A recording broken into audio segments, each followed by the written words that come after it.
Interlink. What's it like to hold the hand of someone you love? Interlink. Interlink. Do they teach you how to feel finger to finger? Interlink. Interlink. Do you long for having your heart? Everything's a copy, copy, copy, copy. Stop trying to control everything and just let go. Cells. Cells. Do they keep you in a cell? Cells. Cells. Want to know what you think? Fuck what you know. You need to forget about what you know. That's your problem. Forget about what you think you know about life, about friendship. Interlinked. If you were to die right now, how would you feel about your life? I don't know. I wouldn't feel anything good about my life. Look at you! You're fucking pathetic!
Things important to us, like whatever.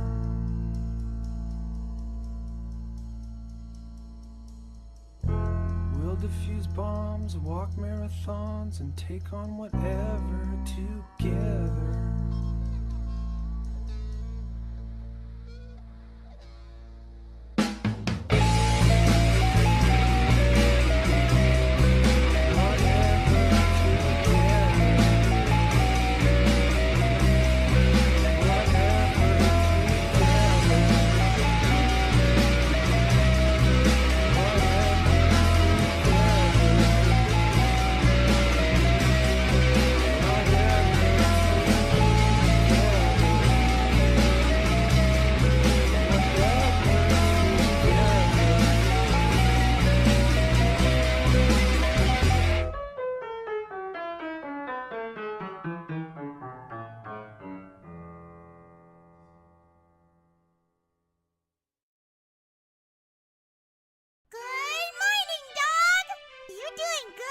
Wow, nice! You're doing good! Wow. I have something important to announce! Wow. I'm... also doing good! Wow. All right. All right, we are back. We are back. We might be a little bit back. Hell yeah. Hell yeah. So as you can see, we're starting off strong. We already got a new panel. We already got a new panel to show off. Next panel is pretty cool. Pretty cool. I think it's pretty cool. Mark 9 at $2. Up, Lolly. So question, if Yuki kicked me in the dick full force, my spine and head go flying out like it was Mortal Kombat? Yeah, basically. Basically. End for $5. Hey, Lolly, hi for your upcoming vids. They give me an excuse to get around to watching shows. My backlog. Gonna watch Shiki, then your vid because of it. Hell yeah, hell yeah. I'm doing cocaine. Cocaine comeback. Song you played, Open Up a Forgotten Memory of Mine. Yeah. Yeah, bow. Everyone going bow. It's good. It's good. Yeah, that song, for those that don't know where it's from, it's 28 Days Later. There's a scene where all the survivors are raiding a grocery store and they're just having fun because there's no infected in it. And they're able to pick out like all the expensive booze and all the treats they want. And this song plays during it. Would Yuki be Omni-Man? Depends. Sure, Yuki can lift a semi-truck. Can she lift my spirits? I just played hours of AC Shadows. Don't do it. It's bad, dude. Yeah, it's... Oh, boy. That has been... Oh, jeez. There was a guy in the Kirsch Discord server, because I'm in there too, and he literally dug into it and found out that the actual like asset for Yasuke they have is almost directly ripped from a fucking canceled Division project. And like he even showed it, like, dude, look at him side for side. It's literally the same facial hair. It's the same hair, like actual like hairstyle. They just add like a little samurai bun at the back of it, and it's like, oh my god. Is that song a hint for your next review? No, I already laid out what the next chunk of reviews are going to be. One of them includes a really fucking stupid idea, but I'm going to do it. I'm going to do it. We're only in $5. So you tell me Assassin's Creed assets were stolen from another game. Now I see what this is made for the urban demographic. Worse than that. After I posted that, people were digging into like other Assassin's Creed games and found out they did the exact same shit in Valhalla. Sigurd's, I don't know how to say his name, wife, that is literally just Cassandra from Odyssey. They just changed her skin color and her eyes, and they gave her ginger hair. But it's the same facial structure. It's the same. It's literally the same hairstyle, and it's like, oh my god. Not only that, the other chick, now, the actual like ninja you can play as in Shadows, that is literally Hibana from Rainbow Six Siege. Like, it's literally the exact same fucking design. Yeah, the girl's just named R6 Operator. Yeah. So I hope for the grunts of Ubisoft to actually try, or is Ubisoft management decision is going to fall them forever. I hope that they're actually able to work on something. They're, you know, the actual developers, no doubt they weren't on board with a lot of this stupid shit. No one wants to make a bad game. Yeah, you guys, you boys aren't ready for what Lolly's got to show you. Oh, yeah. Oh, yeah. But we got to build up to it. We got to build up a little bit. Heard the Marcus Spoon's heard your reaction to his Tate video. He's complaining. Yeah. Andrew Tate literally just threatened lawsuits to all the accounts that have been archiving his crimes for years. And on top of that, in his actual court case, he tried to move for a dismissal. He tried to move for a dismissal because a girl brought up the Romanian charges he has against him as evidence. And in doing so, he admitted the chat logs where he's talking underage girls into having sex and being prostitutes for him were real. It's a mess. It's a mess. Liam Gallagher, $5. My ass finally decided to eat my hand, and it hungers for more. Yeah. I am Ryu's asset guy. I didn't know you liked Ryan Gosling so much. He's an unironically good actor. The memes around him are funny, but he's actually a really good actor. Let me know that Tell is declaring war on anyone says he steals jokes from the Discord server. But I steal jokes from the Discord server. Yeah, Joseph Darlingham today. It did, but it had a good ending. It's like, yeah, Wakana and Marine got married. It's good. It's good. Yeah, fun fact about Tate, he once publicly shat his shorts. ESP and Ethan Ralph are going to collab soon. Also, Ralph looks really skinny. Isn't he on Ozempic? Review 2049. Oh, hell yeah. Hell yeah, I want to. Remember, all Tate's actions are forgiven because he tells me to buy men to buy Bugattis. Getting back to AC stuff, I mean, it's completely fair to reuse assets. Do it. It's how you're able to make stuff in any form time, but not for main characters. That's just stupid. Yeah. Protagonists need to have handcrafted models because they're the ones the player's going to look at for the entire game. That's why, that's why if you look at Witcher 3, some of the NPCs don't have that much detail, but like Geralt or Triss or Yennefer have insane amounts of detail because they have to handcraft them because you're going to be looking at them the entire fucking game. You need them to look good. Something for a dress-up MC having a kid or two. Well, there's still possibility for an epilogue. There's still. Oh, has a terrible ending. Where the hell is the 20 scenes of high-impact sex? Does Ethan Ralph look skinny, or does he look skinny for Ethan Ralph? That's actually a good question. People like Misfit, Prophet, alongside dozens of other large conservative ex-users, have been driving Take Crazy. It's fucking glorious. Yeah, well, he sent out like a whole list of all the people he wants to sue for defamation, and everyone had the same reaction, which is, well, if you take this to court, you have to prove it's not true, and they have literal years of video and picture of you admitting to doing all this. So when your tweets about people not believing that big oil, big energy, and big environmental are colluding by funding organizations like Antifa, yeah, it'd be hell it'd be. Trash truck just clipped my internet line, and Xfinity should be out here Sunday. Oof, yeah, that's never fun. I'm to the channel if you had kids. Man, I'd still try to work on it, but I would fully be like, yeah, I'm going to need to hire other people to help me with this, because, I mean, you know, real life takes precedent. We'll be talking about best girl Naoto and second best girl Margaret in P4. Yeah, so that is the thing to mention. I mentioned I announced the next batch of videos, and one of them is a really fucking stupid idea. So for those that don't know, a lot of the same signs that Atlas was doing that led into them announcing P3 Reload are happening to Persona 4. Persona 4 Reload is happening. It's basically soft confirmed now. So in preparation for that, I was going to do a Persona 4 video. And the Persona 4 video, I know, is going to be fucking long. Persona games are not short. I'm going to do a Psychopath series review, you coward. George Romero, Resident Evil doc isn't available here. It sucks. Oh, that is sad. Why does everyone forget about Risei in 4? Yukiko fags always win. Everyone knows best girl in Persona 4 is Kanji. How extensive you prep for the Persona 4 review be?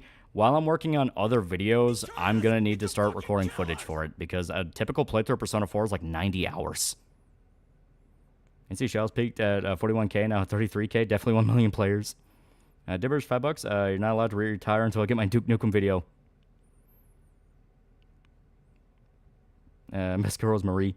Also, the crazy trying to set fire on Teslas, even though we'll make a dent on Elon's bottom line. Think they learned from the healthcare CEO assassin. You gonna stream P4 playthrough? I'm gonna play it on my own. Doing it as a stream, that I think that would be later, after I do all the mainline Final Fantasy games. Yeah, at least P4G is easier to play now. It's on all consoles and PC. Yeah. What would the length be of Persona 5 review? Persona reviews in general will be fucking long. Yeah, Godspeed, you nutty fuck. Was your psychopath you think could have been redeemed had they not been killed? Sergeant Boykin, he was just in the middle of a mental episode. Hell, he didn't even kill any civilians. He only tried to kill Chuck. Naoto's best girl energy is so massive she ends up becoming best boys a victory lap. Can't you stream and record footage? Well, you could, but I like just playing it on my own. You know, it's not dirtied up with the chat. It's not dirtied up with the banner. I don't have to worry about super chat stuff popping up. I like to play it on my own. It makes it easier to look at. Also, as stated, I can record the game while watching other stuff I'm working on reviews with, so it just works out. Seeing where Ubisoft's gonna makes me sad because they own some of my favorite IPs. Open Far Cry AC don't become abandoned. No one can IPs no one can legally use. Yeah, it just sucks. It does suck. I read the new Hunger Games book. I didn't realize that was still going. I threw that shit right into the room. Ubisoft and AC Shadows. And that was an April Fool's joke. He reviewed Berserk, the one with Joan Crawford, and complained on how terrible live action is. It doesn't even mention Guts once. Favorite non-party member, love interest, partial to Yumi myself. For 4, I do like Ebihara. You know, the kind of asshole Gyaro chick. She's pretty good, just because you do genuinely feel bad for her. I see India rated one of Sora's organizations over there. Yeah, I'm convinced because they found out I had women in it. I'll take Ubisoft to make good games. I know I feel contrarian, but it'd be how I feel. Finished Ursula's Quest and Xenoblade 2. It took me 13 hours over the course of 2 days, but it's worth it for that 40% heal per switch in. Yeah. Everyone's Synthetic Man's review of KCD 2. I know people are posting about it where this is kind of the vibe I saw of it, because I saw a Stone Toss fan account post the thumbnail to it, and he was kind of like trying to give it traction. The reaction I saw to it was interesting for a few reasons. A couple percent at $10. Highly doubt they'll go all the way and turn out Naoto or make Kanji gay, but Atlas West will absolutely make them change everything around it. Kanji's dungeon, Yosuke, Jokinai, Kanji, Hanako, etc. Yeah. I am going to keep an eye out for that because Persona 4 delved into some downright uncomfortable territory, but it was supposed to. That's the whole point. You know, the whole thing around Kanji's dungeon was his fear of being gay because he's like, well, I'm not gay, but people keep saying I am. Am I not? You know, it's that whole thing. Rise was explicitly about how she felt sexualized and whored out, and other people just saw her as kind of like a bimbo they could jerk it to. Once again, this is all like literally in her dungeon. Naoto obviously has the whole like gender issue going on. Like Persona 4 is a very mature game. Rare Grass $2. Wow, a new Painkiller game got announced. Fucking really? Holy shit. I mean, I'm not against it. Painkiller's fun as fuck, but wow. I'm not going to watch Synthetic Man's 4-hour review of KST2. The comments alone made me cringe. By the way, you were mentioned as an anti-Christian for defending the game. Yeah, no, like this is the thing I was going to bring up about the reaction. So, when I saw the Stone Toss guy post it, I noticed a very interesting separation, I guess division's the best word, in the replies. Guys who are complete fucking synth fans, they loved it. They're like, oh yeah, humiliation ritual, over and over and over again. People that were more critical were pointing out he got major mechanics of the game wrong and then bitched that the game did it wrong. He was actively hiding context from quests to make it look worse than it was. And more than that, he was deleting comments from people calling him out for it. One of them was the actual Jew quest, where... So the Jew quest, Henry goes to the Jewish quarter and talks to the guys there, and they do the whole spiel of like, oh, we're so oppressed, and blah, blah, blah. And there is a speech check you can pass where they call you Goy. Now, default, if you don't have your scholarship high enough, Henry doesn't know what Goy means. He's like, what the fuck does that mean? And they have to explain it to him. Synth took that and claimed it as proof that the Jews are talking down to you, and they think you're stupid, and you are a stupid Christian man. And people point out, that's because you didn't level up your scholarship. The check was literally right above it in the footage. You just failed it. If you pass that check, Henry not only knows what it means, he explains it back to them as a fuck you. As in, I know what that means, go fuck yourself. Neil Spink, $5. I was watching the Yakuza VOD from Tuesday, and the ad-libs are cracking me up. Thanks for laughs. Ichiban's time machine is going in the lore. I love it. Cole for $10. Also, I'm not reading too much into Ubisoft's Steam numbers since AC's never been big on Steam, but I wouldn't be shocked if a lot of their player base is getting on UB Plus for $18 and canceling. Yeah. Dibbers $5. I won't get my hopes up on that new Painkiller game. 3D Realms is publishing has been screwing fans for the past 5 years. Oh, I still want to have hope. Mark 99 $2. So there's Painkiller remake in the works. Yeah, I'm hyped about that. I mean, I know people are saying be skeptical, and I will be skeptical, but it's like, I'll check it out. I like Painkiller.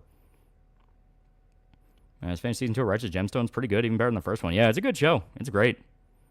Yeah, Goy's a pejorative. Henry just turns it around on Sam using his big fucking brain. Yeah. So Synth basically makes himself look like a dumb goyim because his character's a dumb goyim. Well, it's this thing where people in the comments are pointing it out to him. It's like, you are actively ignoring major mechanics of the game and then being shocked that fucks you over later. And this is something that I actually talked to some guys in the Discord about because we were kind of discussing that tweet thread, which is he is desperate for people to only focus on the character. Only focus on the fact he brings up the interracial marriage statistics in the Fallout show. Only focus on the fact he never shuts up about humiliation rituals. Never shuts up about Jews. Never shuts up about this and all that. But if you actually sit down and watch how he does in a game, that does tell you a lot. God of War Ragnarok, he apparently infamously didn't know how to pass the puzzles that the game was screaming at him the solution for. Like, literally screaming at him, this is what you're supposed to do, these are the steps, this is literally why we put those in there. And he was still fucking it up.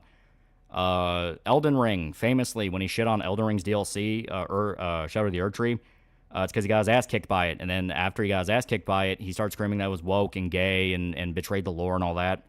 And a lot of people took note of that, where it's like, really? Worst Statue Born Again for Worst Statue 33 Born Again for $5. Ichiban is supposed to stop himself from getting drunk, but he keeps stealing his past self's beer and getting into the wrong time machine. Yeah, just DSP moment. Exactly. And that is something that I've said will eventually blow up into a bigger thing, especially with a game like KSD2. Because KSD2 is specifically an RPG that is made to be unforgiving, and you are supposed to engage with it and figure out what is possible for each quest. What can I do? What can I do? What variables can I fuck with? What will the game let me get away with? And also, will kick your ass. Anyone that saw us stream it, it'll kick your fucking ass if you're not careful. So it's one of those of, if someone watches that review and sees the reaction to it and sees in the comments people are going, you blatantly didn't play this right, you were getting angry that the game was not easy enough, that's going to do a lot more damage than focusing on the character. Yeah, crying woke and gay, the game you're bad at, it sounds like AVGN character. Yeah. Hey, Lolly went to the doctor, found I lost 16 pounds, down 433 to 417. Hell yes. Keep at it. Keep at it. Always find an excuse to move. Always find an excuse. Dibber $5 had an argument with some retard on Discord who's defending Synthetic Man because people debate him because he asks uncomfortable questions. Yeah, and that is another thing I'll bring up. I also saw in the replies to the tweet thread that was propping him up, people were linking the Fuda rants. The Fuda rants where he's going on the diatribe about Fuda and getting drunk and screaming about how Fuda is better than women and all that. And people, now that there is focus on him due to the KSD2 video, we're focusing on that, going like, wait a minute, this nigga has a fucking stroke over a black guy in a game, yet he's literally drunkenly screaming about how much better chicks with dicks are. Isn't that, like, fucking hypocritical? And usually the only response you'll ever fucking get to that is, well, he's not perfect, he admits to it, and all this. And it's like, no. Okay. He is screaming, this is a humiliation ritual made to demoralize you, destroy the West, your children will be raped by Pakistanis, all of this shit. And there he is, engaging in something that is literal degeneracy. I never watched Synthetic Man, but for some reason I hear about him everywhere. He has a really rabid fan base that loves him. I watched Synthetic's video, and he seems like he has the basic bitch anti-woke takes. First exposure with him saying satanic panic, and I thought that's retarded. Yeah, Synth whines about modern games being too easy and proceeds to get his ass kicked by every modern game. Yeah, like when we stream a game and we fuck up, we just flat out admit, like, yeah, we just fucked this up. Like, yeah. Like, the Metal Gear Rising stream is fucking hilarious because that's us talking so much shit about Pippa, and then we get bullied by it, and it's like, God, that's fucking amazing. So man, people are trying to start beef between you and him. They're trying to get him to start beef with everybody. I'm half convinced they don't even really like him, and they just like him as kind of like a monkey they can point at. Because that's to anyone else, they look at it and go, what the fuck are you talking about? Call person at $5. I would think the difference between something like Shadows and another series that does asset reuse, Yakuza, is Yakuza self-aware enough and isn't bloated. Yeah. And Minor, this dude ironically dressed like the Chad from the Virgin vs. Chad meme, talks about how he's the voice of V in a real-life Giga Chad. Yeah. And it is a thing where people focus on the character so much, and that's kind of the point. They want you to argue about the character because then they can just write you off as like, yeah, anti-Christian, commie sellout. He's the only one that ever actually believes in anything. Meanwhile, once again, egregious hypocrite that's not really as well-versed as he says he is. That explains his obsession with Sphere Hunter. Shoda got trapped. There's a difference there. And he called Space Marine 2 woke because it features a black guy. Yeah, when the standards are that high and people find something that major of like, hey, you keep saying everything else is woke, but there you are engaging in something that's quite literally fucking gay. That's going to harp on you. That's going to harp on you pretty bad. And there's only so many times you can scream, well, he's not perfect. He admits to it. Before people go, yeah, he admits to it. He's still fucking doing it. Trent Roberts for $2.79 fake money. Gore porn's better than Jerk 2 anyway. He also tried to take credit for exposing Sweet Baby Inc., even though he didn't talk about it at all after they were exposed. Yeah, no, he didn't do that.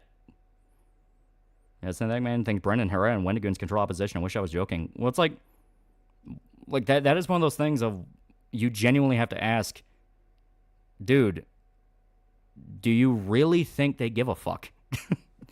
Do you really think they care? Like, Brendan Herrera is making a shit ton of money shooting guns with his friends. He's having the time of his life. Wendigoon's making shit tons of money talking about horror stuff he likes. He's having the time of his life. Like, and hell, Brandon's the only one that's explicitly political. Wendigoon avoids topics with politics as much as he can, just due to the fact of he knows people aren't there for it. It's like they're there for entertainment. Since the Breath of the Wild satanic propaganda, that's what I meant. Yeah. Yeah, EFAP likes points and Thegman's a ridiculous extreme of things that they might mildly agree with. Yeah.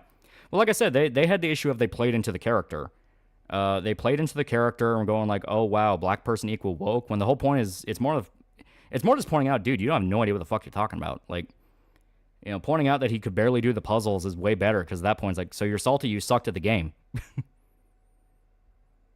How long can guys like Synthetic Man continue to hold on to extreme anti-woke train before people get bored of them? Well, right now he's just kind of used as the figure representative of people that already have beliefs. Like, they don't watch him for him. They watch him because he repeats all the same talking points they like. He repeated the underage gay sex thing in KCD2 without question, when once again, people in the replies in the comments were like, you dumb motherfucker, that's not what was in the game. You know, it's one of those of he doesn't direct his audience directs him, and he kind of admits to that, where it's like, yeah, he focuses on rage bait because that gets clicks. So at that point, you just kind of point out of like, even with the rage bait, what are you really accomplishing? And the problem with people like Synth have fallen down the nose or pill and think anyone not talking about Jews control opposition. Yeah. And once again, that always leads to a major hypocrisy that gets exposed. He talks about Noticer and the Jew, yet he took a Raid Shadow Legends sponsorship. Raid Shadow Legends is Israeli. Liam Gallagher, $5. Funny thing, if you hit play all button on Aqua Teen Season 4, Disc 1, and it literally plays all the episodes on screen at once. Yeah, it's great. I love it. I remember that as a kid. Machalta, $5. Synthetic seems like what you would do if you want to make the biggest parody and hide behind it when you're bad reviewing anything media adjacent. Yeah. And I mean, when you review stuff and talk about stuff, you're going to fuck things up. It's just the nature of it. You just fuck things up. And you can fuck things up to the point that you look like you had no idea what the hell you're doing. It's natural. But there are absolutely situations with him in particular where I have seen so many people come out and say he nukes our comments. If you make fun of him, he nukes your comment. He was banning people left and right in the Fuda stream where he was going on the drunken rant. And when you get to that level, you kind of understand. You kind of understand that personality type, and you go, okay, that has a half-life. What do you think about the Norse mythology cartoon on Netflix? I never saw it. If it has big ladies, I might see it. Ubisoft is fucked up so thoroughly we won't understand just how badly it is for months. They released Ace Shells on the anniversary of Tokyo Sarin Gas. I'm surprised no one's made a Dune CRPG. That would be cool. Synth got filtered by Gradius. And see the trailer of the new Thomas Anderson movie with DiCaprio? I did. I don't really know what I'm going in for. And for those coming in, we're laughing at Synth. Yeah. Yeah, delete comments, people make fun of him. That reminds me of Noel. He does the same thing on KF. Yeah. Yeah, Synth fans are fucking Ravenack shocked when I said I ain't watching this KC2 review after calling me a slop enjoyer and a Jewish traitor. Yeah.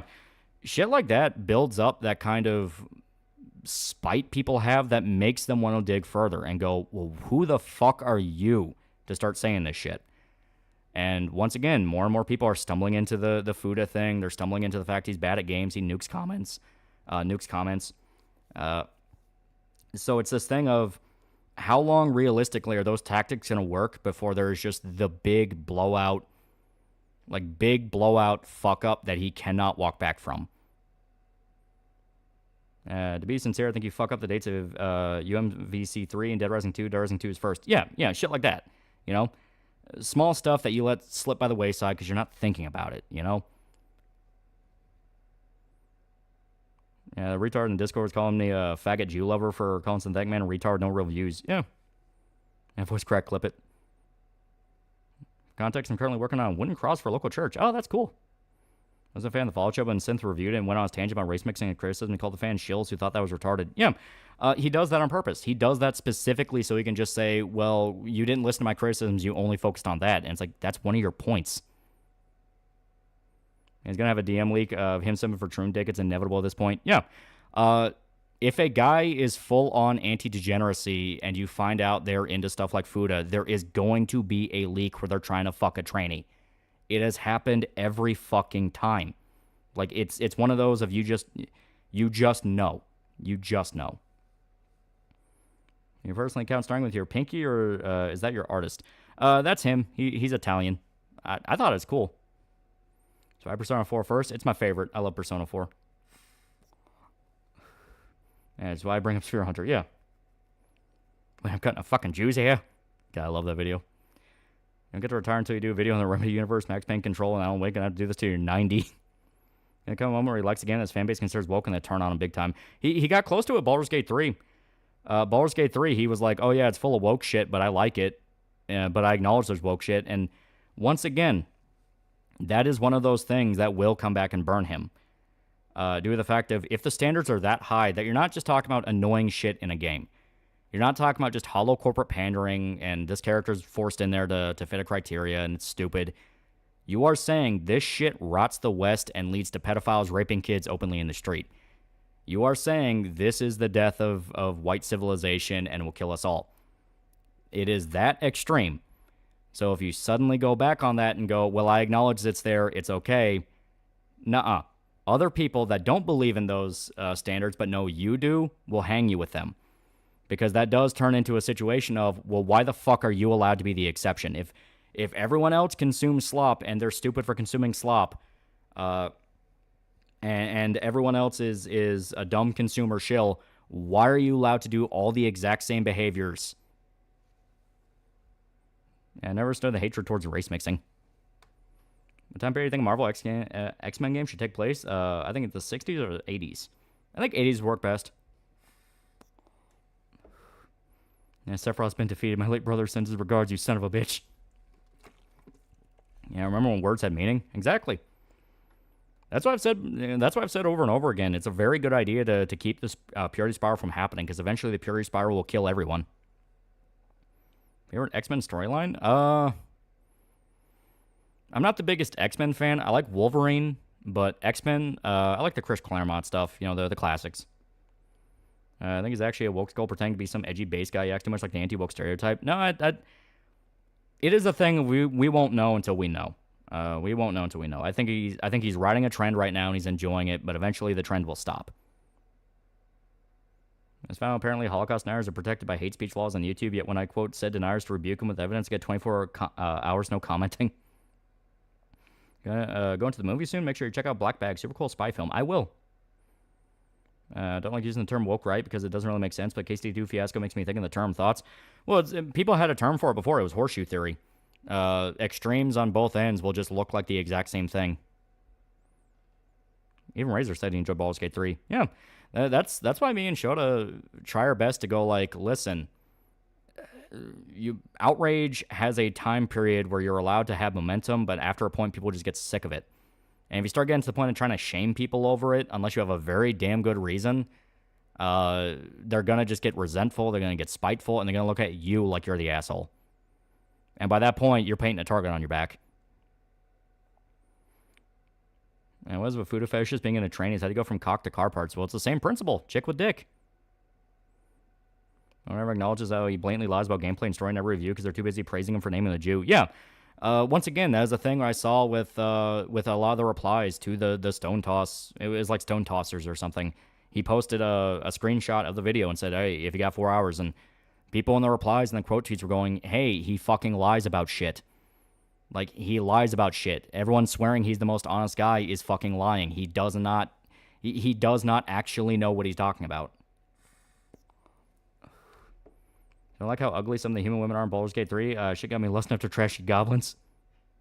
There's no chick with dick, only guy with tits. Yeah. Yeah, or just only for getting your foot in the door, not carrying a movement. Yeah.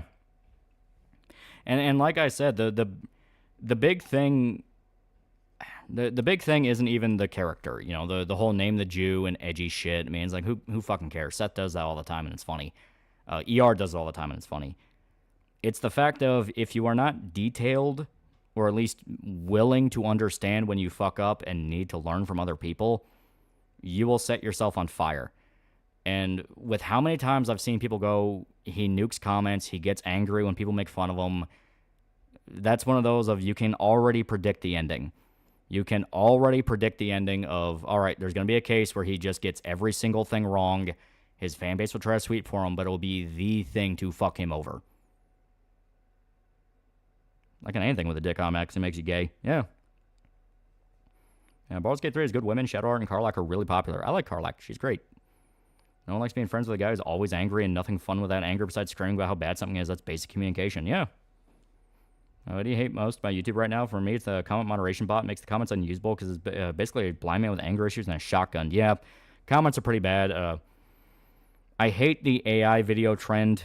AI songs are one thing. Those can be funny, but like, if you're trying to look up like a video about like, oh, well, you know, here's a video about like Vietnam history, You know, talking about like this battle that happened. It's like, oh, that's cool. And then you hear like an AI narrator. It's like, fuck you. At least make it not sound like a robot. At least have it be like, you know, once again the Saul Goodman narrates or like Mel Gibson narrates. You know, at least have it be fun. Mark 95 bucks. There's no woke rights. The puritanical right. Folks forgot in the early 2000s. Dudes waiting until marriage until they get bit in the ass and their wife never matches their freaks. Got a trans bestie and she hates the type that hide the attraction to trans women. Yeah. Saw an AI channel dedicated to, of all things, lore the Godfather. He thinks stuff will destroy the West, but he doesn't have a problem only streaming these types of games. He claims that's destroying the industry or West. And once again, the Raid Shadow Legends one of, you took money from an Israeli company and shilled it. I mean, everyone can go like, well, he's just trying to make a paycheck. It's like, yeah, but he's claiming to be principled. When you set the standard that high, you are going to run into people that don't give a fuck about the excuse. All they see is you failed the standard. And that will fuck you. Like I said, he's been coasting off people falling for the character and getting outraged at the character, but there will be people who are going to be able to look past the character and go, you just have no idea what the fuck you're doing, do you? What game do you think will be a good reboot? Assassin's Creed, Dead Rising, Mass Effect? I'm going to say Dead Rising. None of them had good reboots. All of them sucked. Synth is a loser, genuinely pathetic and depressed man. Do blame Jews for all the evil in the world. Honestly, he's just jealous they're successful in life and he's not. Most types have really gotten tiring lately, especially the you couldn't do this with Christian sophistry. Yeah.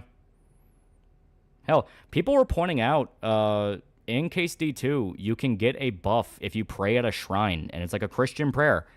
If you pray at a shrine, you can get a sort of last hit buff to where you can survive a lethal hit and keep going. So the power of God will keep Henry alive even past his physical limit. Honest question, was something happening in the world that may happen in the future that worries, if not outright scares you? A lot of things. A lot of things. You know, at any moment, there could just be a hurricane that wipes out the entire South. Like, there could just be a hurricane bad enough that could just fuck everything up, right? Yeah, they don't even like the character. They genuinely believe what he's saying. Well, yeah, he crafted the character to be around what they're saying.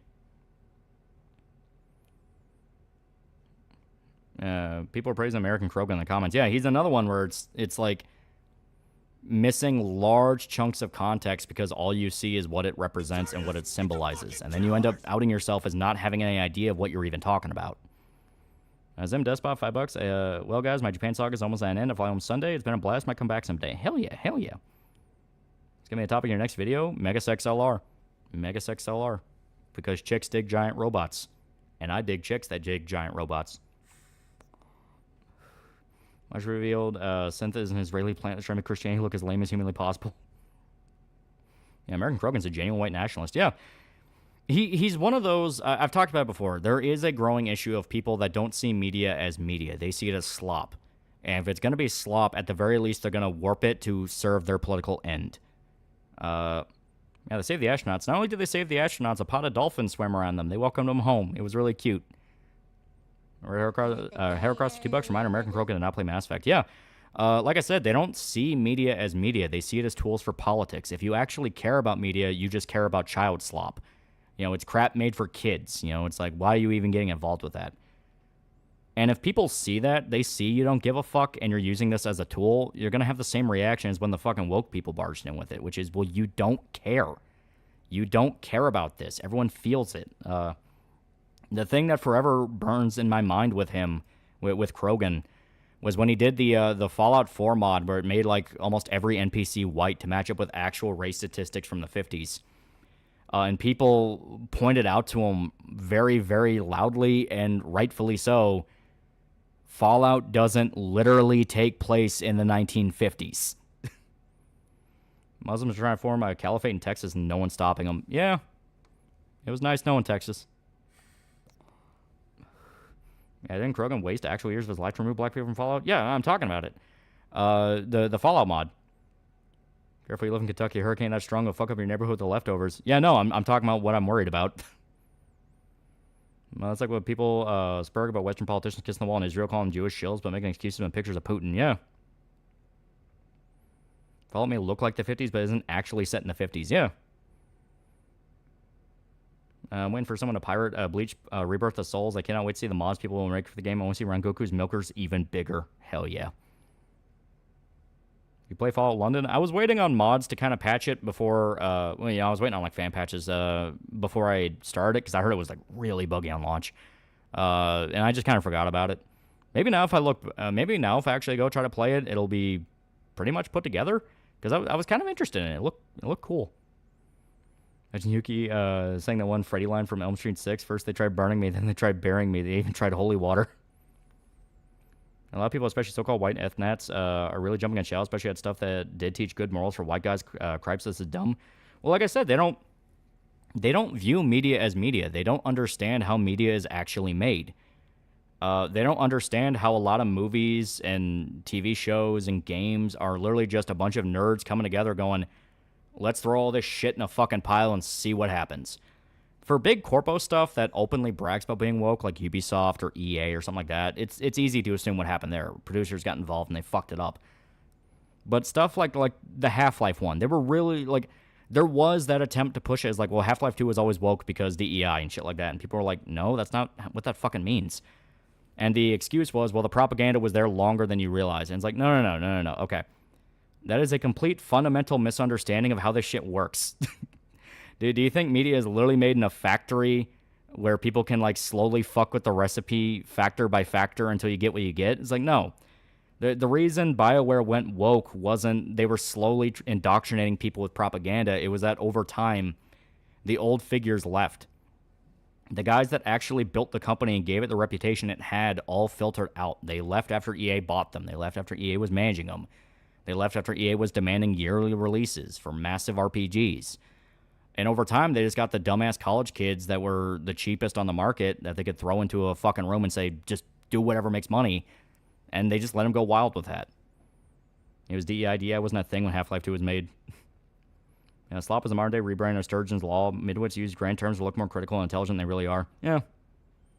But don't you see, a thing you liked was always terrible. Yeah. Yeah, went after Half-Life 2, went after Team Fortress 2, then found out to be a Nazi, and then got found to be a South American white supremacist. Well, I think you're talking about Stone Toss, and I'm not one of those to say Stone Toss is a Nazi. I think it's more of the fact of, once again, he was trying to ride a trend. The people that do this are riding a trend. They don't really care as much as they say they do.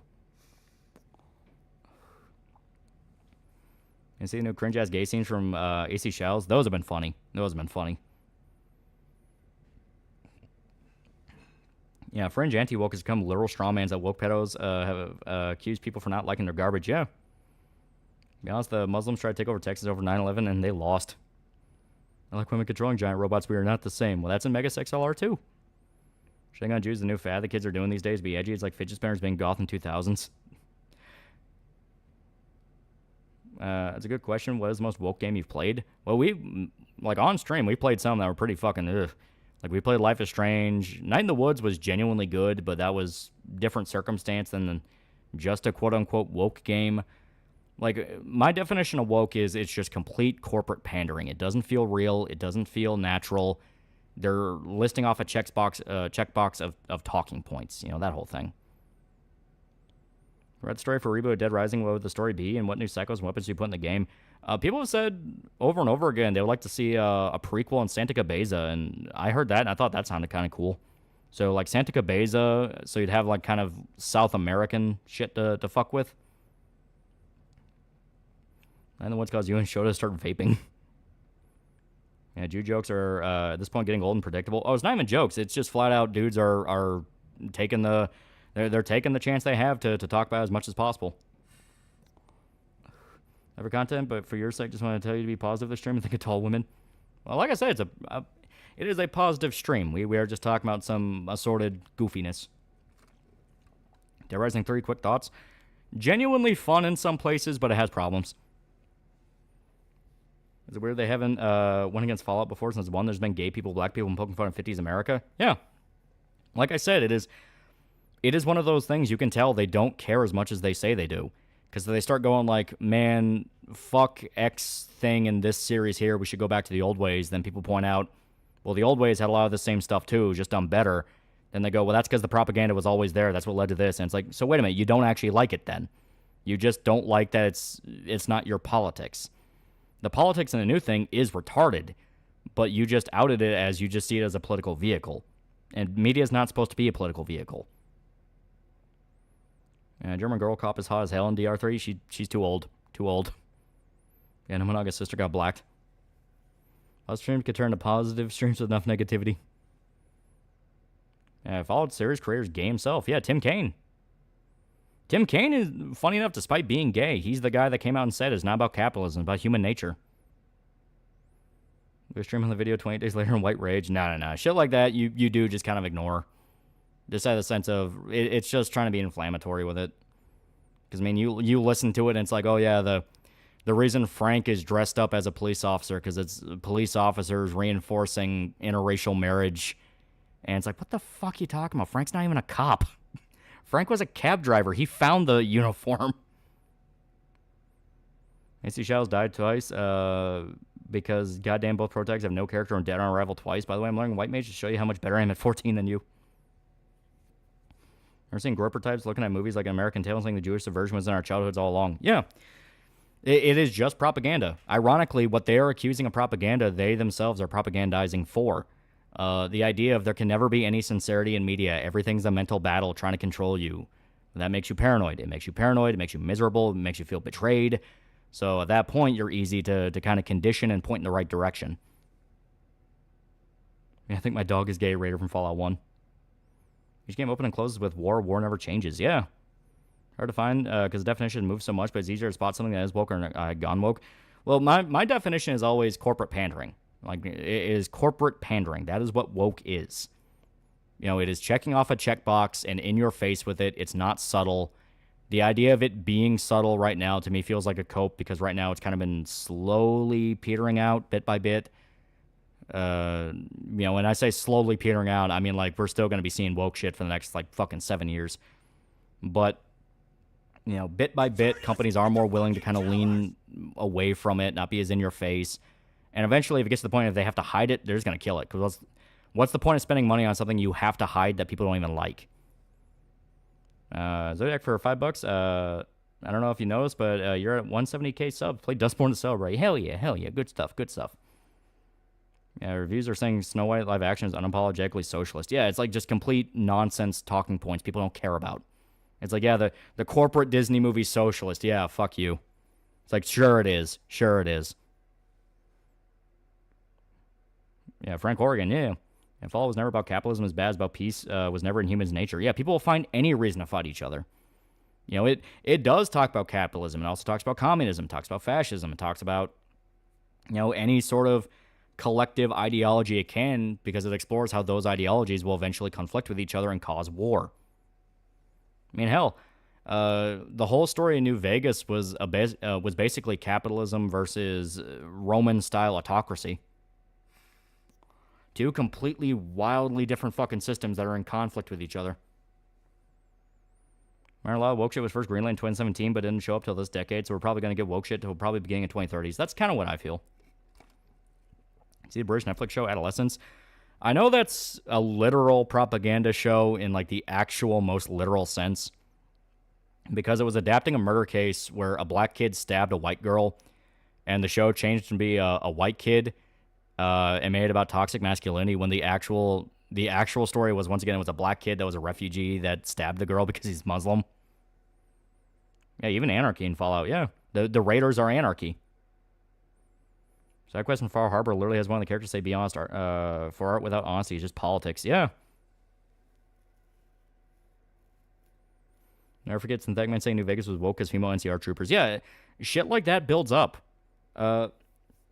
Shit like that builds up where eventually people get to a point of, if you have to keep making excuses and go, well, he didn't mean it, people are just going to go, then why the fuck are you watching it?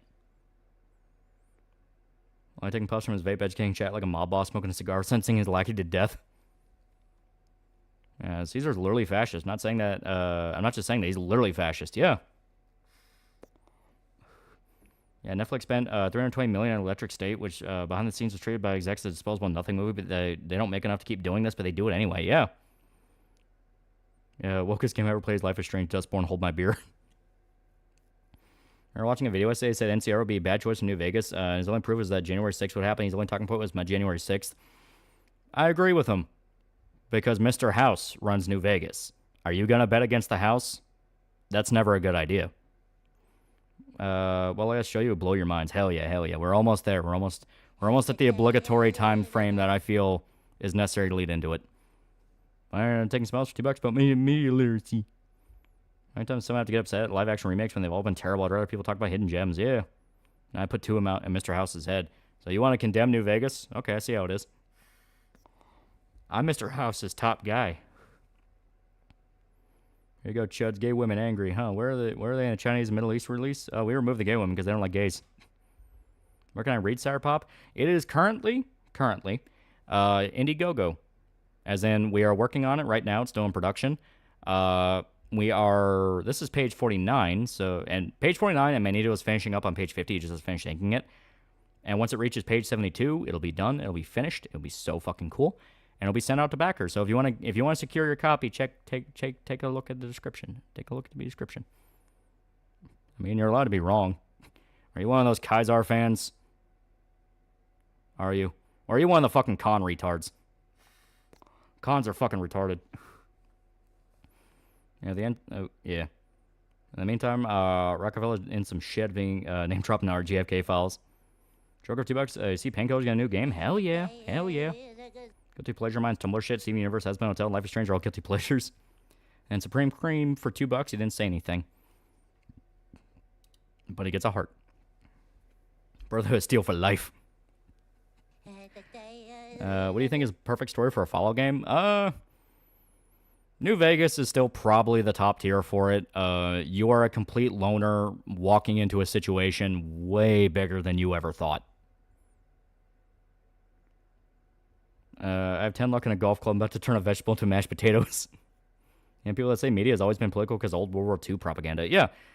No, notice how the everything has been propaganda since you are a kid thing applies to both extremes. All media has always been political, even if the creators explicitly come out and say, no, it's not. This man all the way. My career with 100 speech and bartending with good karma is probably the only good bet, although it's 100% depending on the courier.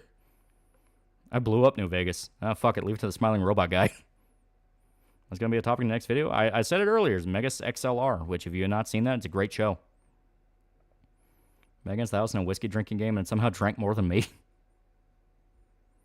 I'm playing Half Sword X Anima a lot recently. It's been great therapy. Yeah, good shit. Good shit. As may sound harsh to some people, I feel like everyone involved in this situation should die. Megas XLR? Yeah, fucking great show. Yeah, you gotta hit first gear in your giant robot car. Second panel long finger looked too long. I think it looks cool. But yeah, we can tell him to trim that down. It's all good. I don't think you're kind of giving the NCR a fair shake. Why would I? Mr. House is right there. He has a cool mustache. He's voiced by Odo from DS9. You think I'm not going to side with that motherfucker? Have you seen any of the Fallout New Vegas cut content? Bits and pieces. I know there's shitloads of video about it. So we'll never get more Megas XLR because it's literally owned by the feds. Yeah. Hot women controlling giant robots. She could literally crush me. You ever watch Space Dandy? If so, did you like it? Yeah. Yeah, Space Dandy is great. Your latest Conan issue? I didn't see it came out yet. I need to catch up. Yeah, but he's not Captain Cisco, but he's fucking Odo. All right. So give me a sec. Yep. Okay. So we have reached the obligatory timestamp. There we go. We've reached the obligatory timestamp that I decided would be the perfect time to show this off. Okay. A little bit of a setting the scene here. A little bit of setting the scene. So I'm gonna crack my knuckles. We have been working with a very cool guy on a fun little video. A fun little video. So, for those that don't know, Russian comic book guy, Russian comic book geek, that's his name. Regular in the chat. He's literally in the chat right now. But he does motion comic dubs. He's done stuff for like Daredevil, Ghost Rider. He did a Berserk one. Really cool. Really cool guy. Check him out. He has good stuff. Ever since we announced Cyberpop, and we have seen stuff. Yeah, hi, folks. Yeah. Ever since we announced Cyberpop and started showing stuff off about it, he has been fucking chomping at the bit to do something for us. He is enthusiastic as all fuck. So, you know, it's something to where we're like, man, we want to do something, but we got to wait for it to be further along.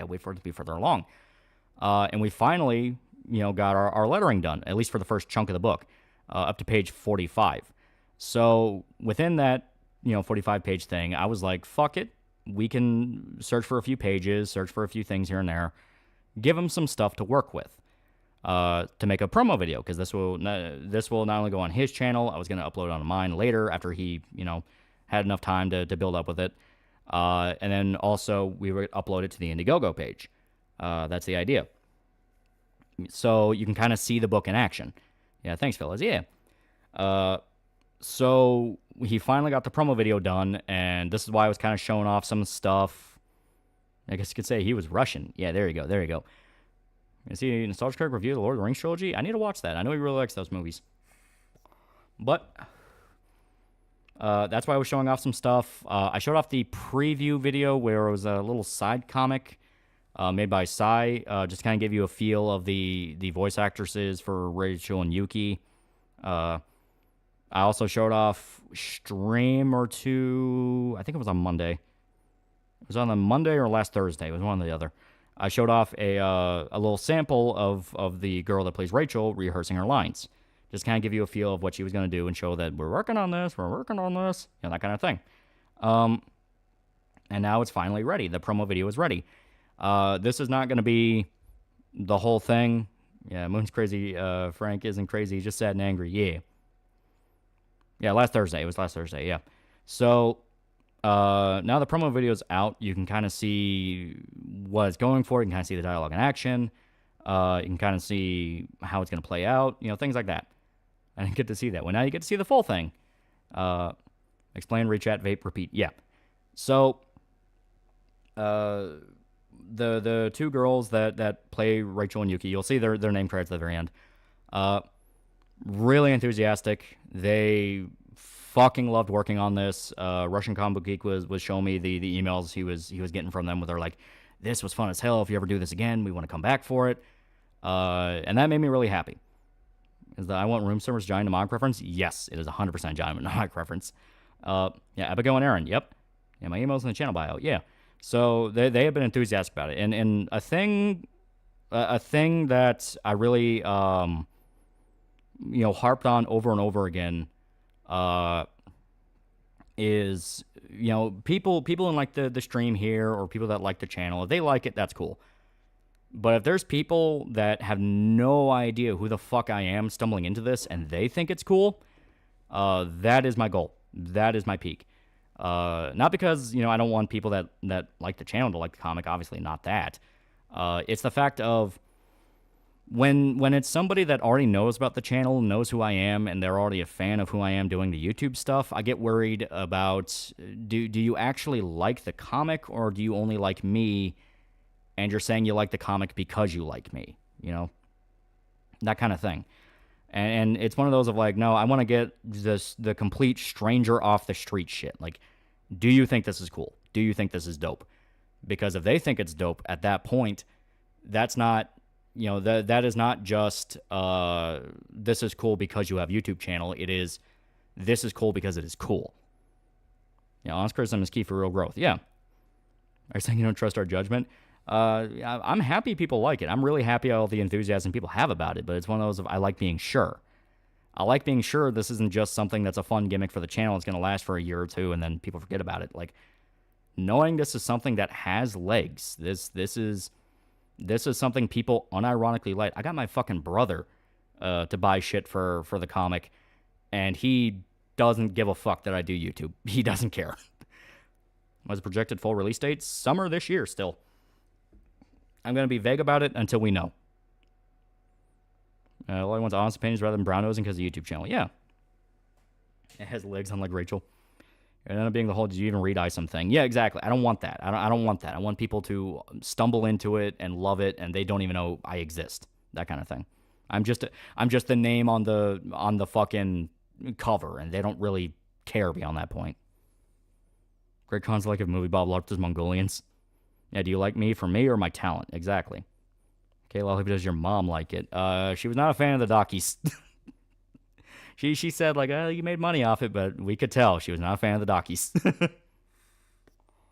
It's like you've been vague about the race of your artist. He's Italian. I've said over and over again he's Italian. Now, don't worry, Lolly. If it sucks, I'll be the first to tell you with plenty of expletives and racial slurs. Yeah, chatter bros. When people that aren't bros say it's cool means you can do well outside of a bro group. Exactly. You ever checked out Electric State? Illustrations are gorgeous in a haunting way. Yeah, the actual like, graphic novel, I think it basically is. For Electric State, it's really cool. Said Mexican, too. Mexican's a different guy. Lolly Cyberpop needs 30-issue arc about talking about the Jews. Archie or woke true and works for Mossad. Well, you're special, talented, and helpful when need be. I thought your artist was Russian. No, Russian comic book guy is the dude who did the motion comic for this. He's the one that made this video right here. Do you know who else didn't like the Jockeys? Looks your mom not love thick-ass cripple. Your mom didn't like the idea of her son making body-sized pillows and naked women on them. I'm shocked. Made money. Does the artist matter so we know the proper racial slur to use against him? Refer the Docky fully clothed, but it can't be helped. I mean, it has a side that's fully clothed. Hey, Mom, what do you think of the Dockies? Well, you made money on it, and I always love you. Why are you looking up if you can disown a 30-year-old? Are we really considering more media stuff for Cyberpop after releases? Yeah.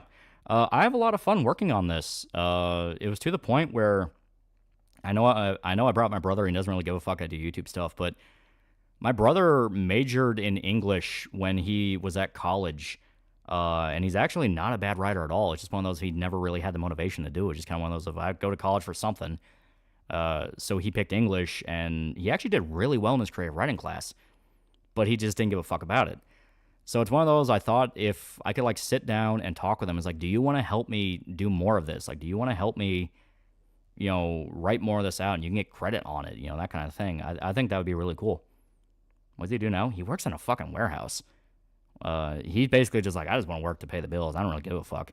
He works in a warehouse, gets his paycheck, spends it on Warhammer and paint. That's about it. That's what he describes his ritual as. Does your dad like the Dockies? He just likes the fact that we're even able to do it. We were actually talking before stream. That's kind of why I lost track of time. But we were talking before stream, and he was like, really think about that. Because I told him about the thing with Russian comic book guy in the video and all that. But we were talking, and he told me, he's like, really think about that. Sit back and think about the fact that you have two voice actresses that are hyped as fuck to come back for a project you helped make. Can you imagine if you went back in time and told yourself that when you were 15 in high school? And it is one of those of like, shit, you're right. You ever fight your brother? I mean, we're brothers. It happens. If you only force someone to write something, it only makes them produce bad. Yeah, that's why I wanted to talk to him about it and figure out if he even wanted to. If he doesn't want to, he doesn't want to. I'll just slap his name on it just to give him some kind of credit. Are you guys ever hoping some big comic name guys will notice your work and give a positive opinion on it? Like, we kind of already had that, funny enough. Kanan White, the guy we had to do the second cover, he's a very, very big up there comic artist. Like, he's one of those of like, when I think about the fact we were even able to fucking get him to do us a cover in the first place, I'm still fucking shocked. Because he does like actual fucking pro comic stuff. And like, if you look at his art, it's really good. And he's working with Rippaverse right now, and he's really good at that. So the fact we were able to get him to do a comic cover for us, and he loved the idea. He was like, oh, if you ever need something from me, come back. And it's like, fuck yeah. Yeah, you go for $1. Lolly, your comic con reminds me of another cyberpunk-ass comic called Danger Zone 1. Only difference is later is more horny. Oh. So I have to make it more horny so I can just fully be a ripoff. Great. Got it. Good advice. Joseph and Jack Conrad, yeah. You're the main inspiration behind the wheelchair itself. Lolly's brother. Fucking what? Once again, requesting Chibi Yuki keychains. Yeah. Yeah, wait till release before you make plans for the future. Yeah, basically. Favorite Behemoth song? I like Pro Anubis Lucifer. It's pretty dope. Told you Kentucky man give Yuki Robo Womb. Danger Zone 1 stars 2 cop waifus. I might have to check that out. He turned us into Mom, why are you shining your Magnum? No reason, dear sweetie. Can you look down for the barrel and see if I missed a spot? Flying Bowser, $5. I only bought the book due to being burned by other comic creators. They give you a chance as the writer, not the YouTuber. Exactly. And I want that. It is a thing where I looked through earlier drafts of Cyberpop, and I'm still kind of like cringing at, like, God, I'm really thankful I fixed that up. I'm really thankful I did that. And because I'm one of those guys where it's like, if something's not working, it ain't fucking working. And, kissing my ass and pretending it's not there is not going to fix it. If we just fix it, it saves problems down the line. Yeah, thanks, bro. Yee. But okay. Very impressive. You got him to do the cover art and even ask you if you want to ask him again if you need him again. Yeah, really cool guy. And it's one of those of, I really, and this video kind of cements it. I know I'm taking a while to get to it, but it's like this video kind of cements to it of like, this has momentum. Yeah, same Loli, same, yeah. But this has momentum. This has legitimate energy behind it, and that makes me really excited. Because something just being a fun little comic, YouTube comic thing, you're like, oh yeah, whatever, yeah, we'll get it done, and it'll be a nice little nice little extra source of income, that kind of thing. It's like, to me, it's the fact of like, how far can we push this? How far can this go? Like, are we going to be able to get something done with this? How cool could this be? Auction off early Cyberpop draft pages. Yeah, shit like that. That could be fun. What if I show it to Marvel Comics editor Tom Berber? People showing it to people would make me happy. It's like just knowing other people are that hyped about it, that they want other people to know about it. And it's not just, oh, take a look, this comic, this YouTuber liked it. It's more the fact of like, dude, take a look at this. It's really fucking cool. Like, that'd be dope. $10 alternate between signing with House or Yes Man. Always gotta look back on and fix some stuff. That's just how you make something. Yeah, July's been getting heat for breathing wrong. Yeah. You're excited your comic's taking off. It's being recognized and people are getting hyped for it, showing others you made it. Yeah. But okay. How long till Cyberpop stage musical? Let's go Russian Comic Book Geek post your comic. Yeah, like that enthusiasm, the fact people are that hyped about it. Like, I talked about it before. A guy 3D printed a fucking figure of Yuki before the damn thing's even done. Like, we've been getting fan art and the thing isn't even fucking done yet. And, I'm looking at that going like, fuck, man. And take pride I'll build something, yeah. Adventures of Killer Robo Girl and Crippled Sadness. You can hope it becomes one of two things. Huge success or does all right but falls off. But if it becomes a super success, the comic artists say inspired them. Yeah. Comic comes out for a veto, so start seething at you like it hurt July. Alright. Came across your Dead Rising 2 video yesterday. I'm shocked to find out this live stream. Yeah. Fear the indie scene in general has been getting absurd momentum in recent years, so it's refreshing seeing how far it's come. Yeah. Hurt July hired the artist from Peruvian Trans comic that was found by USAID. Yeah, but he used him for cool stuff. Artists are basically, like, man, they're working job to job, man. they don't have a choice. Most of the CIA is activating sleeper cells. But here we go. So, does 3D printer guy do commissions? I want to replicate the Rachel Doc image of a sick man. It's Mr. Bug on Twitter. We're mutuals. I can post the link to him. Dr. Homicide is now a pretty cool guy for 7 months. I'm getting my first apartment in the next couple weeks. Exciting. Hell yeah. But yeah, here. I'll post the link to the 3D figure he made. Somewhere down here. Yeah. It's down here. I got it. Yeah, it's BuggyCon. So here. This is the guy that did it. It's not a direct link to him, but it is the guy that did it. So I guess if you want to bug him to see if he does like 3D print commissions, you can do that. Saying the Cop Girl comic link, I keep up with it. Don't show past the free few months worth of pages on stream if you want to keep your channel. We take 15K for film rights. When Cyberpop Talk gets me to start drawing on my phone, practicing and make and publish a comic one day. Yeah. Was one game that has bad gameplay a great story in your opinion? A lot of old CRPGs, they were very clunky, but the stories were great. Arcanum is probably the king of it. So we made a figure already? That's cool. Yeah. Like, fuck. I'll show it off again. Just because it gives me a fucking excuse to do it again. So here. I'm sorry, video. We will get to you in just a second.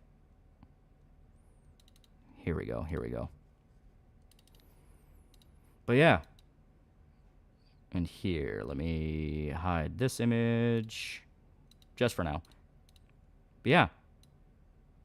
A nigga literally went and 3D printed a fucking figure before the damn comic's even out.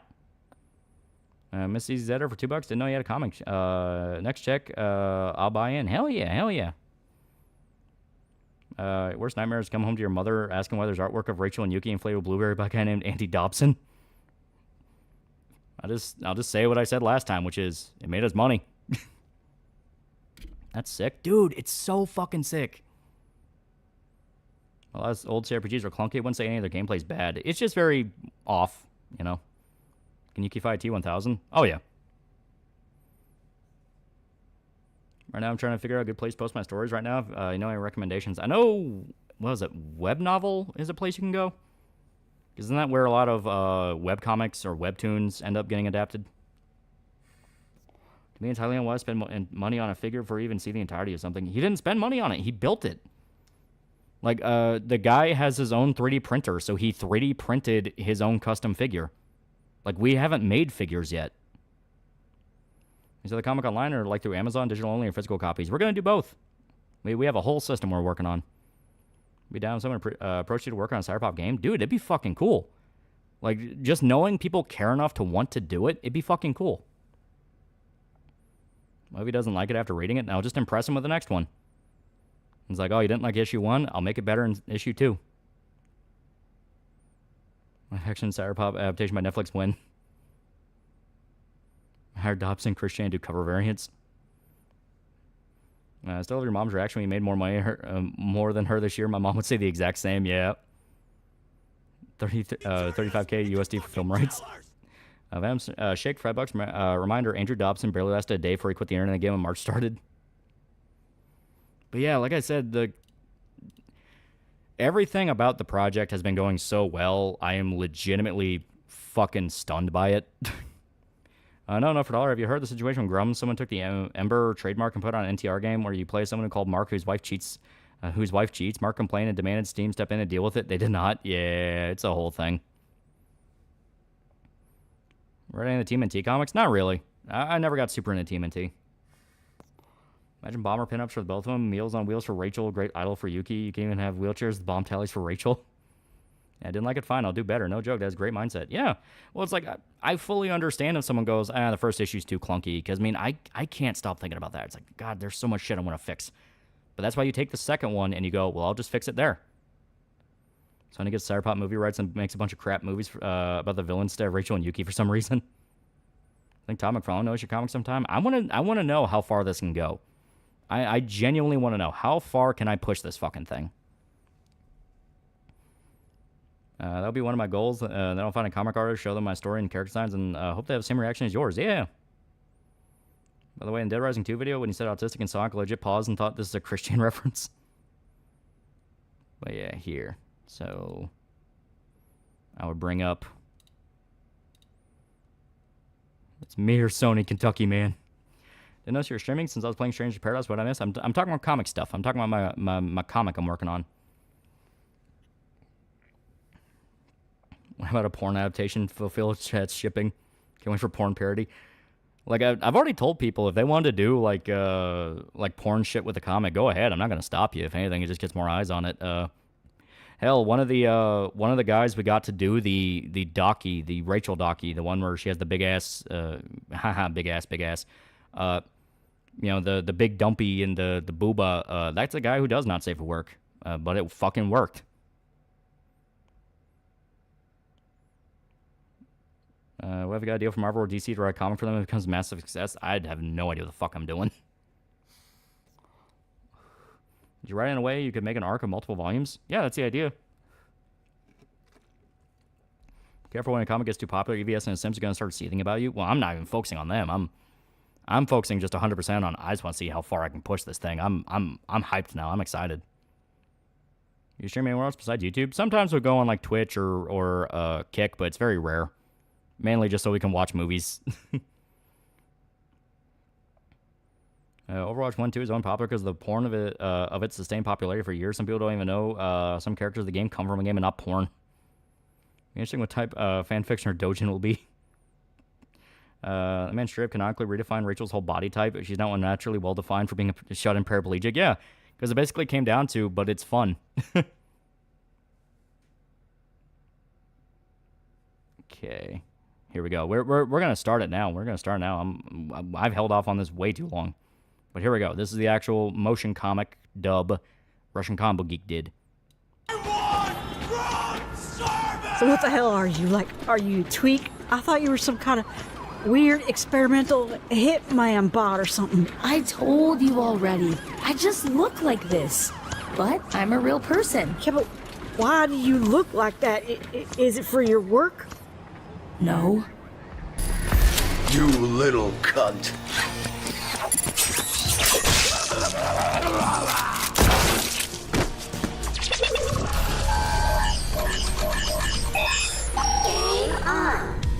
I do like that. I do like the game on sound effect. That's fun. That's fun. It is very good detail. I like that a lot. It's fun. 3D animation of Rachel getting fucked by Fudayuki is inevitable at this point. I hope you realize that. When I have a Black Dynamite movie watch along with chat, that'd be amazing. I love Black Dynamite. What's Yuki build in Cyberpunk? I've actually tinkered with it. Because like it's easy enough to mod 2077 just to get the right skin tones and all that. It's not really the blade in her arm, but I use the Mantis blades and focus on revolvers, so you need a mixture, also a lot of guns. So it's a mixture of reflex, cool, not very high intelligence, you know, so she can't really hack that well, which for 2077, that can kind of fuck you, but, you know. And very high agility. So you want, like, the double jump and the dash and all that. Is Yuki's Robo Voice thing canon? Was that your idea? I think I think me and Russian Comic Book Geek both agreed on it. I think he offered the idea, and I was like, yeah, that works. I really want to do Black Dynamite watch-along kick is the thing you also do. Yeah. The sneaky and step behind weapons. I mean, look at this blade. Looks like it can slay a dragon. Stares a viewer. Guts theme plays in background. I love Rachel being southern. Adds so much depth to so little touch. Yeah, I think it's great. I think it's great. Oh,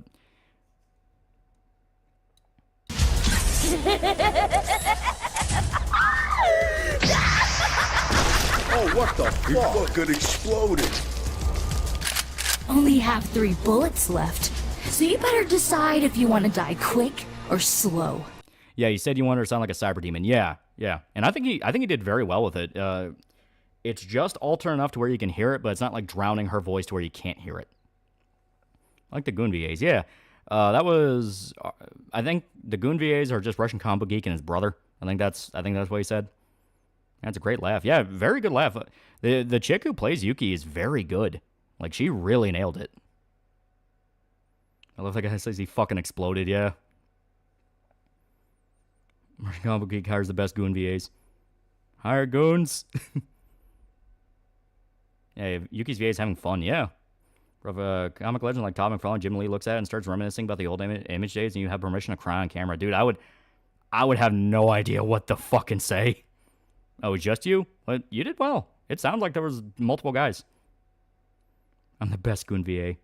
Yeah, Abigail's awesome, yeah. So all we really need is some lice, some towels, and a bunch of garbage bags. Also air freshener. Then it'll be good as new. So speaking of that, you promise that you won't kill me once all this is done? I don't really see why you couldn't just chop my head off and leave me in a ditch somewhere. Your bosses might be angry. I already said I wouldn't. I'm not a liar. Besides, the gun misfired twice in a row. Those other guys died just fine, but you're still here. With that and the bullet not hitting you in the head, something is keeping you alive. Just go with the flow already. You were aiming for my head? Well, duh. That's the quickest way to kill a person. But that bullet went crazy and hit you in the hip. And not even anywhere vital. That's like 1,000,000 to 1 odds. You basically won the lottery. Wait, how did it go crazy? Don't you have some kind of aiming system in your body? I do. It's super cool. I can shoot a bee off a signpost like a mile away. I've done it. Good job. Thanks. Whoa, you're like an android or something. I'm not an android. I'm a person. Whoa, the android can talk. So there you go, a bit more of a downtime scene. So Yuki paralyzed Rachel? No, Rachel's been paralyzed for a while. Yuki tried to shoot her in the head, but something made the bullet spin off course, and it hit her in the hip. Idea of Rachel's bell for her apartment be a small snippet of Guts theme played with bells. Yeah, very Jodie Foster, Rachel. Yeah, I really like the chick who plays her. She sounds very mousy and meek, but that's what she's supposed to sound like in this point in the story. She's fucking terrified. You guys see why I like Yuki so much? Yeah. A lot of personality. The way I kept describing it is it's Don Quixote and Sancho Panza. The psycho and the straight man. Yeah, Yuki basically said it was Faith. Yeah. This makes Yuki sound like a female version of Loli. Must be Cadence or something. Rachel kind of sounds like Nico from DMC5. I hear it, yeah. Damon ass. Why are they Southern? Rachel's Southern. She's from Kentucky. That cashier even remember he met an android? Yeah, Erin's awesome. She played Rachel. Yeah, she did very good. Do I actually implode into myself and see my favorite comic channels like Comic Pop or Comic Story and cover your comic? Crossover would be too much. Reminder of Control, Delete, can get an animated series. There's nothing stopping you. Very true. I don't believe in faith. Something magnetic was in the wheelchair. Why are violently unstable women so attractive? Psychotic Smile is magnificent artwork.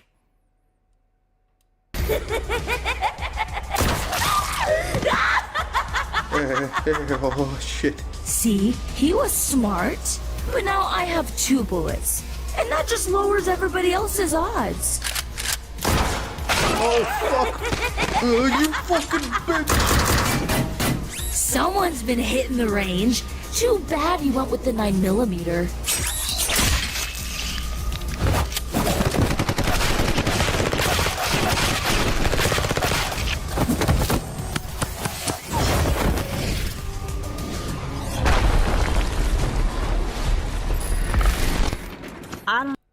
There you go. A little bit more action. Yeah, you get to see a little bit more of the banter. Not the goons. The fucking bitch. Yeah. Some tall alien woman come from Mars. Came into buy a lot of tinfoil, and yet you're concerned about the talking android. Dude, I have like 4-way coming and buy random shit. This book is anti-goon. Can I still get a copy of this? Got me interested. Yeah. Check the link in the description. Fucking bitch. Bad guys are chavs. I wish Kentucky was real. Is it set in the South? No. First issue is in New York, but Rachel is from Kentucky, and you will find out why she's there later. But link in chat. That is a good point. I can get the link in the chat here. Doop. Hey. Oh, god damn it. Oh, damn it. I knocked my vape over. There we go. Yep. Here we go. There you go. You can take a look. New York? Yeah, basically. It's 2047. Art's beautiful. My compliments, Manito. He's very good. He's very, very good. So that was I Want Room Service bit, a reference to show screaming deliver guy on stream. No, it's Johnny Mnemonic. If you ever watch Johnny Mnemonic, there's a scene where Keanu Reeves, after he has like one of the worst days of his life, is just ranting, screaming at the sky, like, I want robe service. You know, it's like, I want a $10,000 hooker. It's like, it's a fucking great rant. Well, I keep saying she's not an android. Does she have body dysmorphia? Yeah, Neil Louisville. No, it's not in Louisville. She's from Kentucky, but she is currently in New York. I literally used the voice clip of Johnny, yeah. Yeah, decide what kind of game do you think Cyberpop could work as? I think like a little 2D brawler. Sort of like a Fatal Fury type thing. You know, with like really cool pixel art. You know, something like that. I think that'd be dope. The bad guy's talking Northern English. Blimey, governor, that'd be some fucking bollocks, isn't it? You got a license for that spoon? Yeah, John's having a mental breakdown being thrown in the trash. Yeah. Yeah, like Streets of Rage. Yeah. It would be the easiest one to get off the ground. It'd be the easiest one to kind of organize. It'd be the easiest one to kind of make. At least in the sense of if you're working off like indie budget shit.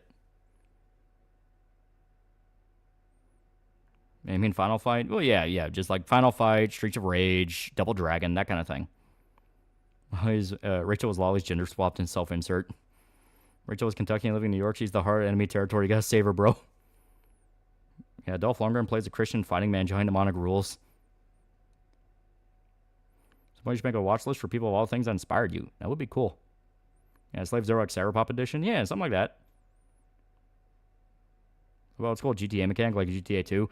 Nah, nothing like that. I'd want it to be level by level. I'd want it to be more focused on the action than kind of like free roam shit. What about Mullet Mad Jack game? Mullet Mad Jack's not a bad one, but I'd want combos. You know, I'd want like combos. Like, yeah, like Devil May Cry type shit. Yeah. I don't know why you're upset about this. You kind of are an android, technically. It's a mislabeling. Androids are artificial personalities put in a robot body that look like people. I'm a human who just has a mechanical body. At most, I'm a cyborg. A cyborg! That seems like semantics. Shut up. Okay. This. A Beezer junkie, huh? You're fucking dead.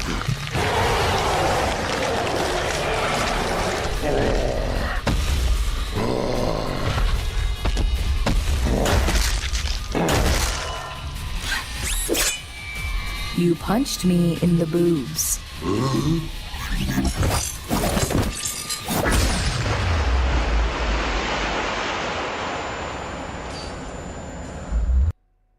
Pretty good. Pretty good. Lolly Zuki's gamer moment not getting stopped by the cops because the world is shit, or she ducking the cops. Will the world be explaining the comic or what? Yeah. You'll know more about the world, but it's going to be kind of scene by scene. You know, you're going to figure out details as people talk and things happen. Comic promotes Gooner side. Lolly's getting canceled. You plan on having a clown character say fuck your mama, fuck your sister, fuck your grandma, and most importantly, fuck you. Yeah. Look out, Lolly, that goon turned into a junkies from Max Payne beta. What's a mad lad out there mods Yuki into RoboCop games, so instead of RoboCop, it's either RoboBabe or RoboBop? I mean, that'd be fun. The team behind Love, Death, and Robots doing an adaptation of the comic. Is Yuki powered by gamer subs like Popeye powered by spinach? You punch me in the boobs, or I should consider writing that for the MCU movie. I like the way she read that. You know, I do really like the way she read that, yeah. I should make this stupid line, you punch me in the boobs, funny. Like I said, it's the way she reads it. The fact she's not playing it up, she's not like going along with it, she's just so deadpan like you really thought that would work. I like that. She did very well. Like Cybernetic voice for Yuki and Kentucky voice for Rachel actually sound like who they are. Yeah.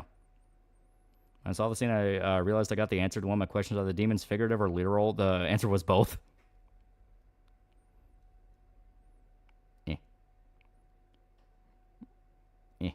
Frostburn would, for me, ideally be a fighting game, but it would be action beat 'em up RPG. No one behind the mod inspired spin-off of that character. Not getting to 14 tonight, are we? Oh, no, we are. The video's almost over. She's female Adam Smasher.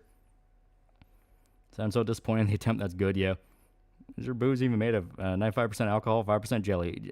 Rachel looks on in hunger. Eyeball flying out deserves being animated in uncomfortable detail like an old OVA, yeah. Major props to the actress playing Yuki. She's very good. Yeah, she's very good.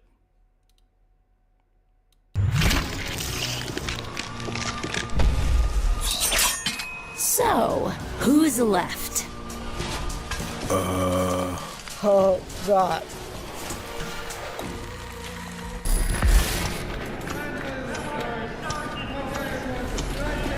Your name's Yuki, right?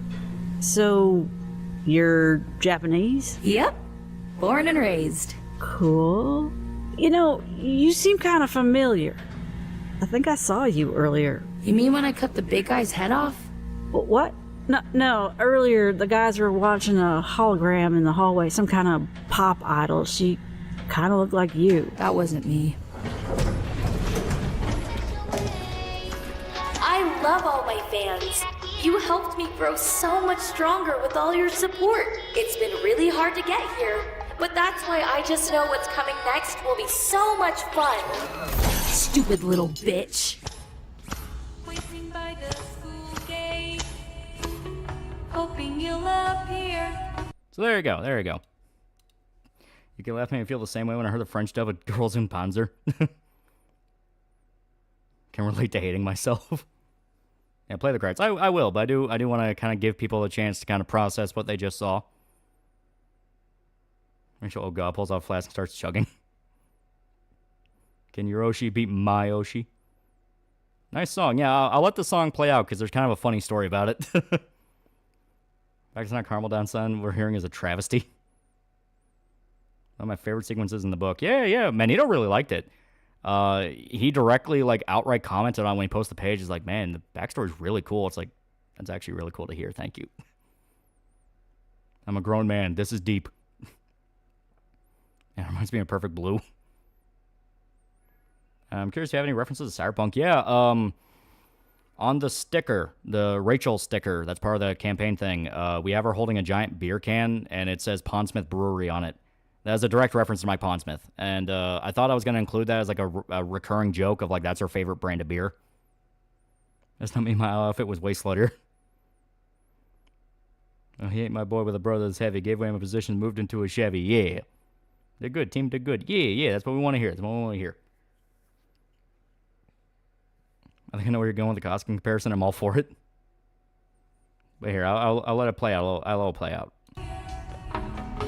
So, Rachel looked like she enjoys hard blues rock to proto metal like early Black Sabbath.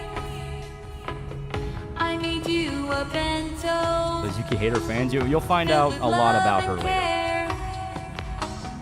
Will you notice me?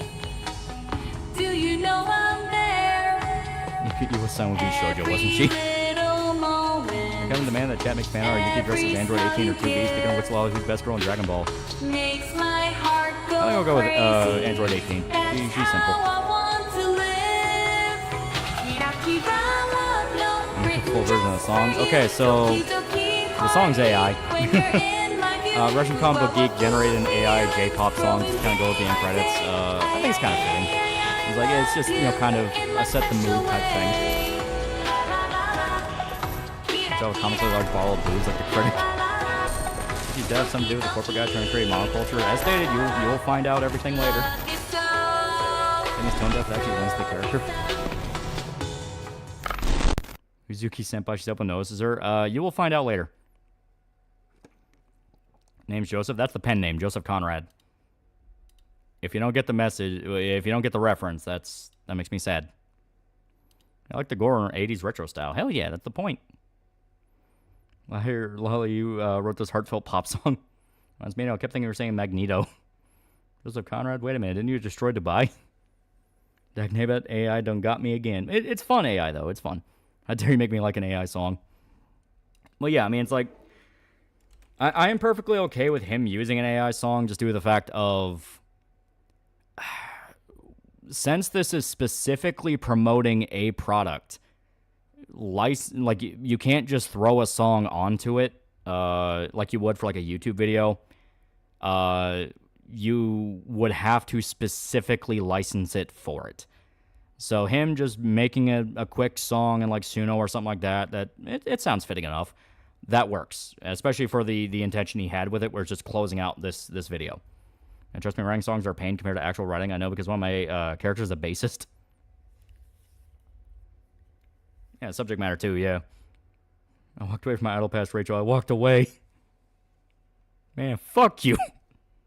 Yeah, it fits because Cyberpunk. Yeah, that too. It's like, it also fits with the fact of what it's going to talk about. Not just the whole idea of a machine pretending to be human, but the commercialization of media and how everything's becoming harder and harder to find something genuine, you know? And we can always find some people to put an actual song together in the future. Yeah. I guess, but something tells me Yuki was replaced with another cybergirl who looks like her. You will find out exactly what happened later. It's not going to be fun. AI song oddly fits, yeah. AI song gave her an AI song. They have the balls to give the greatest Oshi of all time an AI song. Will Yuki go from idol music to grudge? You will find out what's going to happen. Here we go.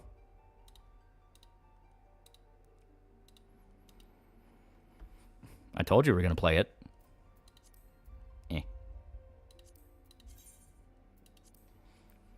Remember the AI song made by Pretty Shells? Yeah. The song's really good. Yeah. Suno's not bad. It can make some boppers. Please put the song I want on MP3. Well, at that point, if Russian Comic Geek has like the full song he generated, he could upload that. That could be fun. Later found out Yuki lost her career as a VTuber after she streamed Hogwarts Legacy and all went downhill from there.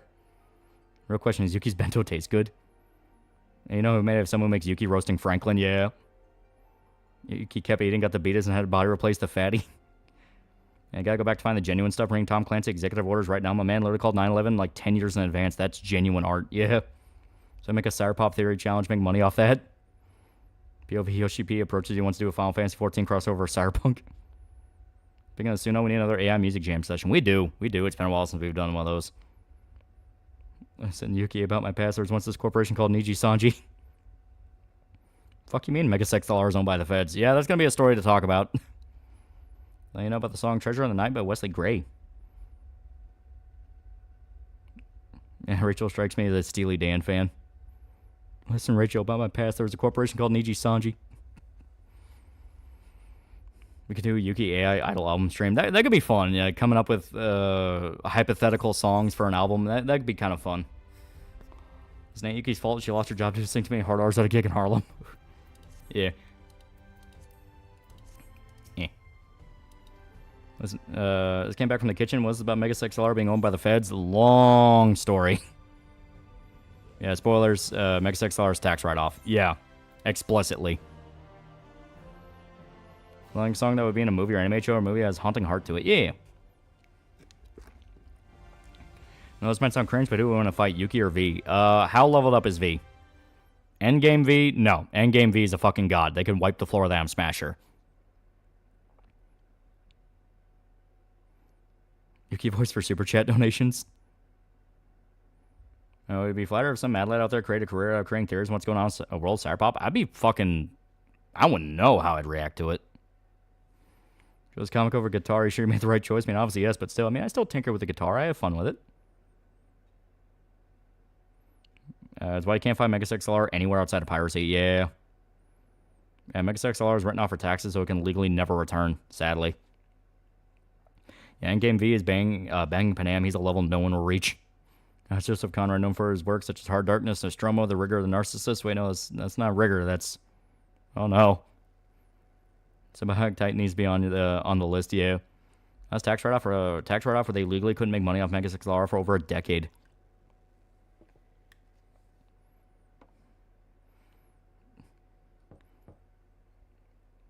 Can't play Wonderwall on guitar.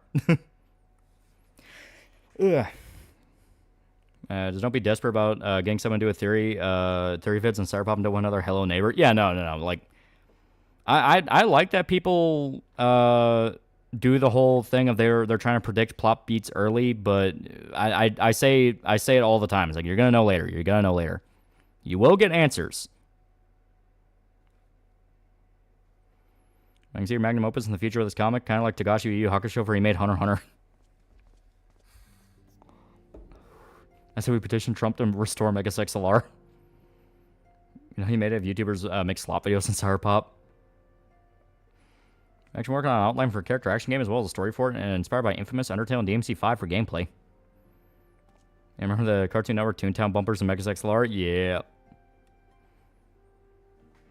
Yeah, shit, I'd be down, yeah. So fucking tragic is Megasex LR. Piracy is the only true form of ownership for certain media. It really is. Hello Neighbor, more environment in the betas and alphas of Hello Neighbor, yeah. Yuki spends the entire time she made family-friendly music, only find the majority of her income, most famous tunes using a Jap porno. VA Girls are dead keen to return as Yuki and Rachel. Would you be interested in a full comic book audio adaptation of the first volume later down the line? Oh, hell yeah. I was kind of always under the impression you would do it. Game theory is Yuki's fighting style inspired by my abusive father. See, AC Shells is over 2 hours of credits. Yeah. Detail in Battle Angel Last Order, where Karate Master learns he lost the rights to his DNA after he got rid of all his organic material and learns Venus clones him for products. Yuki fan Jim Crochet. Thought process that most of his famous songs have the jerks being killed violently. Leroy looked like a jigsaw puzzle, a couple pieces gone. Well, she's a musician, so she has appreciation for pretty much any good music. Someone explain to me what Megasex LR is? It was a great fucking show when I was a kid. Yuki ends up in a YouTube kid slop, you know he'll made it. I watched the Looney Tunes show 2011. Was that the one that was more of like a sitcom? Because I actually kind of liked that one. Big on shows you as text write-offs. You a fan of Final Space? That show was so good.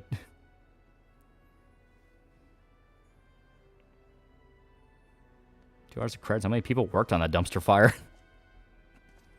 Yeah, Jim Crochet's good music, yeah. Really sucks you can't watch Megas XLR anywhere because they got actors like Wendy Lee, Yorichi from Bleach, and Faye from Cowboy Bebop. Yeah. And a couple of idiots find a mech and basically protect the Earth. Yeah. That Droid Bakers and people anymore. If you have any complaints, please file a report with Human Resources. Yuki upset her VTuber model was shrunk down by a foot too tall to be a proper idol. Jeez, Loris, this is worse than the time I was in Cyberpop. Yuki have an arc where she's mentally unstable and depressed and a resort joins Phase Connect. I will explain some things as vague as I can while talking about details that have already been talked about in other streams. So, VTubers are a thing, yes. VTubers will actually end up being kind of important. But they're important in the sense of there is a very specific one that matters. Yuki herself was never a VTuber. She was just a pop idol. You will find out why she wanted to be an idol, what she did to become an idol, and why she is so resentful of her idol self. Megas XLR was also made by people who actually like mecha and classic anime. A few episodes are blatant references. They're being Captain Harlock. Yeah. You're going to cancel the main characters like in Yakuza 8. It is very, very, very important is all I'll say. Big on shows use tax write-offs. Are you a fan of Final Space? Show was so good. Yeah, I mean, I saw Final Space. Fishman Face Connect confirmed for canon. To be fair, Ubisoft's known for long-ass credits, so that's not surprising. Yuki did the sucky. She explicitly didn't do the sucky. The most I'll say is her backstory. The word I keep coming back to is it should be sad. It should be like sad, painful. Like it is one of those of her life was a tragedy even before. Yuki's mass-produced bot. When I know what's going to happen, read the damn book. So Yuki has actual integrity. It's one of those where she is insulted at the idea of using shortcuts because of what she did to get there. And he said he's absolutely willing to buy the rights to Symbiotic Titan as soon as he has the money and means to do so. Yeah. Speaking of VTubers, why did Pippa post gay porn on her Twitter? At least she didn't get casting couch, thank God. Yeah, no, like she not only would not casting couch, she would look down on other people that did. She would basically see it as you're a fucking fraud.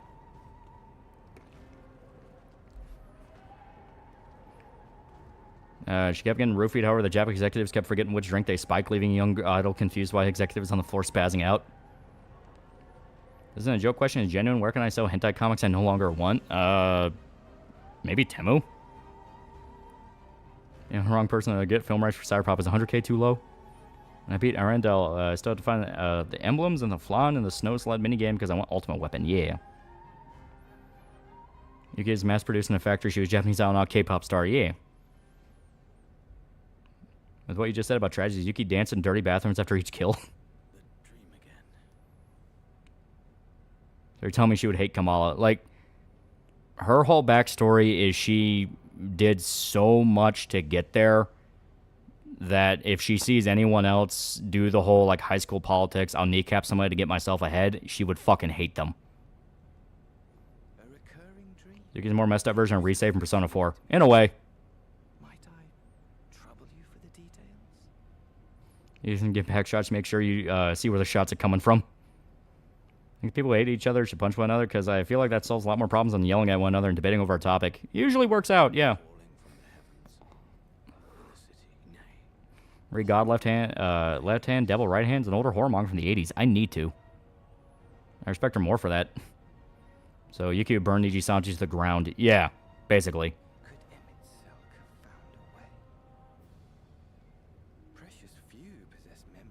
Feel like you spoiled a villain in the series? No one really important that you wouldn't already see coming just opening the book.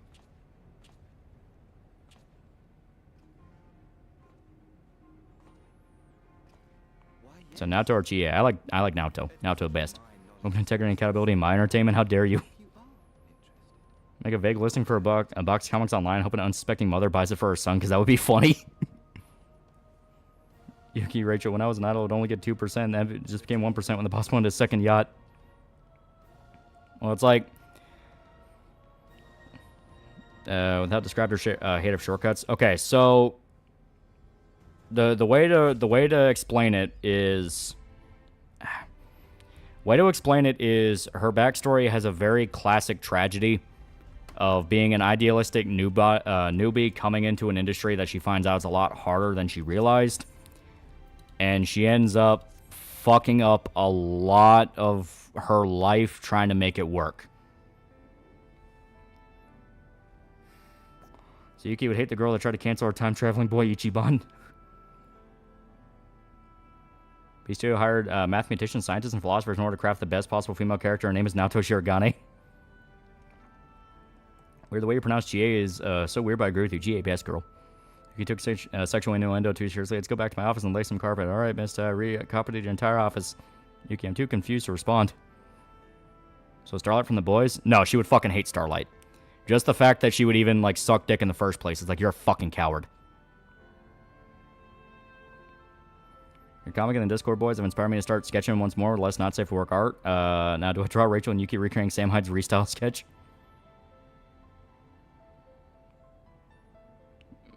Making my video about my issues with adaptations, adapting something into a different medium, something like a book or into a show or a game into a show is the only time it's justified to adapt it.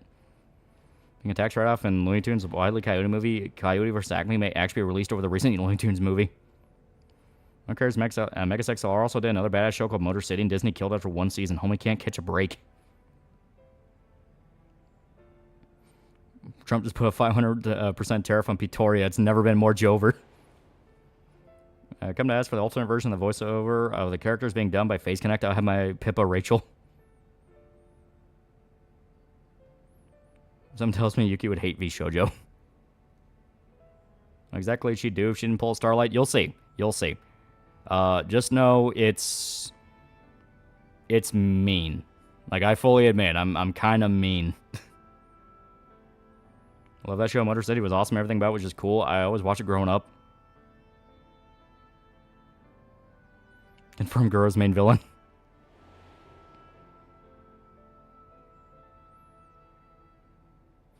So she's Miku from Day Live. And Idol didn't do the suck and her manager spread rumors she did just to spite her. No. You'll understand the full context.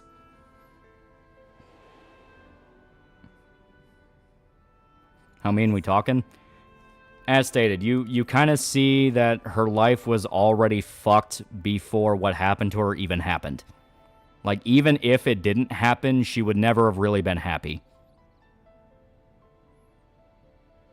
It'd be bittersweet if she did succeed in a way. Her songs were bought by upcoming idols, used on the records, ended up top sellers. When you say mean, do you mean she gets mean against them and the world gets mean to her? Latter. Well, it's kind of both. Suzuki have crippling idolmaster addiction like Miura. Yeah, prepare for emotions, chat. We're not spoiling. Yeah. Suzuki likes hard workers. Basically, she would love Asta from Black Clover because he basically works hard 99% of the time and comes strength. It's not even a thing of loves hard workers. It's more in the sense of she feels insulted with how much she put into it. Like, one guy brought up the Chuck speech from Better Call Saul. It's unironically kind of like that. Like, I worked my ass off to get here. You know, that kind of thing. You know, that's why she's able to look down on people who take the shortcut and suck the pee-pee, because it's like, I didn't fucking do that, and you did, so that tells me everything I need to know. You were never going to make it anyway. Like, it's not even really an integrity thing. It kind of is a little bit of an ego pride thing. You know, it's not meant to be a positive trait. It is kind of a little bit of a flaw. Between Yuki and Rachel, which one's the gotcha addict? Which one's the drunk?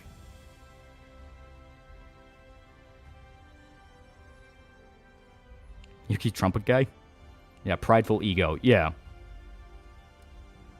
Because that does burn her. That's all I'll say. It burns her in the backstory. Of she's like, well, you were never going to make it anyway, you fucking fraud. And that ends up causing major consequences. I guess her pop gotcha game. I refuse to work with China. Can Yuki get drunk? I have a fun joke in mind for that. I have a really fun joke in mind for that. Yuki vs. Conan, how would that go? Sorry, Pop always makes me want to work on my fantasy, the sci-fi comic, and start writing that shit, but I don't know how to write shit. I understood why I was supposed to feel bad for Starlight sucking dick to keep a job. I actually hate her for that until she eventually won me over. Well, in both the comic and the show, because to be fair, season 1 actually did handle it pretty well. It was a thing of she was just scared and didn't know what to do. It's like, this is a massive opportunity. I don't want to let people down, so maybe if I just do this one time.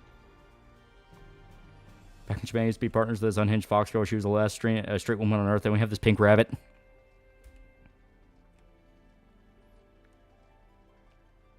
I'll be a sweaty fat guy considering the comic someday. Does Yuki get mean girled? As stated, I'm not going to spoil it. Just know that...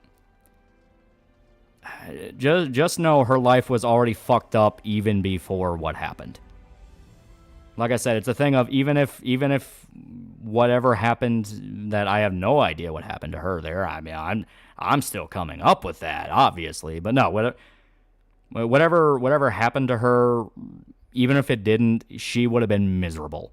And that's kind of the whole point. And no spoilers. Exactly. We're not spoiling. Just know that the backstories to both the girls are going to be really sad. Pretty letting people down, but you know I've never done? Go on, guess. I don't know. Different note, a bit out of loop, but was it with TLDR when people hate V Shoujo? It's a deep rabbit hole. A lot of the crazy women go there, and not like fun face connect crazy, like legitimate crazy. Didn't you tell the backstory a year ago? Something to do with a concert? Yeah, but as stated, I've kind of jumped around a little bit on some ideas, because I thought it'd be more fun if I did it like this and like that. So when we can expect a comic on Amazon, we're gonna when the comic's finished, we're gonna send it out to backers first, obviously, because they're the guys who basically invested and they deserve their shit first.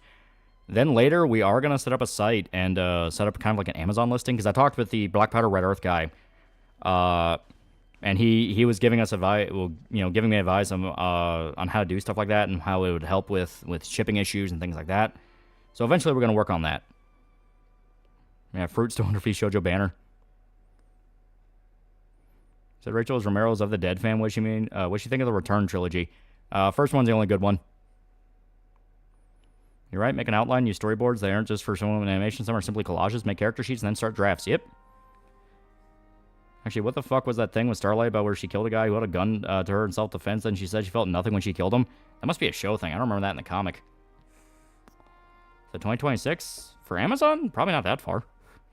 Yeah, we're not doing the gay-ass shit Arcaven did where we fucked the backers by putting it on Amazon first. Backers get it first, then goes in the stores. Yeah. Yeah, it is a show thing. Okay. Return of the Living Dead 3 was fun. It was fun. It was. But it's not as good as the original.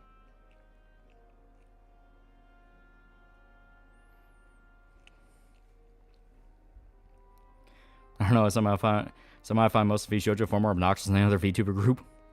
Which remind me of Sid Barrett. He was a singer of Pink Floyd's first album. He later quit the music industry after seeing what they do. David Bowie's a huge fan of his. I feel silly was revealed Yuki was cyberized because of a terrible freak banana peel accident. Like, the only one that doesn't get involved in drama is Henya, and that's because she had her fill of it. Think the new Return of the Living Dead movie's gonna be good? I hope so. The trailer made it look like it was gonna lean more on the horror, when Return of the Living Dead's a perfect marriage between funny and horror. Like, the first movie had some fucked up scenes, but it was also really funny. Sure, Nvidia's gonna invest billions in U.S. manufacturing. Hell yeah, we're so back. Ever since Matar and Henya joined V Shoujo, they're doing an okay job staying out of drama. Minus some individual members, but not doing anything company-wide, at least not in a minute. Yeah. The one thing I like about video game consoles, the IR sensor. I can play light gun games and feel cool instead of using my mouse and pointing at stuff on my computer. Yeah, Henio just wants to be Genius Tea Kettle, exactly. Kind of like Matara and Amelie, who are the not so funny crazy ones, at least those who are still left. Well, Estate Fruit's still there. She's fucking batshit. When I see how many videos made on Berserk, maybe finally check it out, and you were right, it's peak. Hell yeah, hell yeah. So with intentional irony, you made the character that refused to sell her soul a most artificial being. There is a level of irony to that. As stated, it's a little bit more complicated than just refuse to sell her soul. You'll see when you get there. Like I don't want to say too much, but you will see. It's a thing of she didn't sell her soul, but by the end, what she had left wasn't worth it. There's the person who has any actual real life inspiration for Yuki and Rachel. Not really real life, no. It was just stuff Manito came up with. I'd have to ask him if he had anyone in mind for them. How old's Yuki? When you see her in issue 1, she's 23. When you get to the date of what happened to her, she was 20. Hey, Chad, if Chad wants to watch Mega XLR YouTube channel, Camel Boro has it up to episode 15, first season according to playlist description. Hell yeah. Sarpoptic influence from Sigmund Freud.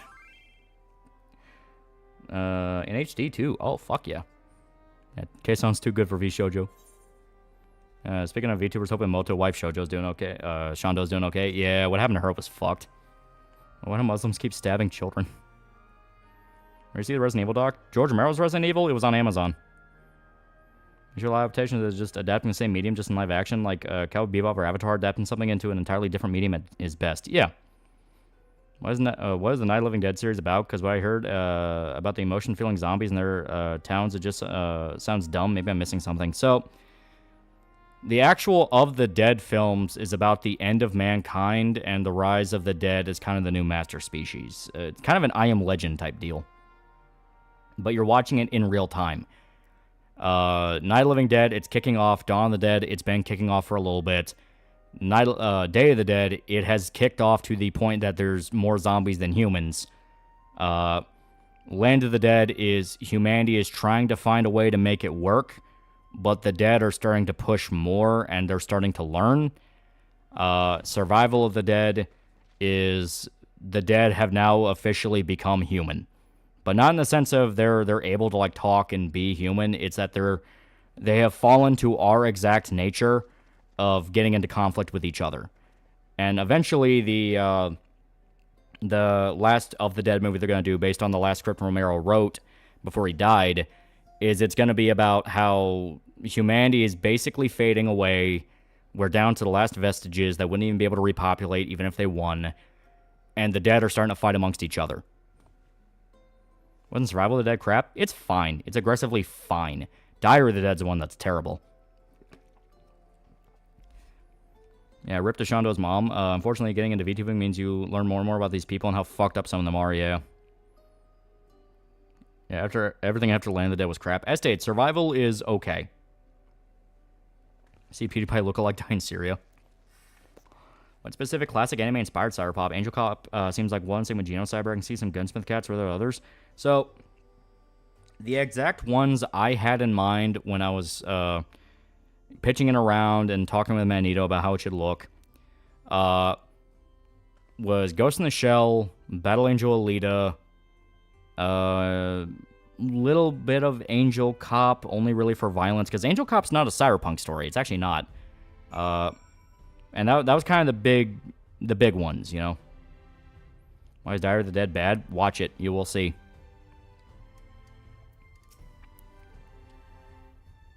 Did you see the French government gave its citizens a doomsday guide? That's garbage. It was made at a time when found footage was on the way out. Yeah.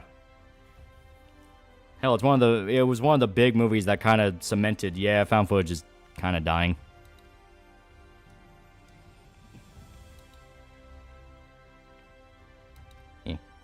Dominion Tank Police? Not really, no. Like I said, it was mostly Ghost in the Shell, Battle Angel Alita, a little bit of Cyberpunk 2020, Angel Cop, as stated, not really. It's only really there, like, violence-wise, with how violent it is. Even then, a lot of the other ones I list are violent. It's mainly, like, just some cyberpunk along with J-horror. So it's kind of like, you know, because there's going to be, like, J-horror elements and just straight-up, like, horror elements in it.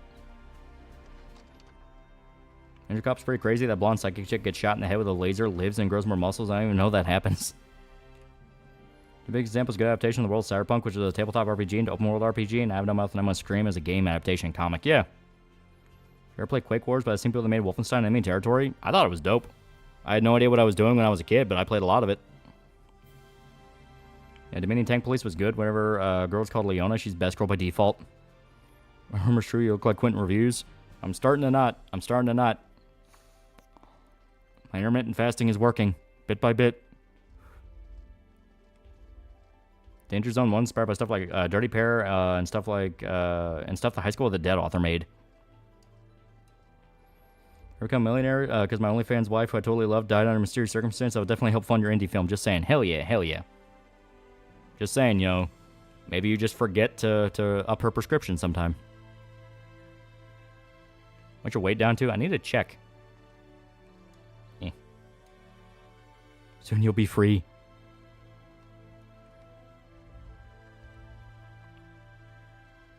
I just read something. Latinx is Latino's N-word.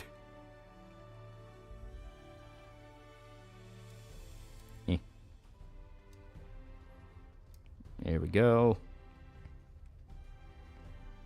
You don't have the soy face? I forget to turn off the gas stove, yeah.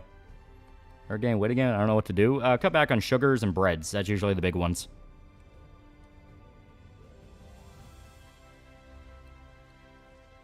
I wish to be free.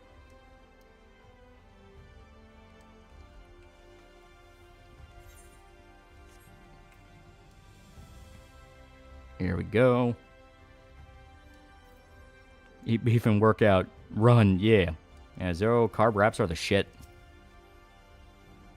Yeah, carbs are usually what sneaks up on people the most, because when your body breaks down carbs, it breaks it into sugars. So it spikes your sugars up. So if you're eating sugar on top of breads, you will, yeah, you'll balloon up. Come in, Latinx, you'll know why our crime statistics are high.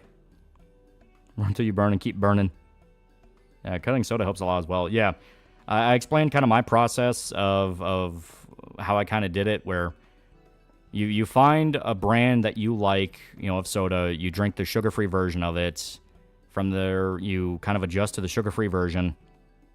When you adjust to the sugar-free version, you move on to sweetened sparkling water.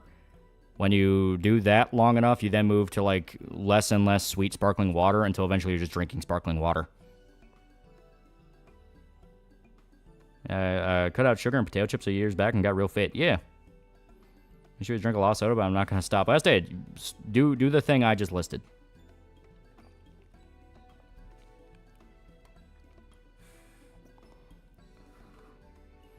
And break away from soda pop, it works wonders. Yeah.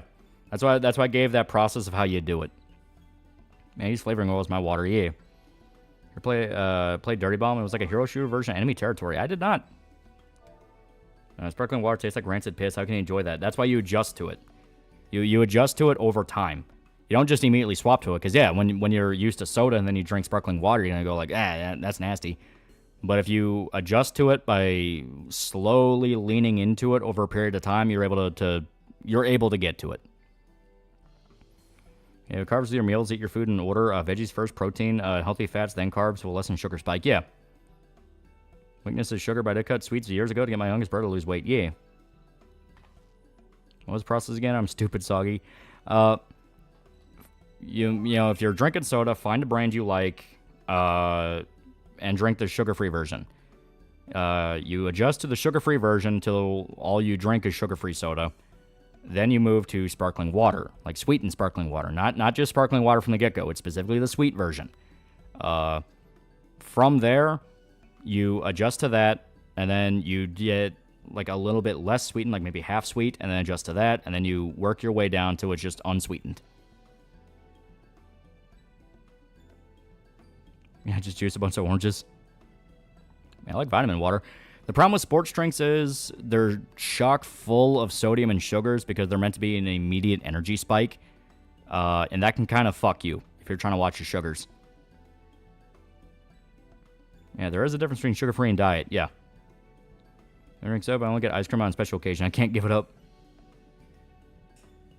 But I like Dr. Pepper and Dr. Thunder too much. You don't have to completely cut it out, but making it to where it's not the majority of what you drink helps. As for DM reading this, it was an accidental typo. I was using their YouTube name. It's for sparkling water, no chat. Go for the throat and gulp down Pellegrino. Diet drinks are bad too, the 4 aspartame. That's why I'm saying you don't stick with it because it's healthy. You stick with it because it gets you used to not being on sugar. Like, I'm fully acknowledging it's a transitional beverage. You're not sticking with it. You're just sticking with it long enough to get used to something else. How about Gamer Subs? Been drinking that? Yeah, Gamer Subs is good. The only thing to watch out for is Gamer Subs has shitloads of caffeine. So you want to mix in the caffeinated ones with uncaffeinated. And switching to sweet tea helps. Sweet tea's full of sugars. If you're trying to cut back on your sugars, you got to cut back on your sugar. There is no shortcut to it.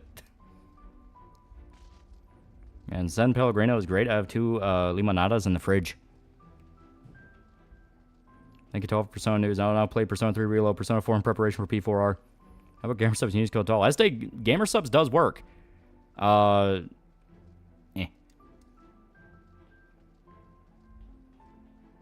drink water all day and milk when I eat because I have heartburn issues, so milk the most. In fact, fuck it, too much effort, lose weight by smoking meth. Don't drink soda, but even when it's available in frequent, water is the majority of liquid intake. Yeah, 1 scoop caffeine, 2 scoops caffeine free. Yeah, that can be a way you can do it. Aspartame has issues of diminishing returns. Well, like I said, you're not relying on the aspartame. You are just trying to cut back on your sugar. It's not that you're doing it so you can immediately lose the weight. It's that you are cutting back on something so you can kind of break that sugar addiction. GamerSup's work is pre-workout. I mean, pre-workout's a whole other different formula. GamerSup's whole thing is it's caffeine. It's caffeinated. It's like energy drink powder. But it's not as carbonated and acidic as energy drinks. Yeah, you're changing a habit, basically. Yeah. If you eat something with sugar, make sure there are no added sugars. Yeah. You guys need to do all that to quit sugary drinks. And I thought it was Mexicans had a problem with Coke. You said come back on sugar and I just drink whiskey and vodka. Guess what that's full of? Mitch Dallin 2 and DLC. Fun game. Yeah. See, Persona 5 roll, the thematic of being rich and getting treasure. Persona 3 reload, reloading the Evoker. What R and P4 stand for? Persona 4 record. Wish games had premium adventure from Yakuza. Yeah. Warren Coffee for the win. We need soda when you have beer. I start watering my plants at Gamer Subs. I heard that have electrolytes. That's what plants crave.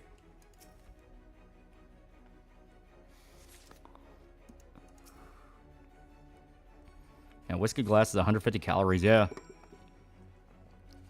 I can't drink unsweetened tea. I'm texting. We can have half sweet, half unsweet. That's what my mom does.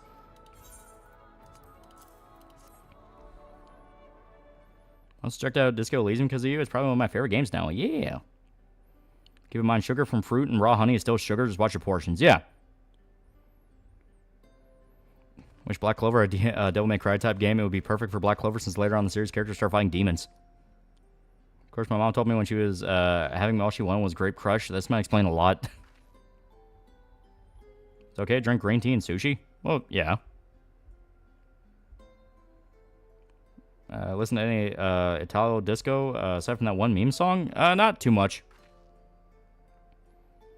Tobacco does help with weight loss, but that's not recommended for other reasons. Chat, go drink water right now. Go hydrate. Make piss to 3 days grace. So how soon do you think these shows are going to lose their major talents? Who knows? Who knows? You ever think you're going to review something like Beavis and Butthead or King of the Hill? If not, then either actually possible. Oh yeah, no, I'll definitely talk about them eventually. Would you have 30-ounce caffeine with 1 or 2 shots of espresso on a daily basis? Drink stuff with sugar as long as you only do it like 2 times a week. Yeah. Yeah, raw honey tastes pretty good, though. Vegetables and quality meat like beef are best diet foods. Yeah. Rice is carbs, prepare a fish for protein and healthy fats. Yeah. I start small, got an 8-hour window in which I eat, and only allow myself sodas on weekends. Yeah. I cracked my bones. Can talk right now. I'm making piss. Animal Hot Big Gun starts playing. Because I don't drink that much sugary stuff. Why not just cut cold turkey to water? Because it's a lot harder to do cold turkey. Like I said, when you eat a lot of sugar, you develop a legitimate sugar addiction. Which is why it can be really easy to fall back into eating sugary stuff without even realizing you're doing it. I don't like espressos. Like spinning a wheel of fortune. Each spot is a different emotional state times 5. Yeah, never go cold turkey on anything. Only if you know you can do it. What about ginger ale? I mean, ginger ale's not the worst thing you can drink. It depends on the brand. Some are literally just sugar water. Others are a bit more on the side of it's more ginger than anything else. Drink about 2 cups of water flavored magnesium powder and water flavor drops every night. Tastes pretty good. I just put a needle in my arm. Sugar ain't shit. Last person that left V Shoujo was Russia. Yeah.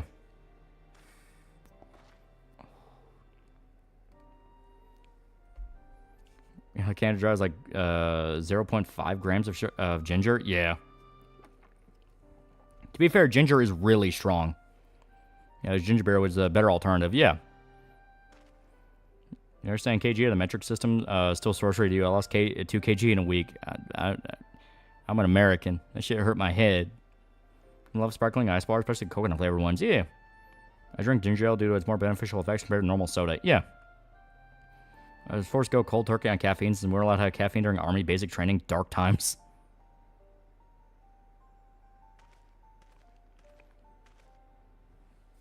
Here we go.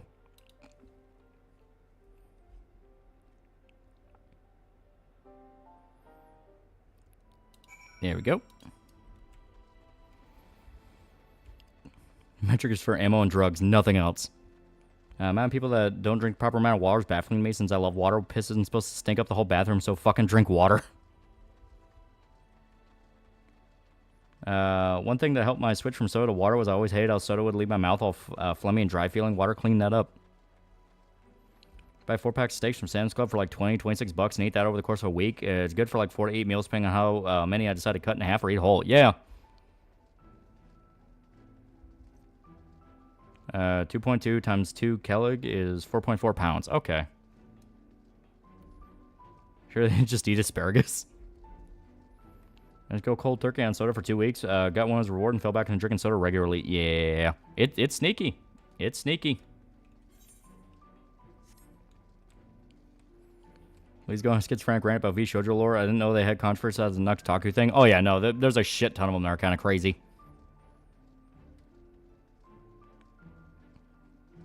This is the hole where you'll get my super laser piss. Yeah, eating tuna is good and protein spaghetti. Yeah. Lightly salted lemon water is really good for your sinuses.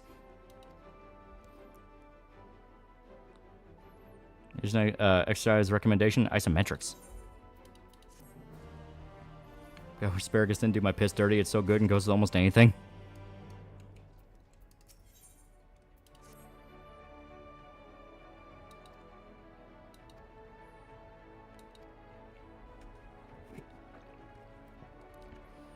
Yeah, seltzer tastes like the flavor's far away. Yeah. But like I said, you're not drinking it for the flavor. You're drinking it because, well, you know, you don't want to be a fat fuck. Except I'm going to go higher. I'm pissing on the moon. I'm talking about cutting sugars. I'm glad my parents never really had soda in the house when I grew up. Yeah. It's one of those where when you're a kid, you think it's gay, but then you're an adult and it's like, yeah, it's kind of good I didn't build that habit. Shoujo is partially owned by Melody. By that metric, it's a group of insane bitches by default.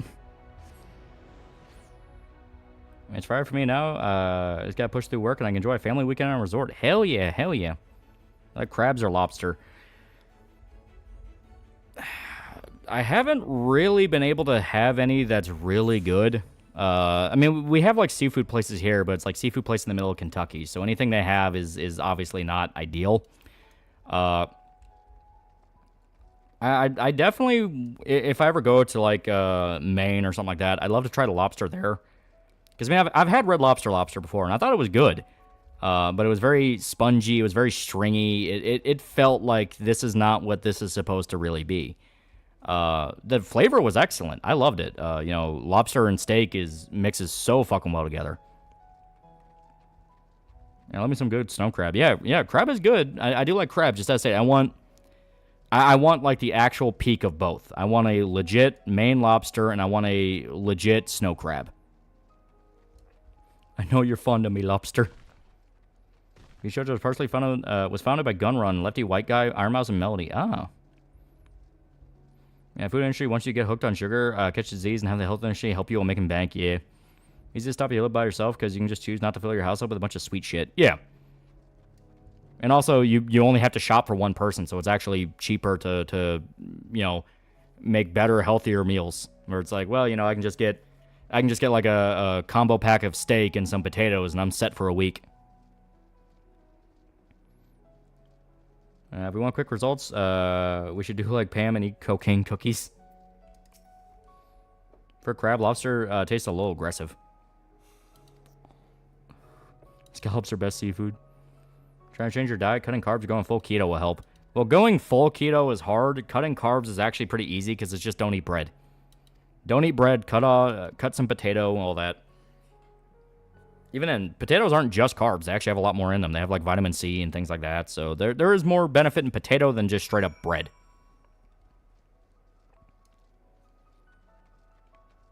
I'm a crack addict for diet soda, but you'll never catch me drinking sugar. Friends poked at me for getting this stuff taste worse, but a can has like 80 grams of sugar. Yeah. But I love bread.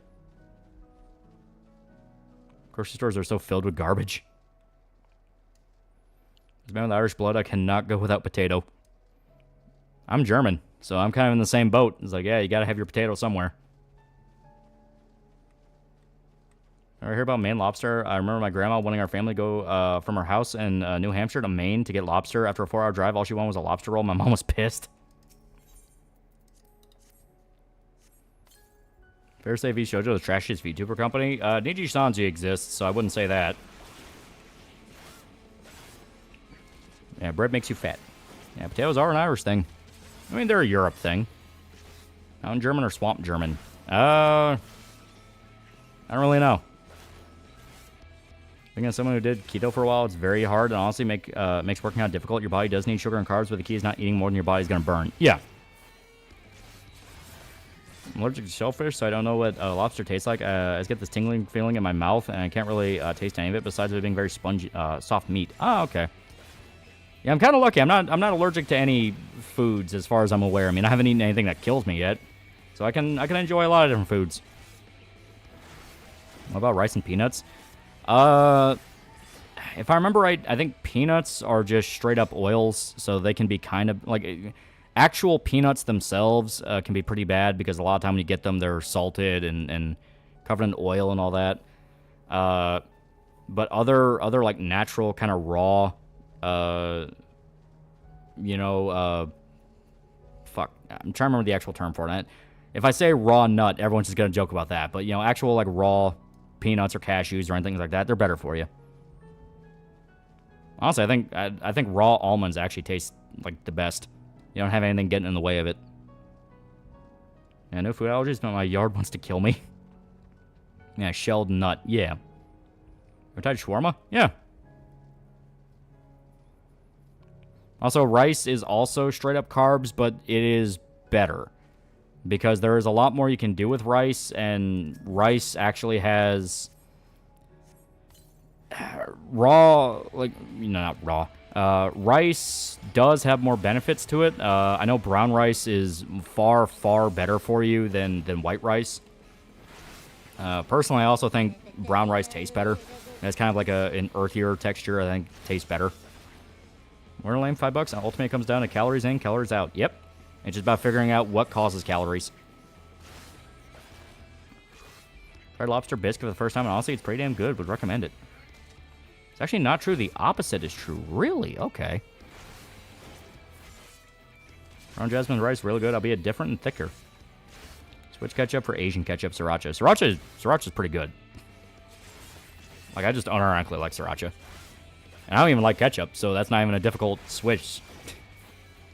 Base blew up after I touched poison oak when I was cleaning up after Hurricane Ida. It sucked. Legumes.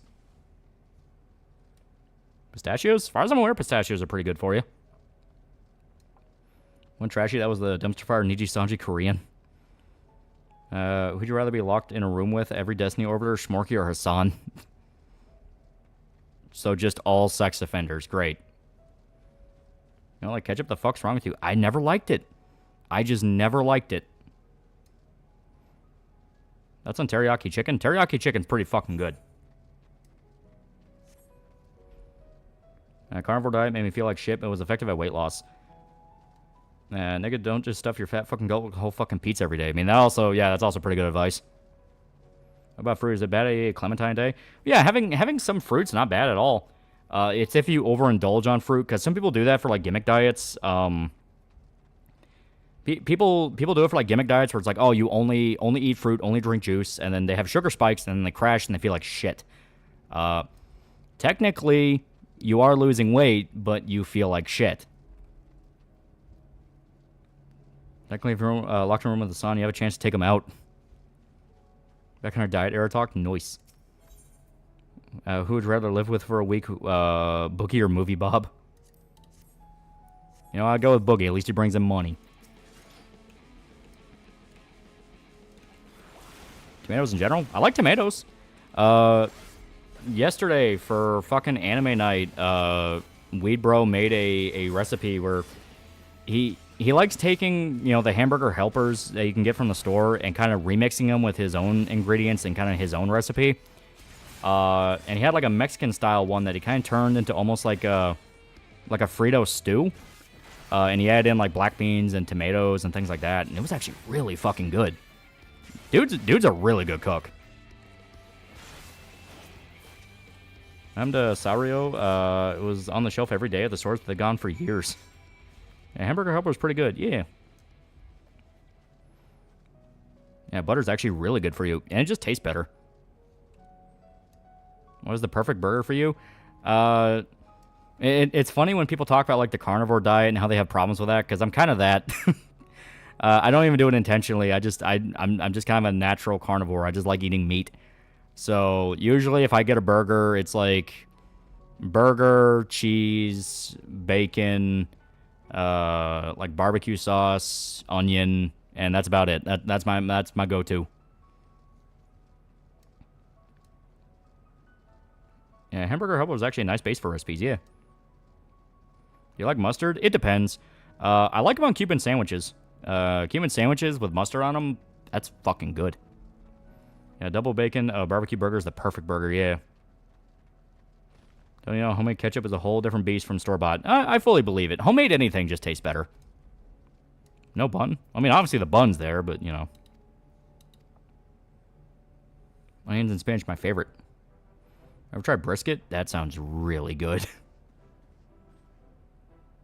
How do you like your bread? I'm pretty open with bread. Like, I just kind of view it as bread, so. And being a natural carnivore is not that bad. It tastes good. You're a southern man. It's in our blood. Yeah, eat lettuce and tomato with your burger, you heathen. I really like mustard, but Cubans are must-have with mustard. Well, especially if they give that little, because certain Cuban places, they'll have kind of that sweet sauce. I have no idea what it is. But it's like a sweet sauce you can either dunk the sandwich in, or they'll kind of coat the meat on the inside of the sandwich with it. So you have that really sugary sweet sauce clashing with the very bitter mustard, and it just fucking works. It is so good. Chad, I'm hungry. I don't want to eat at night. I was called a raccoon by my mother because I washed my hands after making some sandwiches because I don't like greasy feeling of putting chips on top of bologna and cheese. Why am I attacked for not liking greasy fingers? Also, brisket sandwiches are amazing, especially if you have onions and sourdough buns. Yeah. I've eaten schnitzel, cooked it once, and it was pretty good. Oh, yeah. Like I said, my family's German. Crackers, the food, not white people. Crackers are good. You know, you buy a little block of cheese from the store, and you just eat that. You know, cheese and crackers. So you like mustard? Ask Dave if it's on the right thing. I'm from this hillbilly folk. His grandma wants you to be plump powerhouses. I prefer to eat burgers, all the stuff between two patties, or lettuce wrapped. Do you like coating your meat in sweet sauce? Raw nuts, coating meat. You're making a lot of immature people very happy. Fram Aryan? No. Aryan's not even a German thing. That's a fucking, like, Middle East pagan thing. I ain't no fucking heathen. So then they have to set dip pens on fire before using them to get rid of the oil. Huh. Smoked Gouda and crackers is a perfect combo. Dude, so when I went down to the resort around Halloween time last year, me and my mom ate at that really fancy restaurant. The bill was like fucking $300, but it was worth it. I wanted to pay just because it was kind of a treat. I still think about that fucking cheese platter. That fucking cheese platter. Like, I even mentioned it to my mom sometimes. I was like, God, do you remember that cheese platter? And she's like, fuck, why'd you have to remind me? It was so good. It was like a selection of artisan cheeses. It was like goat milk cheese. It was like a specific type of like aged and smoked Gouda. There was one that was called like moon cheese or something.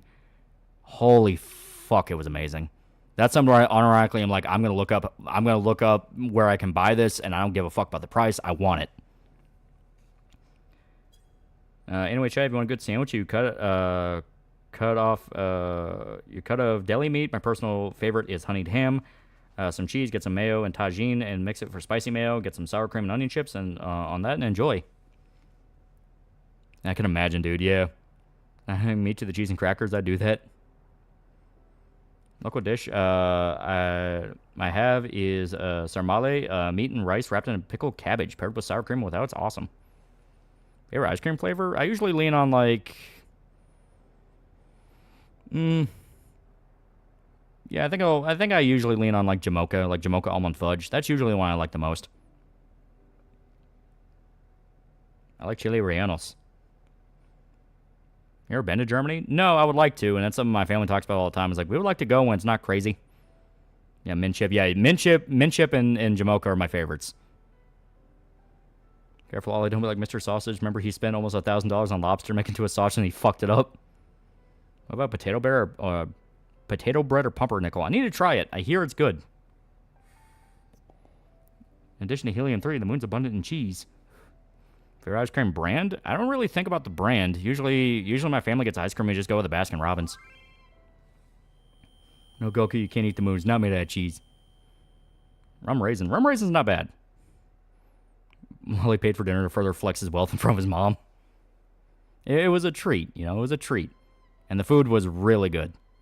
Can't eat dairy unless it's butter. My nutritionist says it's the only dairy product that won't affect me. I'm not intolerant, but it causes inflammation, so please stop talking about cheese. I prefer goat milk over cow milk. Yeah, goat and lamb tends to be very rich in flavor, whether it be their milk, the cheese, or the meat itself. Yeah, stay away from store-brand ice cream. Is diluted to fuck, yeah. I should try From Under cheese. Oh, got himself in a horrible debt to take his mom out to dinner. I didn't even go into debt.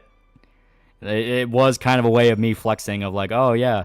Because it was, Yeah, I remember. It was right after the Cyberpop campaign. That's when I went. Yeah, dipping mutton in milk, try it once. But it was right after the Cyberpop campaign kicked off, and we made our goal and all that. So it was kind of my way of announcing, oh yeah, I just made a shitload of money off this, so I will pay for the night, lowly peasant. I'm sure you're watching these days. I caught up on Reacher, season 3 Reacher. It's really good. Almond milk? I don't drink almond milk. If I drink like milk, it's just milk. Salted Caramel and Rocky Road's good. Those are pretty good. Given your YouTube history, I assume you were Irish or Scot. I'll love though. I'm a mix of a bunch of things.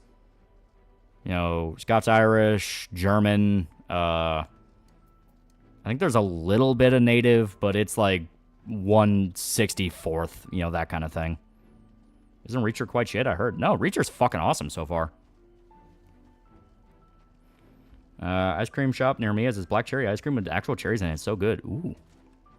Remember we're making rotisserie chicken with baked potatoes, mincemeat with Chinese cabbages, fried in butter. I'm going to add some grade cheese for lunch. Ooh.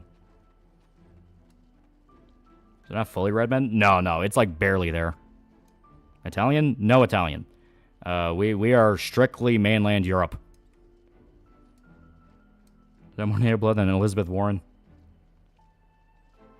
I know what my history is. I'm Czechoslovakian. I know I adore Kit Kat ice cream. Yeah, ATF got involved. Things are gonna burn down.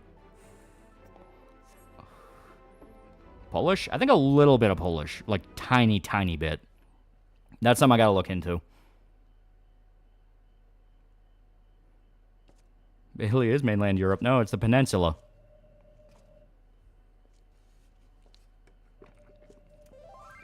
Ever played Ratchet and Clank games? A shitload. A shitload. I fucking loved Ratchet and Clank. Bossman says Germans, Wolfenstein enemies are cliches. Guess and show is about 10%. Yeah, he has like direct family line. Was it you who called me here? You heard Hungarian food is the only native European food that's a bit spicy. I need to try that. My native is Shota. Estate, he's got like direct line. Those DNA ancestor trackers legit. I know certain sites will flat out lie and will just randomize the results because there's some people that knew their family history and sent in for the tests, and the tests were completely wrong from what they knew. And it was shit like they had the documents for it, so it's like, hey, you literally just randomized this. That doesn't make any sense. Russian? No Russian, but I know I got some Prussian, like with a P, Prussian. So a little bit of that. So kind of a...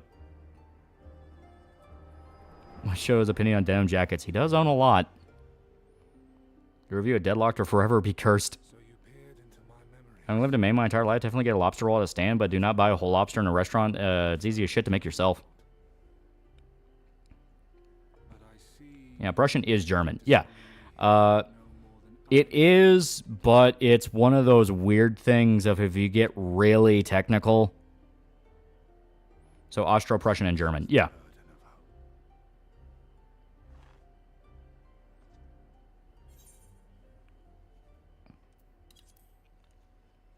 I don't know my full heritage, but according to my mother, I'm mostly German from my mother's side, Norwegian from my father's. What fool would relinquish his weapon? No Czech? No, as far as I'm aware, no Czech. So, Holly, did Shota ever tell Joseph the truth about Dale's dad? So many times, warrior of darkness. I arm myself. I hone my skills. Question for Germany. Why is that I could get arrested for what I say online, but child porn's apparently okay? Like, why can't we just have both? No, I'm just playing. I mean, the first half, not gonna lie. Old German Prussian, there was old Prussians that the Germans assimilated. Yeah, basically. Yeah, Prussian's not German, it's Northern Slavic with some German. Yeah, that's why I said if you get very specific. What genre is Reacher? Mystery? It's mystery, action, military thriller. What do you think of Rift Apart? I didn't think it was bad. Never looked into my family history. First I got back as World War I. Probably Romania, my country, contributed to 3 gorgeous dams, so anybody here can take credit for its collapse. Germany recently released a travel advisory on the U.S., but it's you need to follow. But it's to expect you need to expect to follow visa processing rules. Okay. Chile's really changed the cooking game, didn't they? I have some Basque DNA, meaning I have very deep roots in Carthage. Oh. I don't know much from my father's side, but my mom's side's fully Mexican, like Mesoamerican. Oh. I've been rewatching Sons of Anarchy and Mayans MC. Thoughts on the shows? I never saw Mayans, but Sons of Anarchy was pretty good. I watched Kodo Lake. It's crazy mystery like Memento. I have not. No more of my oral history, me being half Cherokee than my dad's side from being British and German, and my mom being Irish and Scottish. I moved from New Carolina to Virginia. Family came to Australia to import Rolls Royce into the country back in the 20s. My great-grandfather came from England. Germany's so fucked right now. This bullshit leads to Austrian painters become politicians. Grandma's very nearly 100% Swedish. The only other thing she is Norwegian, but that was from when it was occupied by Sweden. I watched Slow Horses? I have not. Recently I was told I have native Indian on my father's side, but that was mostly it for me. Oh. Have you watched Yellowstone? I've not seen Yellowstone. I have deep roots in Gothas Kanza, or Kanza, whatever. Carthage and Rome. Oh. Yeah, German, native, Irish, and Italian. So I'm looking through my great-grandfather Ellis Island paperwork that essentially said no useful skills, but it's very polite. But in fact, about the Netflix Devil May Cry, where they say hell exists because humanity, so no one... another red atheism from Ejiapu to rip off Berserk again from the idea of evil. Dad's side of the family came from Scotland. My mom's side is West African, indigenous Central American. Well, knowledge my history is from being from Nicaragua and El Salvador. Moral of the story: I'm a good recruit for ops in tropical jungles. You watch WWE? Yeah, it's pretty good. Greatest trick the Austrians ever pulled was convincing the world Hitler was German and Einstein was Austrian. Was a person I discovered from the old colonial times, possibly connected to my family. He was a Dutch settler whose village was raided and he was spared. Opened a tavern. Oh. Full-blooded Viet, but a true American at heart. I'm 100% Yakubian. I'm definitely Polish, German, Irish, and Scottish, especially Polish. My grandpa on my mom's side was a direct immigrant. Oh. It's always cool to know how many different places people are from.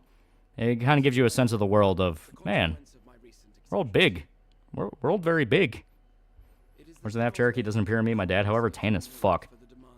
Today, Roman, Seth, and CM Punk in one ring. It's going to be fun. Oh. Could be cool. Indeed, I told Beck Lug as much, but they would not be persuaded and sent me away to rest. No need to make a fuss. Big and stupid. Yeah. I'd see Tates are filing 50K lawsuits against people who have documented about their sex trafficking. Yeah. It's hilarious because I was telling people over and over again, if you bet on them, you're going to regret it. If you bet on them, you're going to regret it. And then boom. Was an ancestor that was on the same voyage that Leif Erikson that discovered America. See, that's cool. So it can show someone an entire powwow of his ancestors. Is he still stuck at just summoning 3 at a time?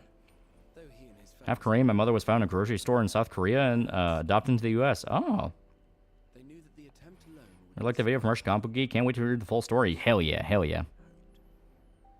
So who do you think? So who do you want to win? Cody Rhodes or John Cena? Cody Rhodes. Cody Rhodes got fucked. He got fucked so bad by The Rock barging in. Let him have his W.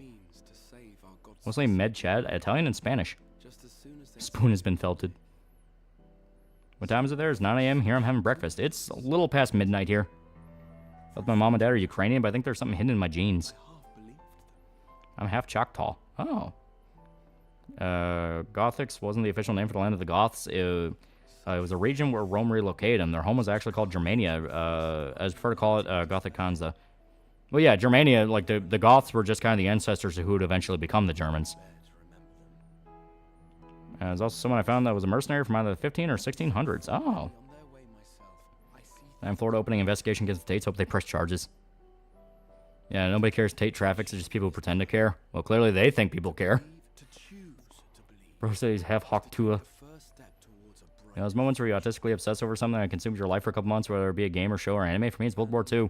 I mean, yeah, you always have that little phase of when you get into something and be like, man, that's really cool, and man, I really want to get into that, you know. I'm torn. I want Cody to win, but I want John to win because it would cement his turn. It's so tough. I'm Serbian and German. Oh.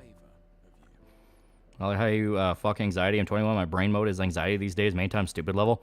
I never really deal with anxiety, like, at all.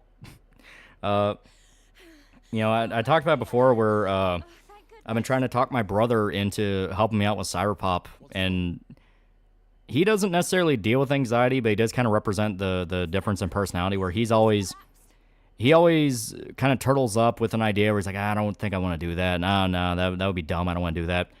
And he has described me as like being a retarded rabbit, where I just rush out ahead into the field without thinking because I think it sounds fun.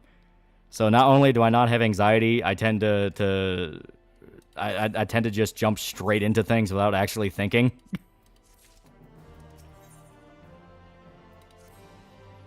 Mexican and Filipino. Dad was here from the States and Mom was brought over because Grandpa was in the Navy. Fun fact, the land known as Thros was considered barbaric and savage by the neighbors, but there was civilization led to the Iron Age. Thros is the modern-day Balkans. Man, I relate to your brother. You're lucky you don't have to deal with anxiety. Nolly, head empty, no thought. I mean, there's been stuff I worry about and stuff where I'm like, oh man, I really don't want anything to go wrong. Like you know, tax season's coming up, and I finally got all the paperwork I needed to, I finally got the paperwork I needed to actually file, and I managed to clarify any issues, and I got all my ducks in a row.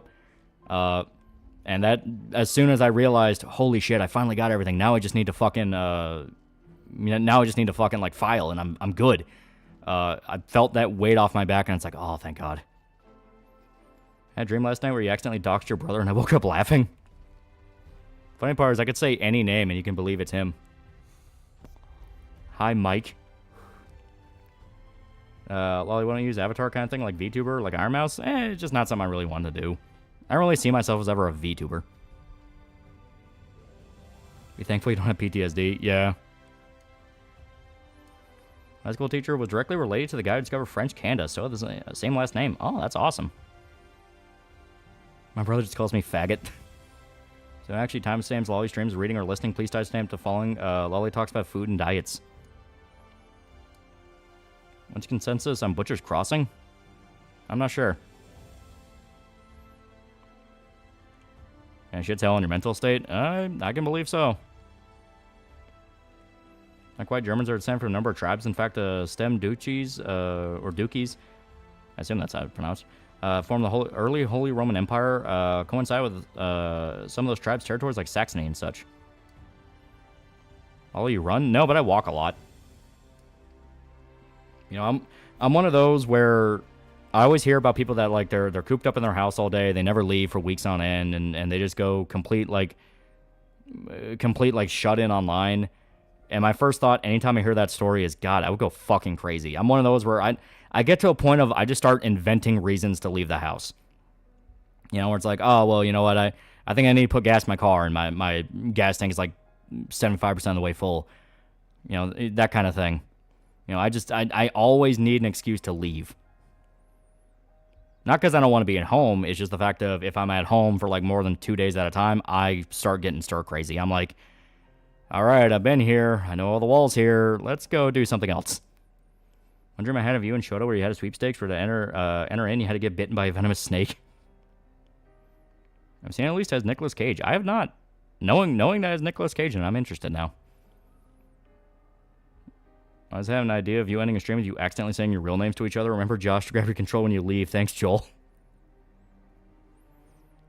Don't people make you feel overwhelmed, kind of off on street? I go crazy, therefore prefer adrenaline run. Everything around me comes so fast. Do you mean like if I get anxious around other people? No, I'm actually very social. I got DC'd earlier. Well, anyways, hey, guess what? I had to SNES online for Switch. Nobunaga's Ambition, a bunch of other world map type games. Oh, that could be cool. I need to actually get in Nobunaga's Ambition. I keep hearing it's fun. Told my little cousin about you, and when he saw your success without being a YouTuber full-time, he called you a genius. How can I explain your retardation to him? Yeah, it's called Cabin Fever, yeah. Come all these big Hollywood names blindly praise Neil Cuckman. It's almost like he's getting paid to do it. Yeah. When Good's apparently doing a video on the released JFK files, I am fucking hyped. Well, his brother's actually called Joshua Conrad. Weird mix between extrovert and introvert. I think it'd be funny if you and Shota say each other's real name by accident on stream. We've had the opposite problem where, back when we first started streaming, we used to go, like, super fucking late in the night. I'm talking, like, 9, 10 hours of stream, stopping at, like, 6 in the morning type shit. And there was one stream where we stopped and we realized the sun was already up, so we're like, fuck, I want to go get IHOP. And so he's like, okay, whatever. And we're driving to IHOP. And as we're driving to IHOP, we're talking in the car, and we realized we kept calling each other the stream names. Like, I kept calling him Shota, he kept calling me Lolly. And we would realize it, and we'd go, fuck. No one of you was David or Cody? Nah. So we're on the street as Game Informer's coming back from the dead based on a recent tweet. Oh, boy. Wish I could have been there for those streams. Yeah, he said it would take a while, but posted the FBI Bart meme, he was on our radar. Well, it's more complicated than he was on our radar. It's that it was another case of they knew he was going to do it, and they let it happen and helped with it. Well, I found out your brother's real name is Quentin Reviews. I remember that stream, you two were bitching to each other about wanting your IHOP because it was like 5 a.m. He just said, fuck it, go for another hour till it opens. Yeah. Those are your names now. Lolly's identity of Lolly's taken over his real identity. Shara Nobunaga's Ambition, Sphere of Influence, the modern installment that is most newbie-friendly. Oda campaign starts in 1534. It's basically a tutorial. Okay. I know bits and pieces about it. I know it's basically Japan's answer to Total War. It's not quite the same thing. I know it's more of like a, almost like a turn-based card thing, I think. But I am interested to check it out. I do like my city builders and kind of Civ games. So if it's even somewhat similar to that, I like it. That'd be real fucked, wouldn't it, Daniel? Someone looked at you funny when you called each other lolly shorty. You look at him funny back. Yeah, they know and you know they know. Guys drank lethal amounts of caffeine back then and said very cancelable shit for hours until you crashed. Dude, we would get so fucking unhinged because the only thing keeping us going was nothing but, like, energy drinks. I would get, like, fucking...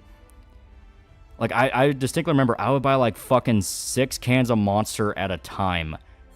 We eventually, like, moved on to Bang Energy, which anyone who ever drank Bang Energy drinks, that shit's fucking strong. Like, that is the kind of shit that, like, fucking sets your brain on fire. But we drank it because we got used to the Monsters and we need something to keep us energetic. And, you know, we had to keep sharp. You know, we had to keep on edge. You know, that kind of thing. Then as we were doing it more and more, we were just like, oh god, we can't do it. So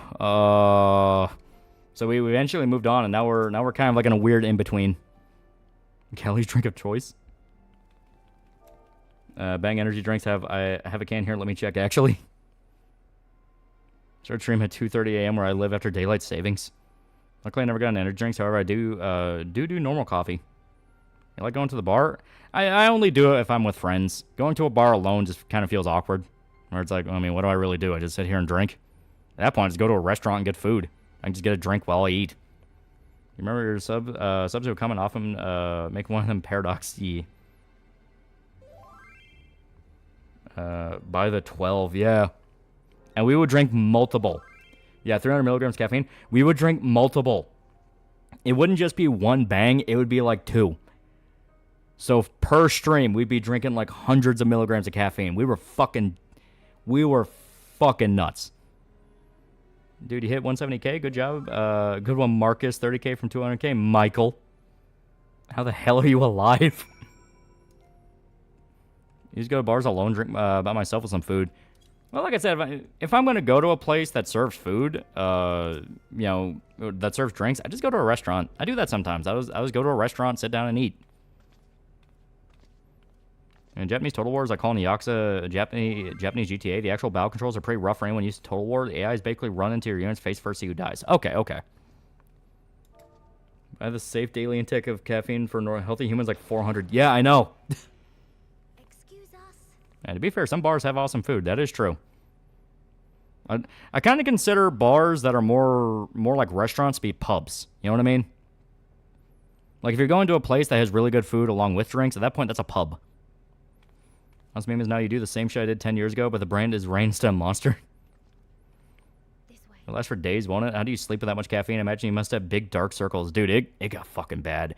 It literally got to a point where I was just naturally buying less and less, because even Shota was like, we can't keep doing this.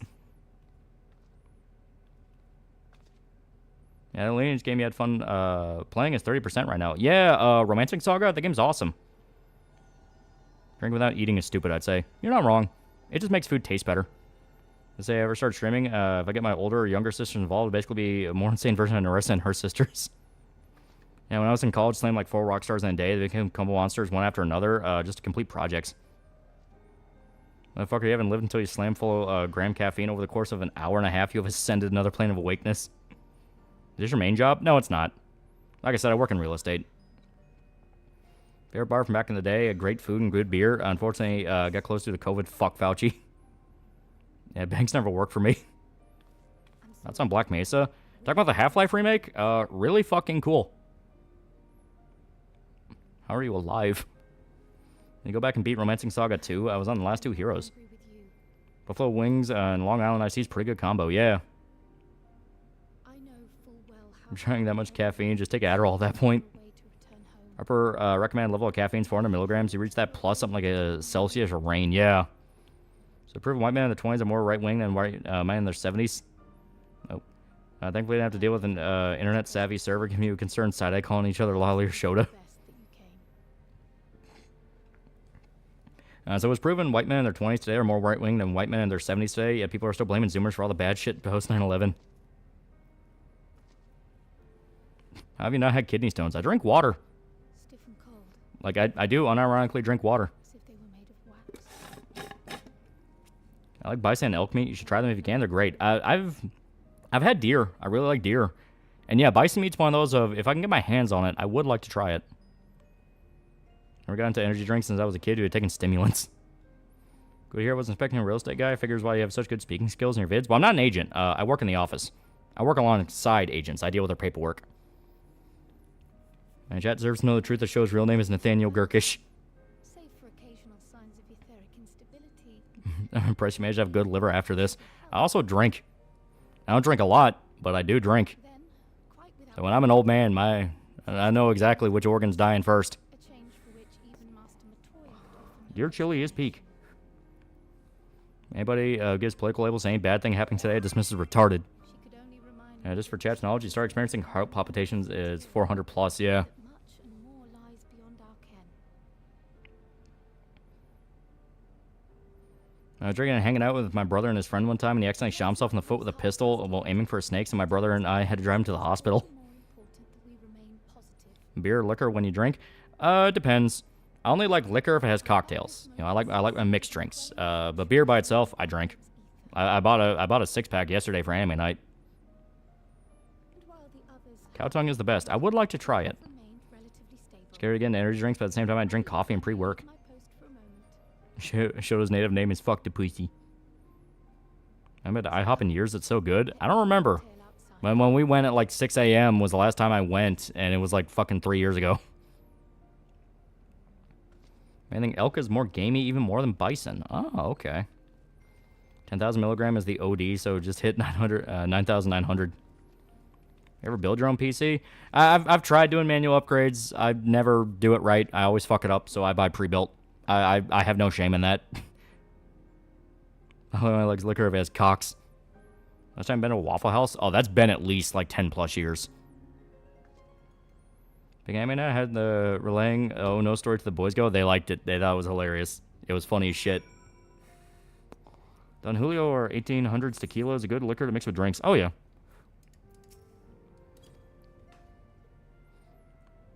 I've gone to Denny's at 2 a.m. Unironically, yes. It has happened. I thought it was fun talking. Yeah. Like we switch to Linux? Nope. I have no idea what the fuck I'm doing.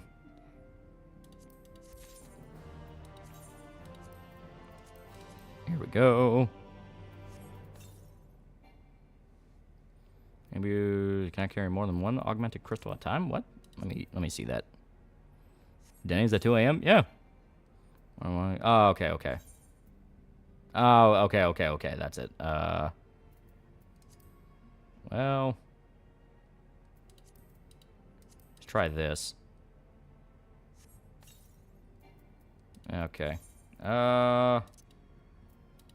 Put it in here. Now do this. Damn it. So now we can't use the whole fucking thing because of it. God damn it. Oh well, fuck it. Days at 2 a.m.? Yeah. After high school, there was a period of time where, you just get out of high school, you're able to drive, you don't know what the fuck to do with your time now that you do not have to worry about waking up and going to school, and you're in that brief window of time before you get a job, so you have that little bit of like, I can do whatever I want. And since it was pre-COVID, there was a shitload of places that were 24 hours. They had the staff for it and all that. So I would like spend whole nights until like 3, 4 a.m. just driving around town, going to different places. Because I was a natural night owl. I mean, I still stay up super late. I mean, hell, the streams go on till like 3 a.m. my time. But yeah, I would like drive around. I would go to like Walmart at 4 a.m. I'd go to like White Castle at 3 a.m. just to see like, are they actually open? Because some places they'll advertise their 24 hours. But then you go to them and they're like, oh no man, no one's working here. We closed down for the night. Fuck off. We barely get people here at this time. Yeah, same Holly, same, but I walked. What type of extreme weather is commonly hit Kentucky? We have everything. We have droughts. We have blizzards. We have, there are some wildfires, but they're very rare, usually because Because our state government's at least pretty aware that, like, hey, yeah, we can crack down on wildfires. We have a lot of water here. Tornadoes. We get runoff from hurricanes sometimes. Everything seems more manageable during the night. Yeah. So someone in chat said Cho's real name is Rusty Shackleford. Is that his real name? He should probably kill his parents. There's a new breakfast skillet. Chorizo, bell peppers, red potatoes, cheese, and scrambled eggs. You can get tortillas with it. It's the shit. Oh. Ever had a snow thunderstorm? Like, rare, but it did happen. I think it only happened, like, once, and it was during one of our winters where it could not decide if it wanted to be hot or cold.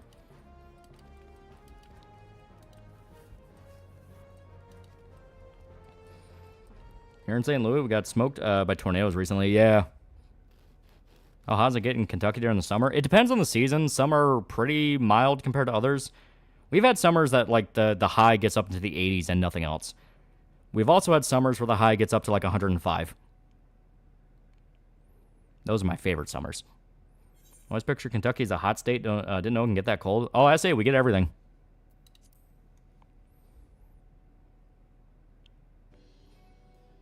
Sounds a lot like Illinois. I feel like Kentucky's kind of Midwest and Southern at the same time. Yeah, basically.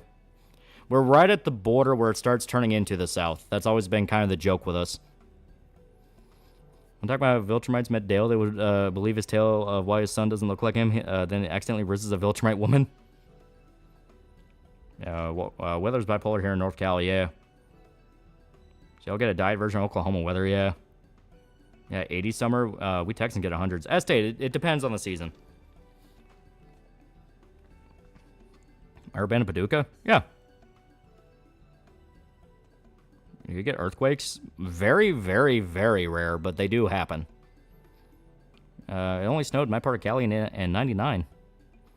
Wisconsin, we had 2 weeks of sun and above 70-degree weather, and then got hit with a bunch of snow out of nowhere yesterday. A while back, I saw packs of caffeinated gum on sale at Walmart, 100 milligrams per stick. Pack contained over a gram of caffeine. I'm terrified of what that fucking gum. It's gone now.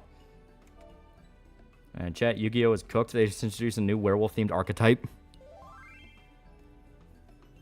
People are starting to realize they're furries on Twitter.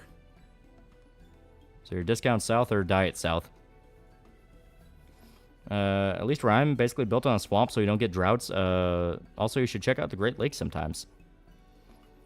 There's nothing better than going to Denny's between 5 to 7 a.m. after long drunk-fueled nights of trying to be a very lucky goth girl's mistake in Puerto Rico. Mistakes can be very fun, though. And here in Albuquerque, how's it gets is mid-90s. Yeah, we get like mild 10-degree weather, 10-degree winter and 80 summer, yeah. Do you play any of the tribe games, the boomer shooter, where instead of bunny hopping, you ski up and down hills with a jetpack? Oh. Yeah, polar vortex back in like 2021 almost killed us, but I still love winter more than summer, I lived in Delaware. We'd occasionally, though more frequent recently, get northeasters. We would have rain and snow at the same time. Oh. Can you provide advice on how to adapt the American accent? If it's something that you want to do, just watch a bunch of American media. They call it the... There's like an actual specific name for just the default American accent. Because it's something that news reporters have to learn so they can kind of hide their accent because it's the easiest to understand. I think they call it the Midwest accent? No, not Midwest. Midwest is like country. Yeah, transatlantic. Yeah, the transatlantic accent. Yeah, that's what it's called. Dude, do you realize Yu-Gi-Oh! Is a fighting game archetype with one of the monsters being a cat girl taekwondo practitioner? That's doing what you think they're doing in latex. Yeah, watch all Clint Eastwood movies.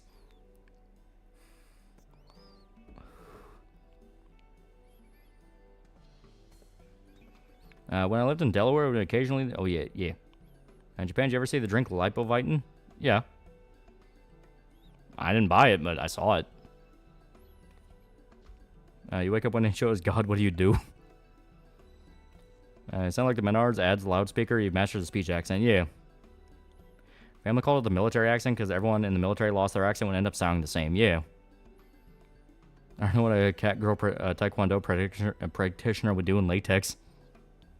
Midwest more like a default accent, except in Minnesota, don't you know? Atlanta people are trans. Some places in Maine, they don't pronounce the R's. They come out as ka. Yeah. Midwest could sound Southern, but it's most typically American accent from where I'm from. Yeah. So I tried out the Atelier Yumia demo. Man, the comment's really fun. What episode of the Mighty Boosh you remember the most? I don't remember specific episodes. I remember bits. Because I remember the bit of one of the guys, like, it's the guy with the long hair. He got like a magic flute that could summon anything he wanted, and he kept summoning just a random locksmith. And that actually comes into play at the end of the episode where he had to summon him to unlock a gate. And it's like, man, I keep fucking telling you it's the wrong frequency. It's like, no, I actually need you here. It's like, I remember that one. That was pretty funny. After I heard Mahler's American Mahler accent, I realized something shouldn't be done. Wouldn't call the Midwest exactly country. I mean, Chicago is technically Midwest. I remember Crack Fox. Hey, Lala, don't read this out loud, but I hate you. If you catch you on the street, it's over.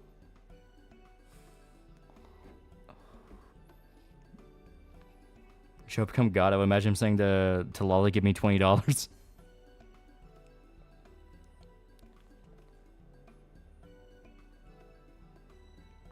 Do, do, do, do, do.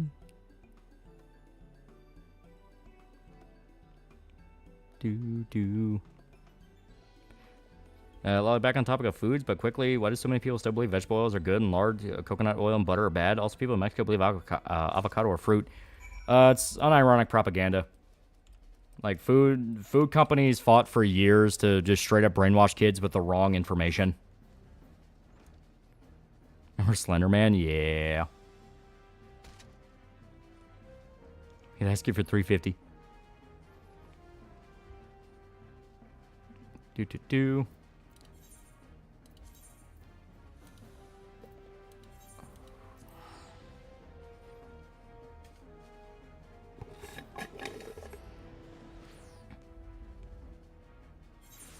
Remember when the government said fat's bad? Yeah. Remember, Super Size Me was shown in every health class in America for a little while, despite that being just blatantly fake.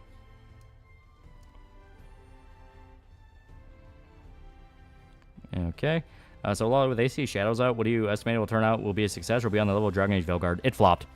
I say with confidence right now, it flopped. Like, it's not even a predictive thing. It flopped.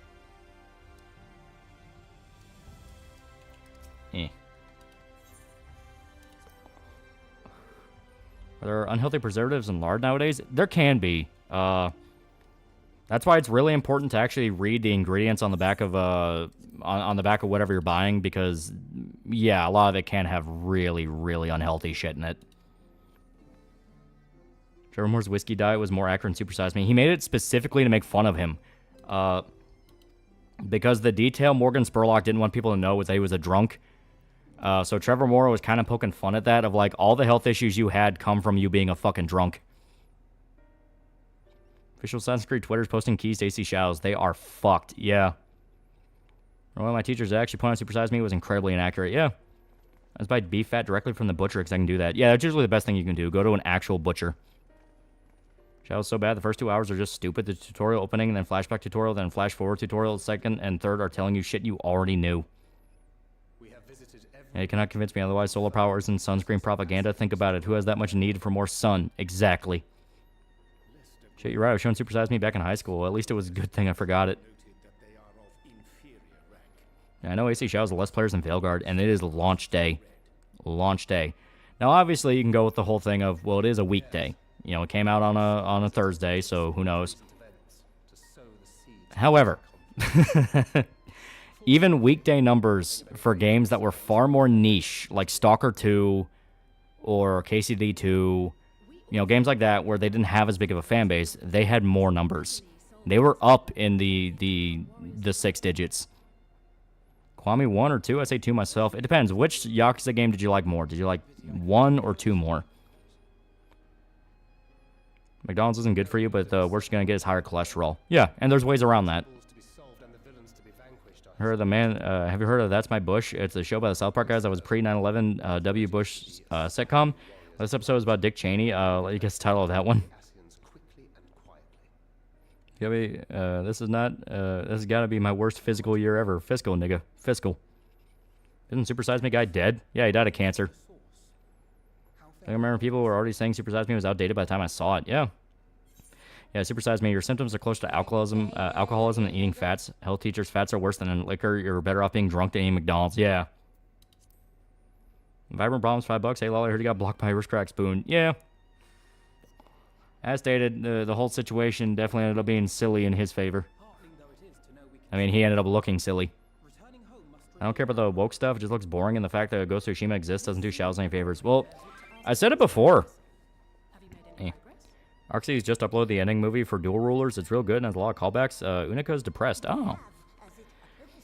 But yeah, no, I said it before. So, Shadows could be as wildly historically inaccurate as it wanted. It could have been as woke as it wanted. People would have made fun of it. People would have joked about it. So long as it was fun. If it felt good to play, you can get away with a lot. Look at how many people still play Destiny 2. Look at how many people still played Overwatch before they just completely fucking murked that game. At the end of the day, gameplay carries a game. It is the thing you are physically doing over and over and over again.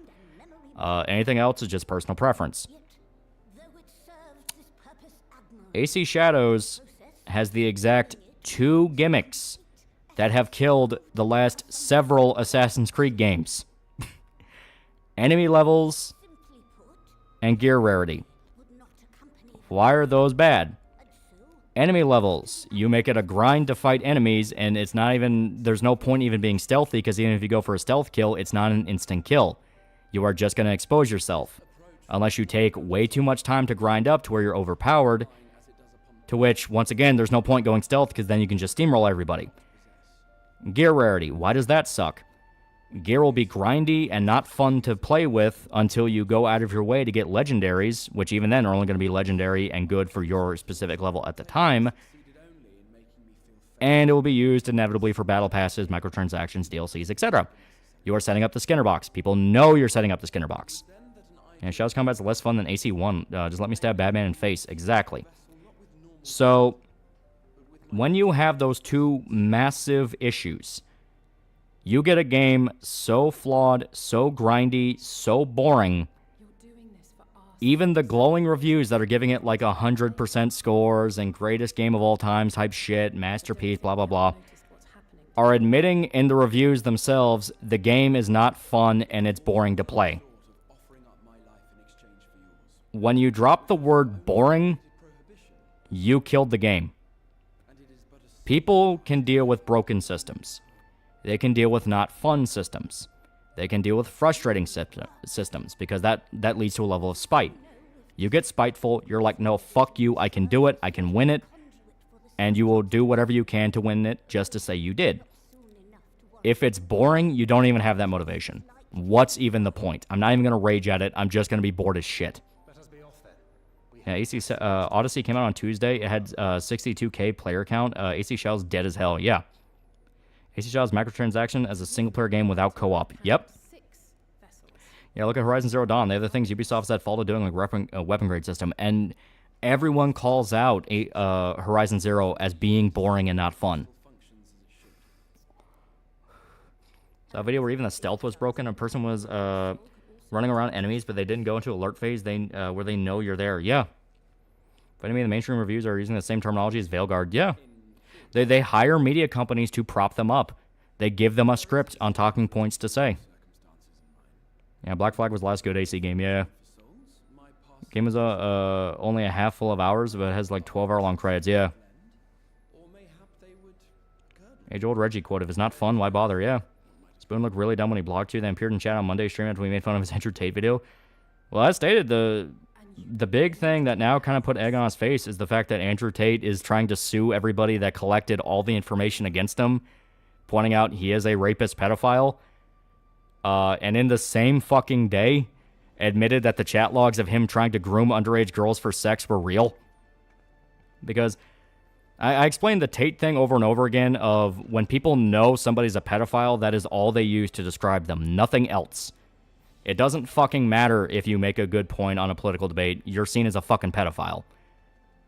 So don't be seen trying to prop up a pedophile.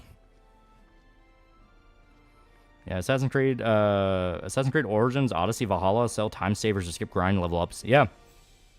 Yeah, I can't wait for the Shadows Tsushima comparisons. Yeah. But Loli, return to form. I like Horizon Zero Dawn. The story's just fucking asinine. Fighting robots with sticks and stones always be badass to me. People say that when you actually get to the boss fights, it's a decent Monster Hunter clone. Which, like, if they just lean into that, where don't do any of the big spectacle, high movie shit, just have it be you are hunting mechs as essentially the Western answer to Monster Hunter. You are a bunch of tribals trying to hunt a bunch of mechs. It's like, there's something there. You can do that. Makes it worse, the writing is so stiff. It's like a Hallmark special, and Oda glazes Yasuke right out the gate. It's just poorly put together, yeah. Also, they're public figures where defamation law becomes extremely hard, yeah. Yeah, man builds 100 bridges, fucks one dog. He isn't a bridge builder, he's a dog fucker. Yeah. So a bunch of VTubers play the game with hashtag ad and description. Even the stream felt boring except for chat interaction with the streamer, yeah. Like, not to tip our own hat and kind of puff ourselves up, but I guarantee... if me and Shota played AC Shadows, we would be riffing on it so fucking hard and make it funny. But we would not say play the game. We would make it hilarious because we would just get unhinged as fuck because we don't care. We don't give a fuck what the game is. And we'd make fun of it all the time. But we would never tell you to buy the game. We have not even bought in the game because it's not worth fucking 70, 80 bucks. Dick Bro was in the group chat last night during game and I going, oh, you guys stream the game. It's so fucking funny. And I literally looked at Shota, and we were both like, no, fuck that. We're not doing that. Doesn't help all the mechs in Horizon are the same color scheme. Yeah. Yeah, the Yakuza stream was great. Even if I didn't understand the plot, it was so fun. Yeah. Joe would definitely have you play Yasuke to make black jokes, yeah. Quick, someone donate $80 so they can play it. No. Like... the whole point about it is we would only make it entertaining because we are specifically working harder than the game itself. We're trying to entertain you and make it not boring. And because we get fucking unhinged as fuck, it'd be one thing.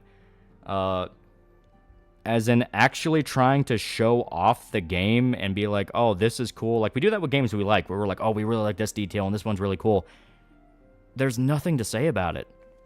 Like, it's the same exact formula that tanked multiple other Assassin's Creed games. The only thing that looks cool in it is the executions.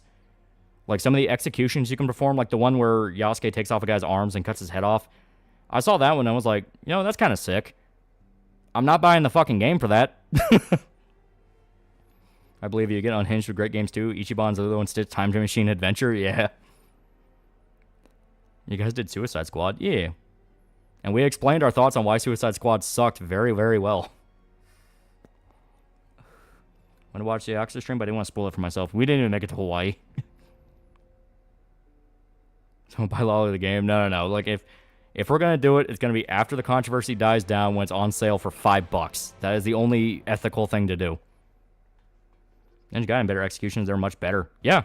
Like, yeah. You're not even wrong. Because it also helps the combat feels better. Because the combat feels better and feels like it has impact, the executions look like... the executions feel more brutal. They don't just look brutal, they feel brutal. On show just MST3K, that shit. And even then, it'd be hell to play through the game at that point. Dragovan 08 for $5. Assassin's Creed has been a franchise that hasn't had a great game in over 10 years, just cash cow, yeah. So basically in a couple of weeks, yeah, like... give it 3 weeks when Shadows is like $5 on sale in the fucking pre-owned bin, and we'll do that. I was there for Suicide Squad stream. You guys deserve medals for going through that piece of shit. Yeah, it looks and feels like Ryu was cutting a man in half. Yeah. One pride of Horizon Zero Dawn, when I stumbled upon an abandoned robot factory, I parkoured around the facility until I found a spot where I found this massive boss bot to shut down. Yeah. Darts here, I was thinking people hate the game because it's not historically accurate. No, it's because it's shit. Yeah. I explained before, like, the game could be as historically inaccurate as it wanted. Assassin's Creed has not been a historically accurate franchise in a long-ass time. And people were still okay with the games. It's that it's boring. if the game was fun to play, you can forgive a lot. You know, if anything, you can kind of enjoy how inaccurate it is, where it's like, oh, it's so goofy as fuck, but, you know, the combat feels really good, so, you know, that kind of thing. It would be an in-joke among the fan base, like, yeah, they fucked that up, and yeah, no, that ain't right, but, fuck it, it's like watching Last Samurai.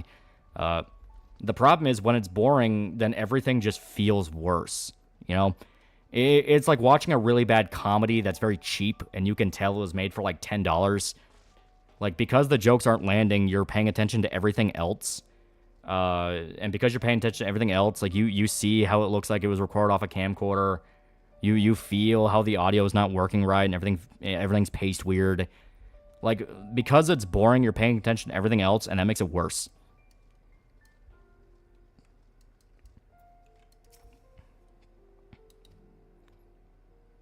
Only way they could have fucked up more is with yeah, AI, yeah. That's Creed Shadows, this year's Dragon Age Vanguard, yeah. Even Fleekazoid and all his AC Shadows makes it clear he doesn't care about AC story or historical. Actually, he just thinks it looks like shit. Yeah. What do you know about Yakuza? Ichiban turned into an alcoholic, got cooked for a year, and got fired. I fucking loved it.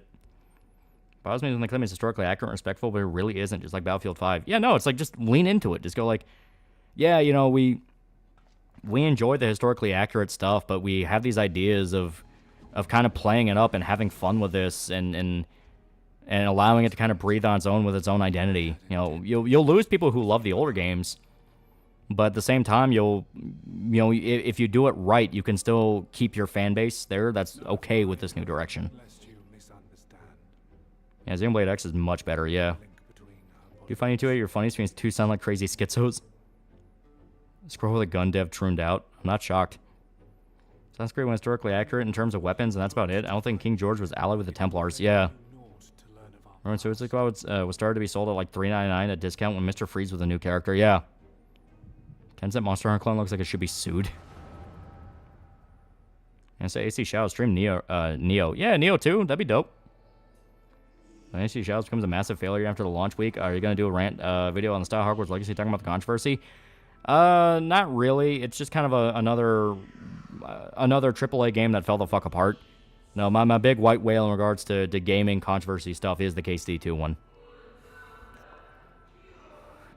Was Jack Chick as much of a jumping shadows type person that people make him out to be? Yeah, like, aggressively so. We've been going balls to the wall really helped the AC franchise.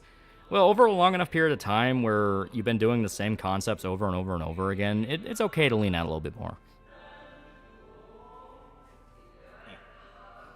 Yeah, stream Rise of the Ronin again. I've been loving that game this past week. Yeah, I like that people are playing Rise of the Ronin as kind of the answer to AC Shadows. That and Ghost of Tsushima. Ghost of Tsushima has also been kind of popped up a little bit. So it's like, good. Yeah, play the good Japan historical games. Your thoughts on Mystery Science Theater 3000? I like the concept, but I don't think it's that funny. It just depends on the episode. Some episodes, even they can't really spin a really fucking boring movie as good. But they have some gems. G-Man Lives review is him mostly bitching about the people who question his integrity as an early access media reviewer and complaining about people that don't just accept any politics, corpo slop. Even he couldn't find anything interesting to talk about with the game. That's one of those of, oh, he wasn't just bitching because people thought he was a shill. He was bitching because he had nothing to fucking write about with AC Shadows.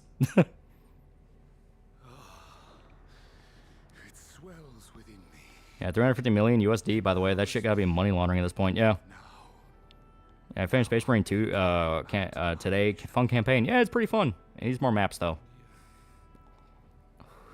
Avatar's and AC games weren't even murdered. Historically fiction, not a documentary. Yeah. It's that thing of it's not accuracy, it's authenticity. It needs to feel authentic to the setting. Rise of the Ronin's actually good because you can make a big budget, big boobied woman and Joker fight Japan. Yeah. And there are many ways to go into a review. I could talk about the positive aspects and the negative aspects, but when there are no aspects to really talk about, there's a problem in the media. Yeah. Put up AC Unity about an hour ago. Jesus Christ, parkour feels so good in this. I love that Ninja Turtle is more faithful to Japanese culture than Ubisoft.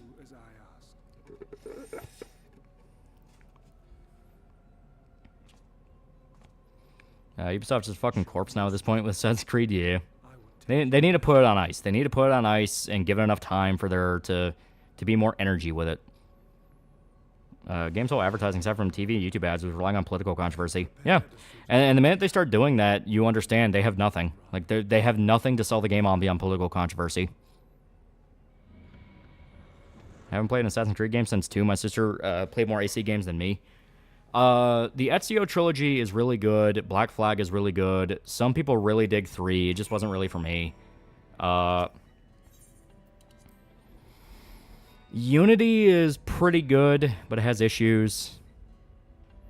So fucking glad the magic COVID bubble artificially keeping these shit devs alive are gone now. Because they're turtles. They can't be racist, and they're raised by an Asian rat. Here's an idea. Maybe have an AC franchise switch to the Templar perspective, like Rogue did. Syndicate was alright. Syndicate was alright, but that's really where it started to feel like Reddit. You know, it would be a fun game to see get a reboot. Power Slave. And don't forget the DS spinoff of AC2. It was okay. Yeah, hot take. I don't like the future story in Assassin's Creed. It was always the one that they... The first game, it was just meant to be the framing device to kind of explain how you're able to do the Animus. And then from there, it was supposed to lead up to a modern-day Assassin's Creed. Then they kind of blew their load on that with Watch Dogs, and from there, they scared themselves out of it and just focused on historical stuff. Assassin's Creed Syndicate started leveling enemies. They did, but it was still in the it was still in the realm of like only specific enemies, like bosses. Cher's ironically terrifying presence in a live-action movie showed he was a threat. In Syndicate, you have the entire mission where you help Karl Marx. Yeah, I stated it's very Reddit. Karl Marx and Charles Darwin. MST3 Canadian Netflix seasons were unbearable, and I thought going in the worst would be Patton Oswalt being a character heavily featured. They're confusing the Painkiller remake with a Power Slave remake all day. Watch Dogs Legion's DLC implies that the assassins are a thing in that universe. They are. Fucking Assassin's Creed 4, a major character is killed by a character from Watch Dogs. Syndicate has some stupid stuff. I don't see the Templars caring to stop Darwin from spreading the theory of evolution. Yeah, it was just Reddit. I also remember it had the tranny. Watch Dogs 2 was their best sandbox, and they went overboard with Watch Dogs in Europe. Oh, AC by his armor core. I like AC3, but they screwed it over Connor by doing his life in one game and throwing a current day mission. Unity was the end of AC as far as I'm concerned. Yeah, it's how a lot of people kind of feel it.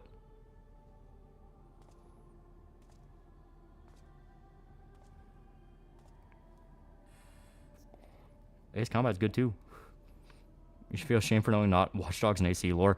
I only know about the connection to 4 and Watch Dogs. That's about it.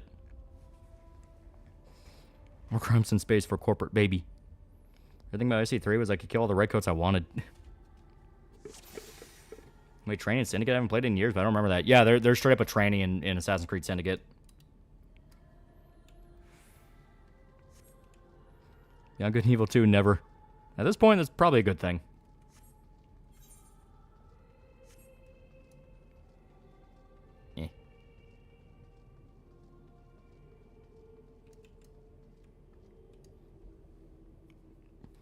Yeah, you straight up kill that guy. It's a side quest from Watch Dogs. Yeah. Watch Dogs 2 to me just felt too silly, and Legion was just retarded, and the first Watch Dogs was great with one mod. Yeah. Yeah, the guy Aiden killed called Oliver Garnu. Yeah.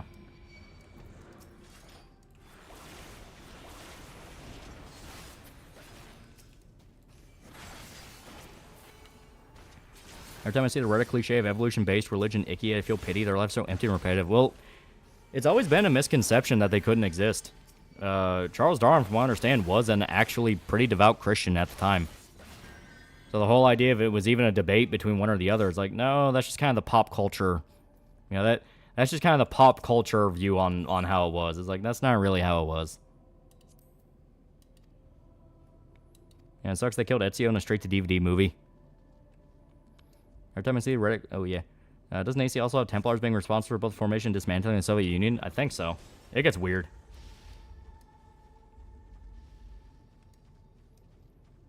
Going to bed at night? Yeah. Talking about the policeman disguised as an old woman? No. Like, if you're talking about the trainee from Syndicate, I'm not kidding. Look up... Literally Google Assassin's Creed Syndicate trans character. You will find them. guy? Pop Grit. It's a solid ending in Revelations. Yeah. Remember on thought changing the free flow combat for spongy enemy box is a good idea. Ubisoft executives, they want the Skinner box. If we make it leveled, people will grind. And if they grind, that means you can sell them things to skip the grind. Kind of crazy Michael Fassbender was involved in that.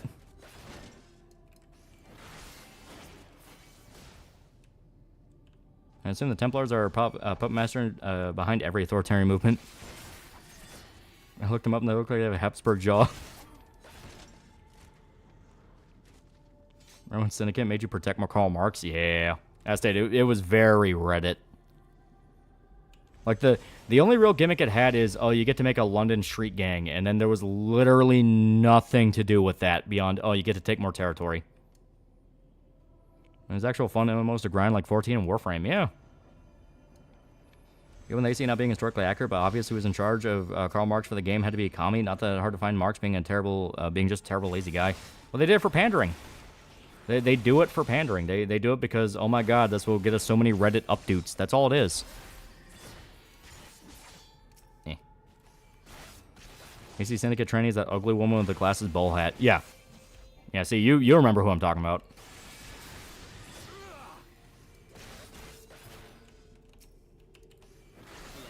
Apparently the whole Ubisoft universe thing wasn't a thing. It was just Easter eggs, and that dude died for other reasons, and Aiden killed a guy that just happened to have the same name. No, I know, but it was meant to be a reference. Yeah, really no Peaky Blinders simulator. Yeah. Godfather of the game, it was not.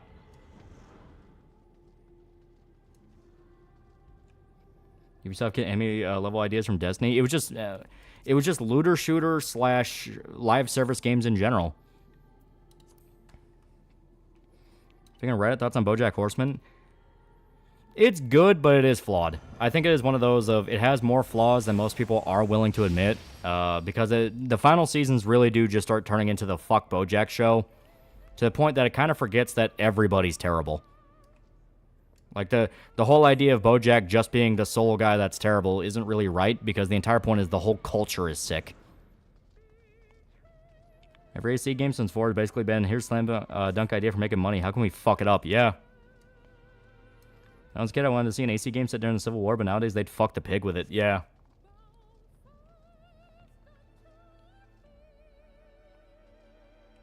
Let's pretend to be a guy so you should have a job because women couldn't work in journalism or something. Guess I was giving the game too much credit. No, they're just straight up trans.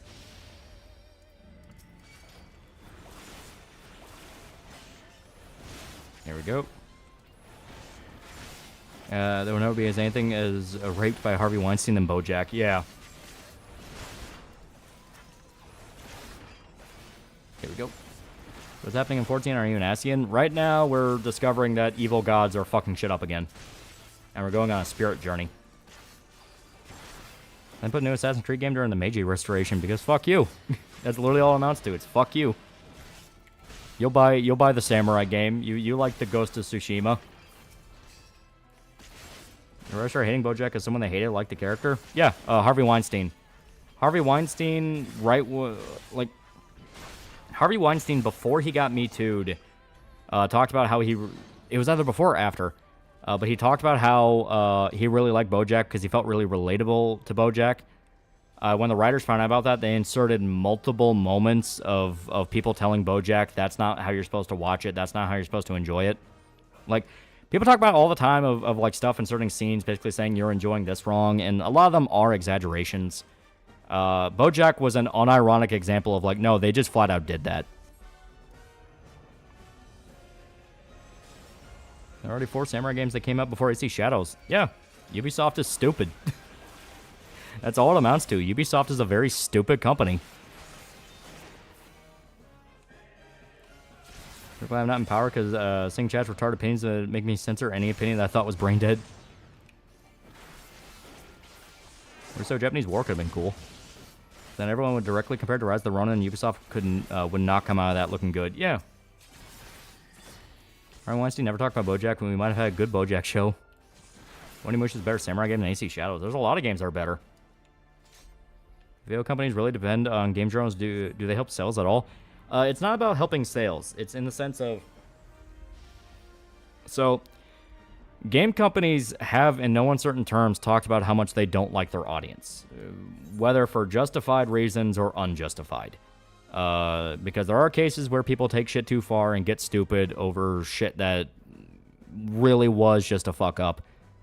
Doom the Dark Ages, you just had the Hugo Martin post where he talked about the Doom the Woke Ages over the difficulty sliders, and he's like, no, that's dumb.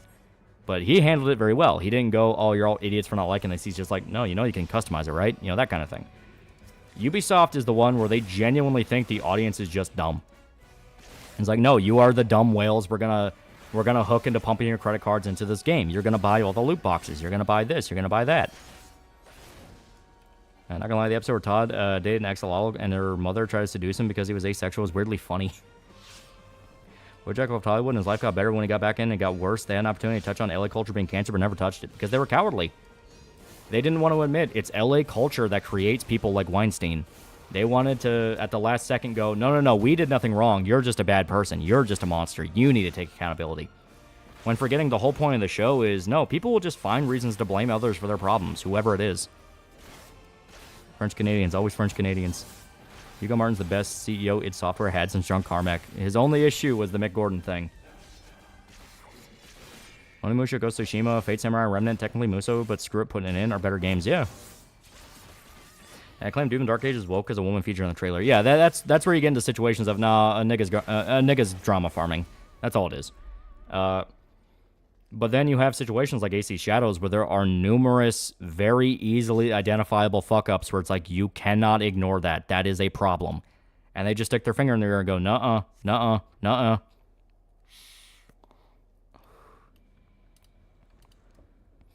Even though I don't think that was Hugo Martin's fault. Yeah, no, it was a complicated story. It was a money issue. Those never get pretty. Enjoy that part of the point of this for LWS to say, motherfucker, you are terrifying. Yeah. I just find it weird how that pink cat broke her up with that supportive mouse husband, or was he also messed up and I forgot? It's been a while since I watched it. I think it just amounted to he was boring. What the fuck is 2B in Siege? For fuck's sake, stop whoring her out to literally anyone. Not to mention, I think it was Bethesda, ZeniMax were the ones that fucked the pig on that. Yeah.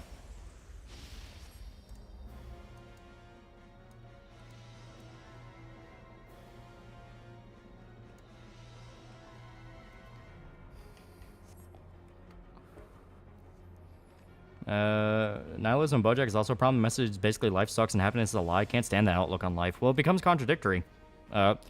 If you have a nihilistic story that goes on too long, it will just end up becoming hypocritical. Because it's basically, oh, we're going to build this character up, oh, we're going to crash him down. Or we're going to build him up, we're going to crash him down. And it gets to the point of like, well, what's even the point of building him up then? I mean, 2B did look nice and sneaky. Here we go.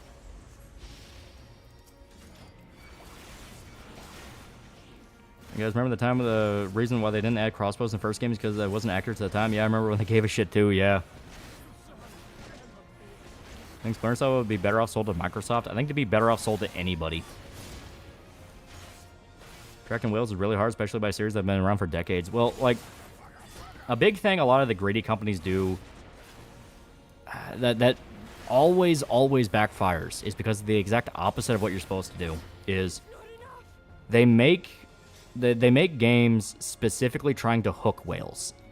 Like, that's why you can see some of the prices and they get fucking absurd, like $500 for a loot box pack or something like that. When what you do is you make it general and only focus on the guy that would buy on the weekend or something like that, and the whale will naturally come to you because they're not going to think about what they're doing. You know? If you make the price point that intimidating from the get-go, they're going to get scared and they're going to go, well, fuck that.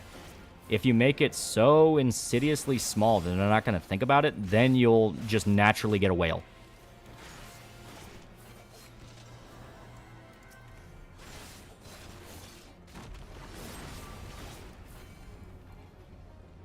Give Splinter Cell to Kojima, yeah. Oh god, I'm starting to remember the training syndicate. I think my brain legitimately made me forget to protect itself. Pay a half-eaten bag of corn chips for a Tom Clancy copyright. God damn it. Wheels like bait, not seeing the meat grinder right away. Exactly. I'm boiling a frog, yeah. Warframe's an easy game, but super duper hard to get into because of all the small mechanics it has. There aren't hard mechanics, but there's a lot of them. Yeah. And put your absolutely most expensive thing in the front window. You put like your 6th most expensive thing. I could be stupid on this analogy though. No, like that is what you do. Anyone that played Reciteer knows that by heart. If you put the flashy thing in front, a lot of people are gonna go, fuck that, that's too expensive.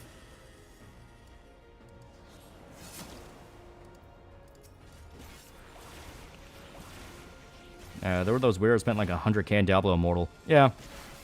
Well, Blizzard fans are a whole different breed of Skinnerbox. They legit don't care. They will let Blizzard get away with murder. You play Reciteer? I played a lot of Reciteer. It's really good. Thoughts on Donkey Game? Company Big Mo, person I'm proud of him doing something he loves. Have they actually put out a game yet?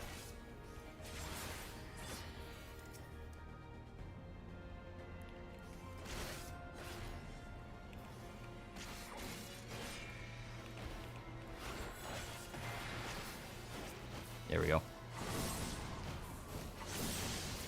What's the best Sengoku Jidai game? I'm not really sure. It's about 2 to my memory. Oh. Reciteer Stream be Auto Manager 2.0. It is one of those games that's a lot harder than you think going in. Like, you see footage of it and it's like, no, I could totally do this. Nah. And then you get to the big trap of the game, which is, do you want to buy that treasure? So many people fall for that. Big Mode released Animal Well. I've never heard of that. Animal Well is great. You should try it. Okay. We hope IO Interactive are the ones to pick up Tom Clancy IP. They've had a really good track record with Hitman. Did they indirectly kill a woman? She committed suicide? Blizzard? Yeah.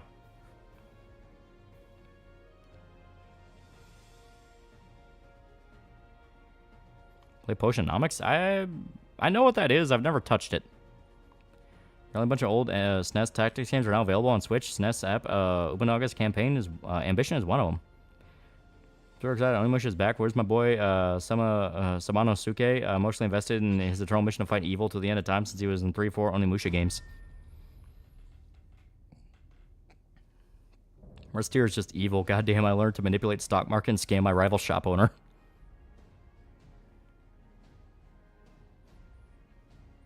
Should really bring back the debate on whether loot boxes are gambling.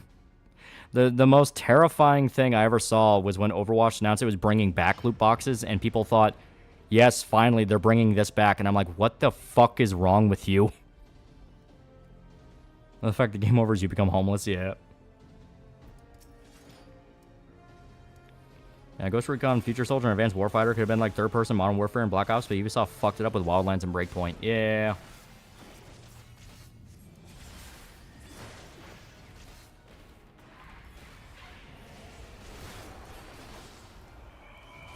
Let's go. Card type game keeps me away from Potionomic game. Oh, okay. Why can't companies make something profitable in order to make something they actually want to make like art pieces? That does happen. You had the U.S. invest game Battlefront 2 because of loot boxes. Yeah, they got too greedy. There we go. Dumbass. What do you think? Who do you think should own the Prince of Persia or Rayman series, or heck, even Beyond Good and Evil? What studio should have it?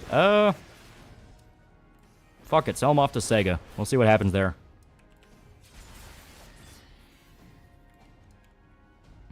Why the government invent Lyme disease? I'm not even sure if that's actually true.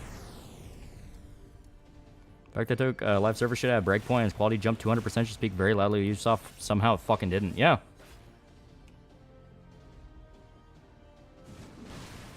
The executives don't care if you enjoy it. They care how much money is getting pumped into it. Like, I will never forget the story about Amy Hennig going to pitch Star Wars 1313. And EA just told her flat out, NBA brought us like $2 billion last fiscal year. What is your equivalent to that? And it's like, I was on Batman Cape Crusader. It was aggressively fine. I thought it was okay. Breakpoint Wildlands are fun if you got bros who want to roleplay and do stuff like a legit Spec Ops squad. Yeah. When you hear bring back loot box, my thought are, dear God, you guys are wasting your money off cosmetics and you guys are going to eat it up. Yeah.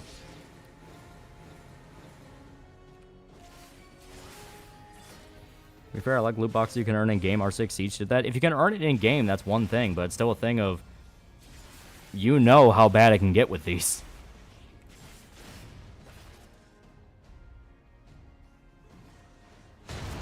There we go. Eat shit.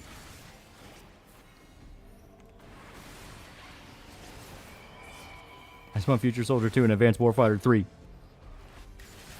And we need loot box that have 15% chance of breaking your PC, give you $200,000. That was FIFA 2K is NBA. Yeah. The point being, the sports game brought in the most money. DMC India are still a thing, yeah. Yeah, there's tons of great games that still come out, and it is one of those of you're only seeing the worst of it because that's the funniest to make fun of or get angry about. It gives people something to do. Yeah.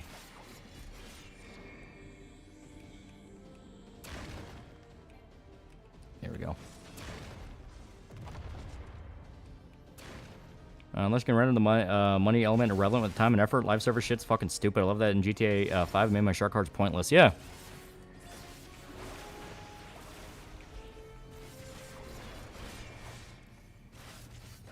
Marvel Rivals doing the bare minimum and not stuck in complete balls kill to Overwatch. Give it time. Marvel Rivals will eventually fuck up. It will eventually get greedy. It's a live service game. That's why I don't trust them. I just don't trust them. Online games will inevitably just fall because that's just the nature of it. Anyone remember the old free-to-play games like Ghost in the Shell game or GR Phantoms? I remember bits and pieces of it. I never played the Ghost in the Shell one because I don't think that one ever left Asia. Do you think they'll push shark cards in GTA 6? I have a legitimate fear in my heart about how bad those are going to be. Don't DC make their own Marvel Rivals? Years too late. The revamping Rainbow Six Siege for next-gen consoles with stronger anti-cheat, better graphics, more destructive interactions like shooting a fire extinguisher to create smoke, and new game mode. Sadly, all online games have a lifetime, even MMOs. Yeah, just how they are. And what they're gonna make shark cards mandatory for the single player. I fully believe they're gonna try to sneak some shit into the single player.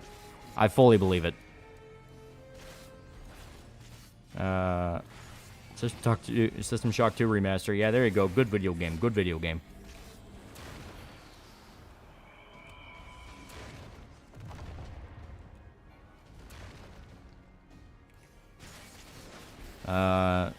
Amy should have told them that her games could save their children's lives by keeping an angry female dev wearing an Uncharted game case of the mask from killing them. Problem solved. Hell, even Team Fortress 2 fell, and that was just a money source for Valve where they sell shitty hats. Yeah. Didn't System Shock 2 already get a remaster? It's getting like a full-on official one. There have been like remaster patches for a while and new ports, but this is the first time they've like went in and tinkered with it.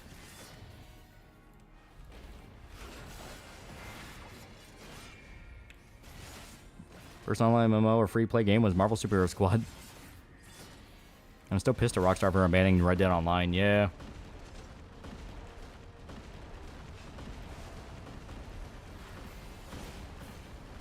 I still want Valve to sell the plush head crabs. Yeah. Oh, fuck. That's gonna hurt.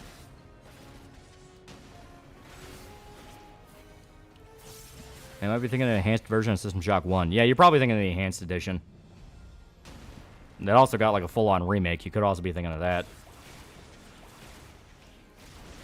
Hopefully Night Dive can do that with Deus Ex. Yeah, I fully expect GTA 6 to be over $100. Predatory microtransactions always online for single player and a multiplayer lobby. Yeah, like I said, I'm expecting a lot of really bad, terrible, sneaky things.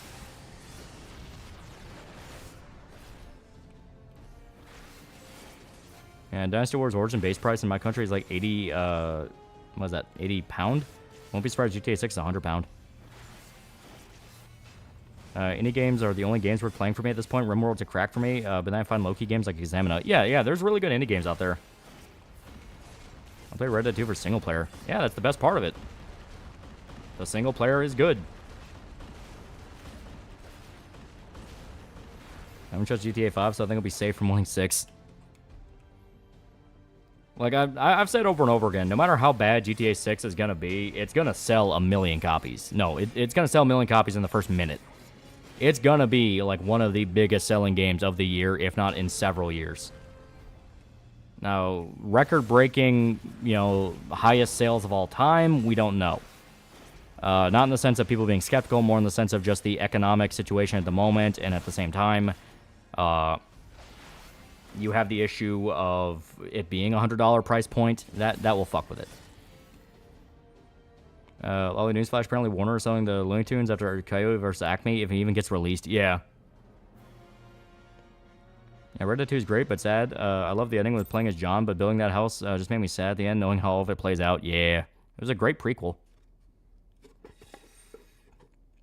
It's a funny thing that that TF2 was dying. Their fan base did everything they can to keep it alive. Meanwhile, when Overwatch was dying, their fan base celebrated. I'm not expecting GTA 6 story to be as good as are the Red Dead 2, GTA 4, or San Andreas. Just fun. Yeah. Well, 5 was none of those things either. There's also the factor of there being only being finite number of people in the world. Yeah.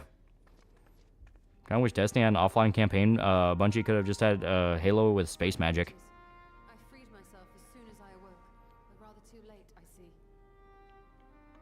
Yeah, wait for Ananta, the anime GTA. Yeah, 5's gonna break out over 6. Yeah, I fully believe so. Like, 6 is a normie sphere game. Like, it's in the same realm as, like, 2K or something like that. You know, like NBA or a sports game. Like, it is that level. So, I am very confident it will sell very, very well. The question is, will it be any good? Yeah, GTA 5 story was enraging. I don't really see it as enraging. It's more of like, it's fun the first time you go through it, then second time you go through it, you do just start seeing more and more cracks of like, why was this plot point here? Did this really matter in the end? You know, that kind of thing. Yeah, it's right there with COD and Madden, yeah. The only reason I played GTA 5 story was to get money and unlock everything, so when it was over, I could tool around the sandbox, yeah.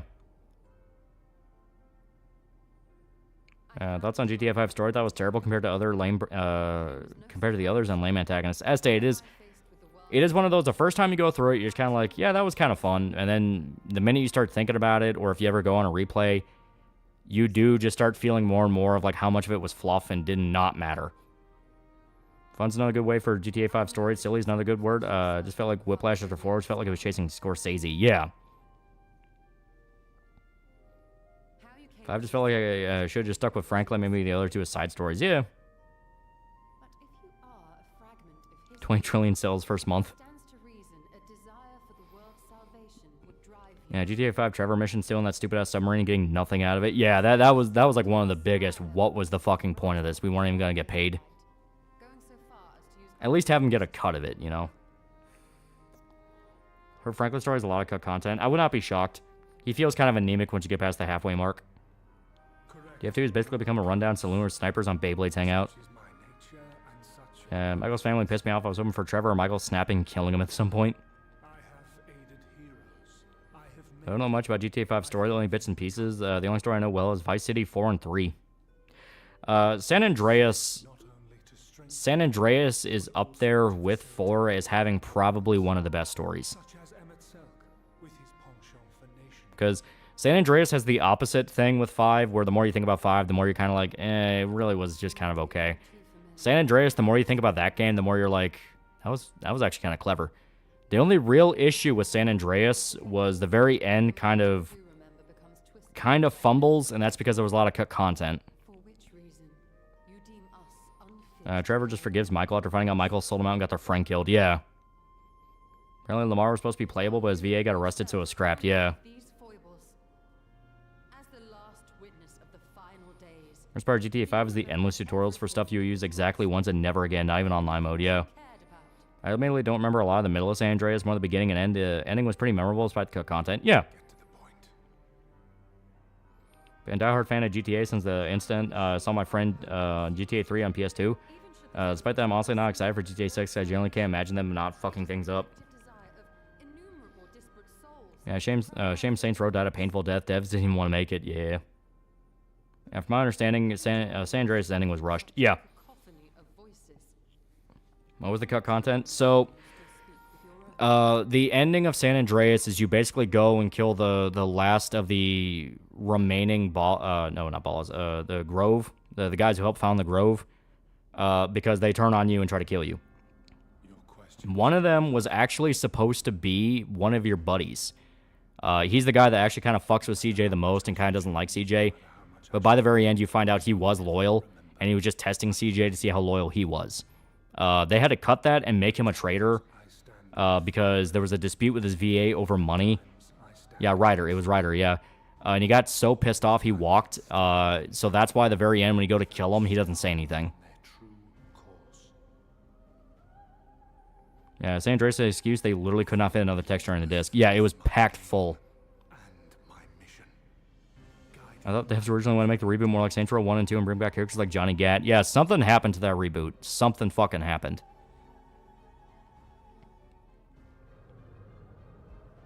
But enough talk. You have shown me sufficient proof of your might. As I am now, I would struggle. Wait, Ryder's VA had a dispute? That's actually a very common story with Rockstar. Like, Rockstar ended up fucking over a lot of their voice actors. Ray Liotta did not fucking like Rockstar by the end of Vice City. They ended up repurposing voice clips from that scrap mission in the one where you kill Ryder, which is why CJ yells at Ryder even though he's supposed to be sneaking. Yeah.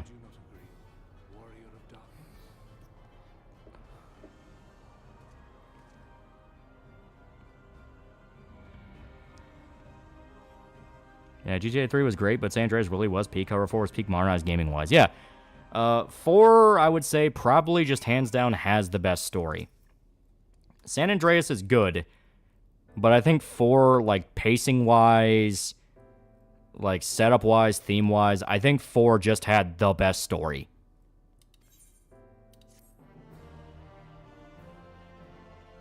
Yeah, San Andreas is a big fucking game for its hardware time. They really use a lot of stuff, yeah. Yeah, San Andreas not only the greatest GTA game, but one of the best games ever. Keep discovering new shit for fucking years after launch. Yeah. I'm between Ray and Rockstar. Pay dispute. They did not want to pay him the money he was owed. Yeah, GTA is such a cursed series. You think if Last of Us 3 fails, Night Dog will go under? They flat out said they're not doing a Last of Us 3. Yeah, Rockstar is very scummish since the beginning. VAs for CJ, Tommy, and GTA 5 sidecast. Yeah. Saints Row reboot reeks of executive meddling like the censorship of anything offensive. Yeah. Investors and the DEI people probably got their hands on Saints Row remake until the devs do what we say or no funding and you're blacklisted. From my here, devs want it to be like GTA 4. Yeah, I fully believe that. Because, like, hearing we want to make it more like Saints Row 2 to get away from my friends in the reveal trailer, and it's all about the literal power of friendship. The Saints Row reboot is just the power of friendship. You know, that kind of thing. It's like that reeks of, all right, somebody got involved here and pissed all over the kitchen. Nico's voice actor only got something like 100,000 flat for like 11 months of work and no residuals. Yeah. Rockstar didn't even bother giving the VA for Nico Bellic a bit more despite the huge revenue. VA was cool with and happy it got included, but still foobar. Yeah. And trust me, I still feel betrayed from Saints Row reboot. Yeah. What about their new game? For Naughty Dog, it's not a Last of Us thing. It's like a weird future sci-fi thing. Yeah, Nico's VA has said he's proud of how well the performance came out, but not happy about Rockstar. It sucks because Nico's the greatest GTA character ever. The guy who played Nico, unironically, is a fantastic voice actor. He'd be really cool in other stuff.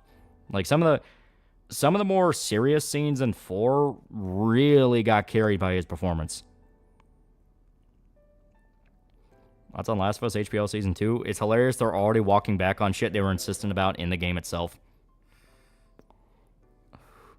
Another thing improved San Andreas ending was rushed as the Big Smoke statue in the Crack Palace still used Big Smoke's Bay design from before they gave the gang's colors, yeah.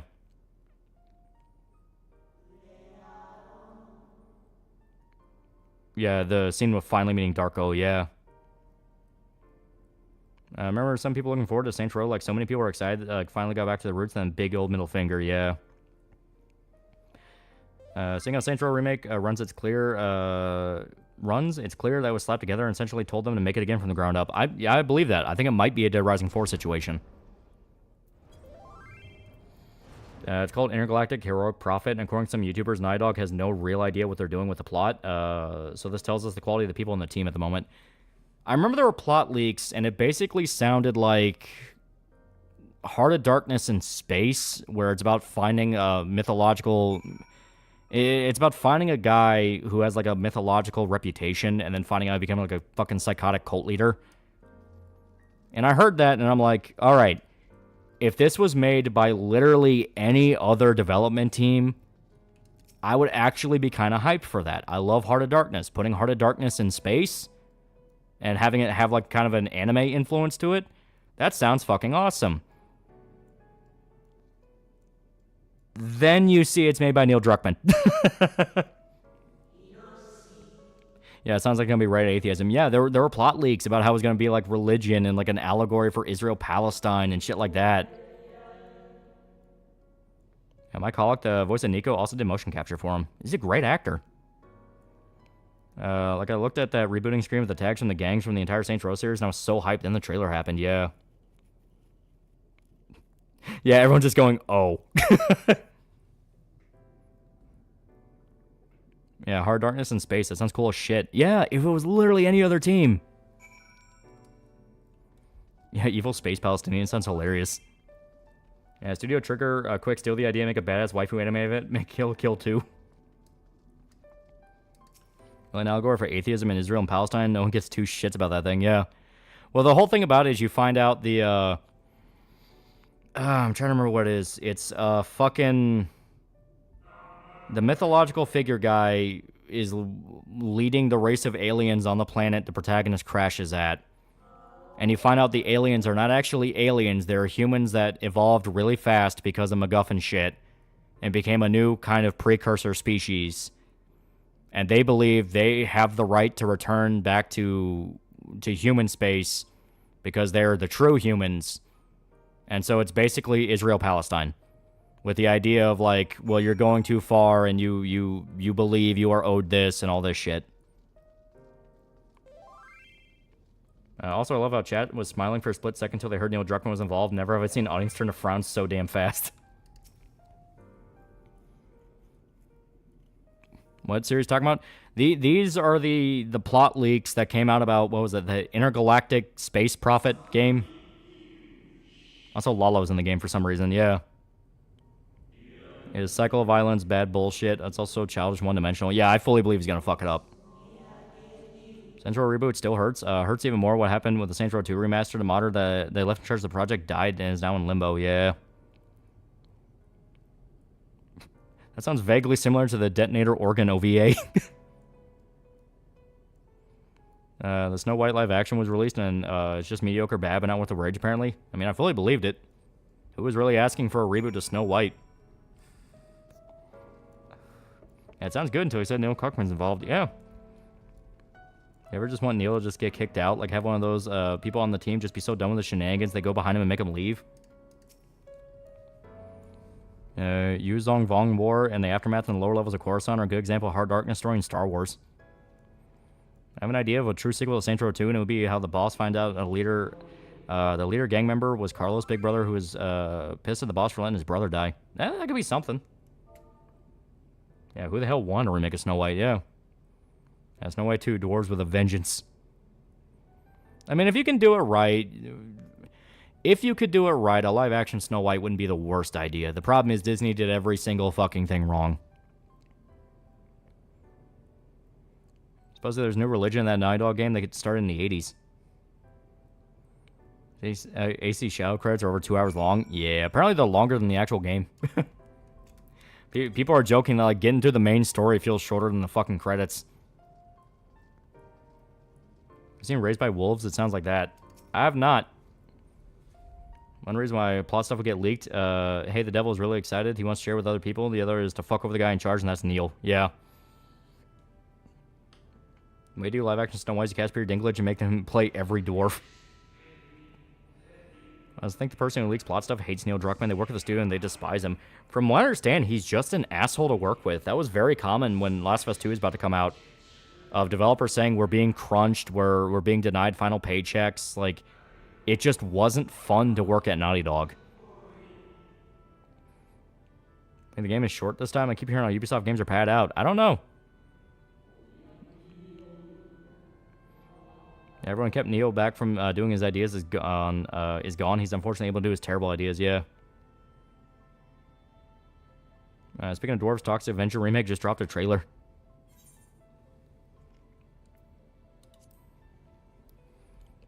Why do game not let you skip credits? It's like having to Conquer 2-hour credits, yeah. Supposed to get Wee Man as one of the dwarves, but nope, fuck you, Dinklage. Remember how the original Naughty Dog staff feel about Neil Druckmann? Oh, they hate him. Bruce Straley has made his position on Druckmann very clear. He doesn't like the guy. Raised by Wolves was just add-on over add-on, splicing new plotlines with non-payoff, all the vague Christian symbolism to say religion started from science not understood. So it was another mystery box show. What movie on the dark version on Disney fairy tales, like making the evil queen dance to death and burning hot iron shoes?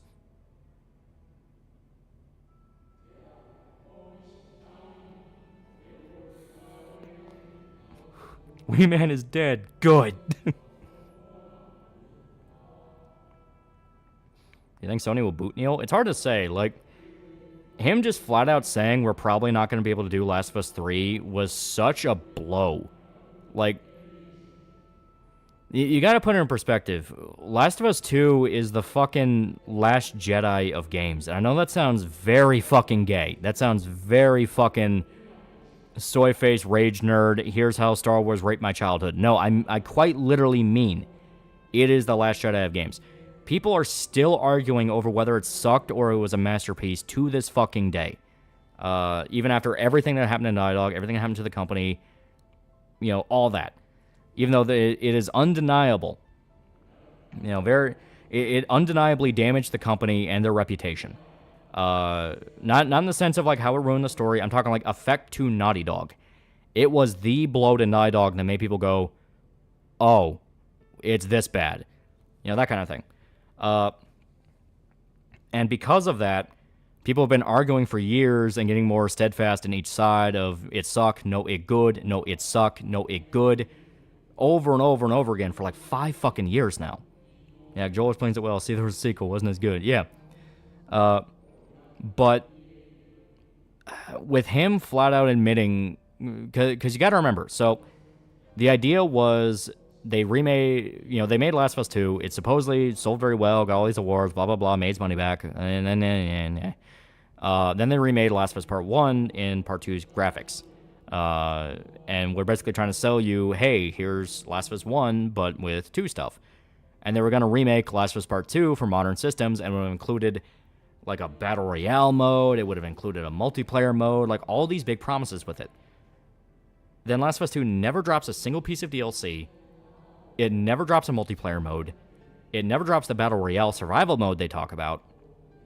All these things that they were showing off and showing we are currently making this, and it never comes out. It never comes out. So at that point, you have to ask, why? When a game that big doesn't drop DLC, why?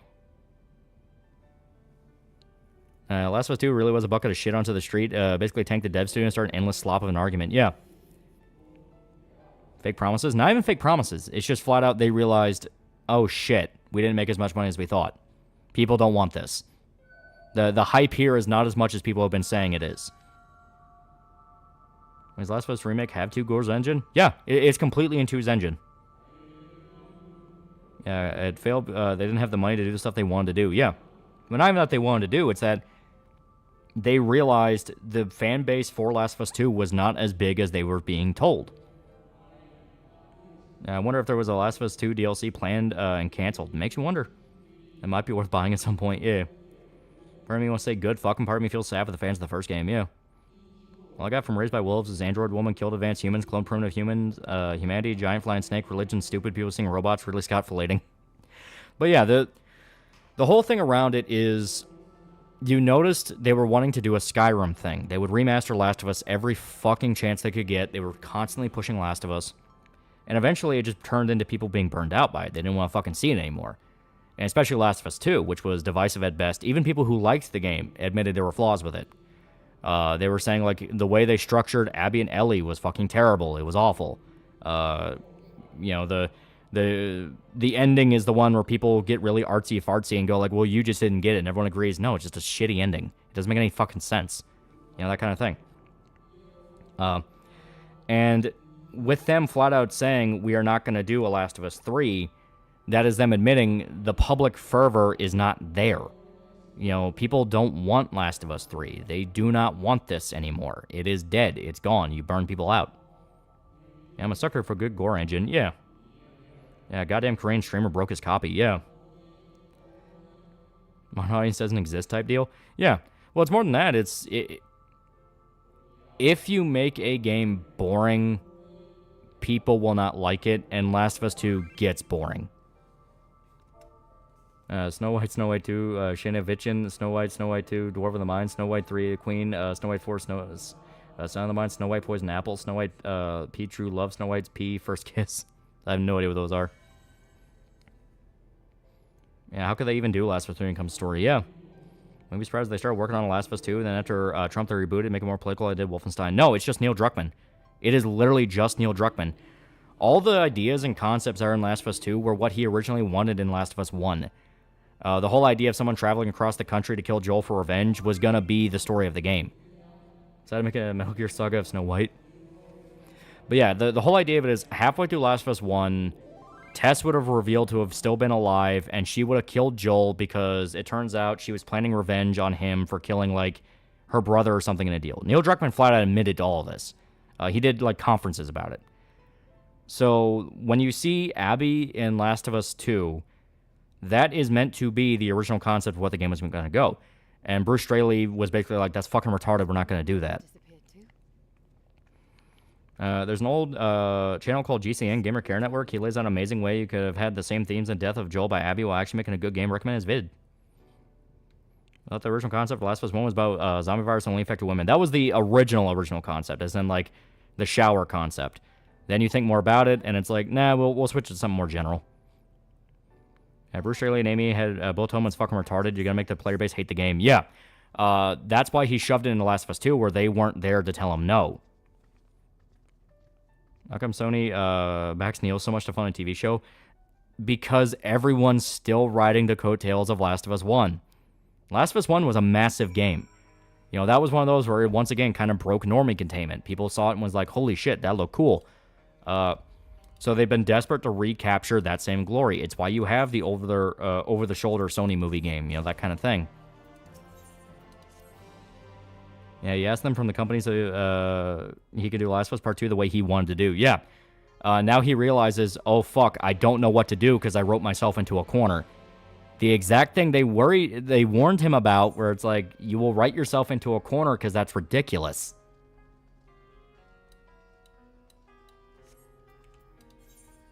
Yeah, Last of Us 1 came out 13 years ago. Exactly.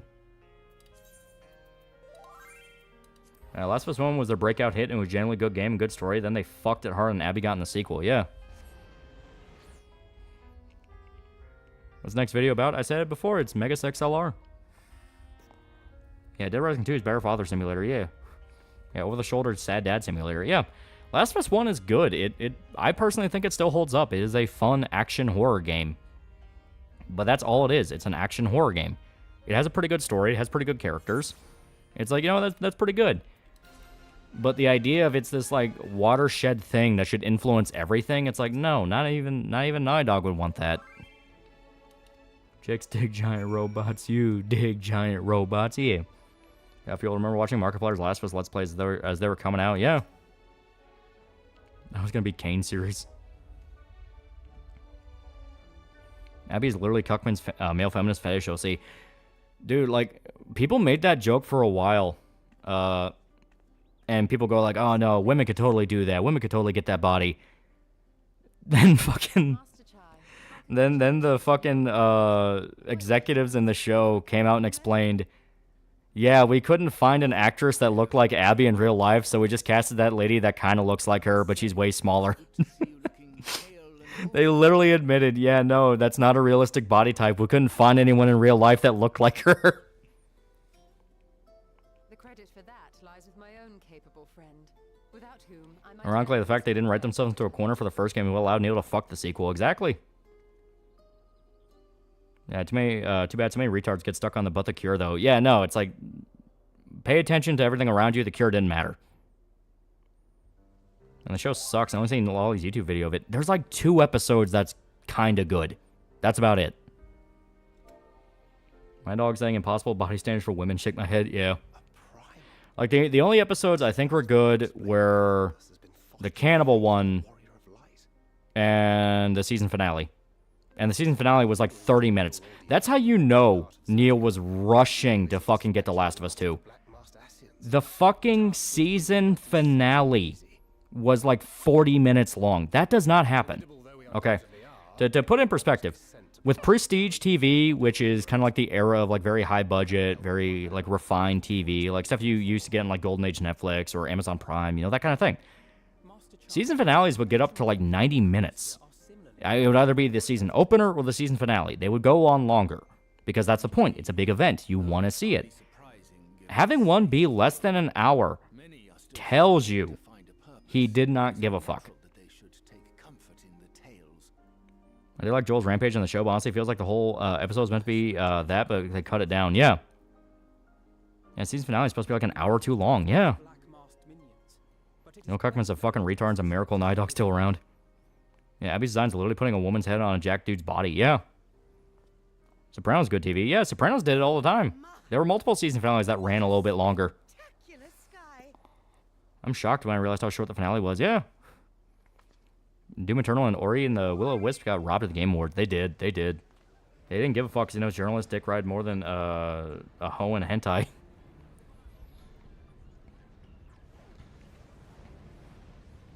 Remember when he was on the red carpet? Yeah. Yeah, plus most HBO major episodes are double 40 minutes. Yeah.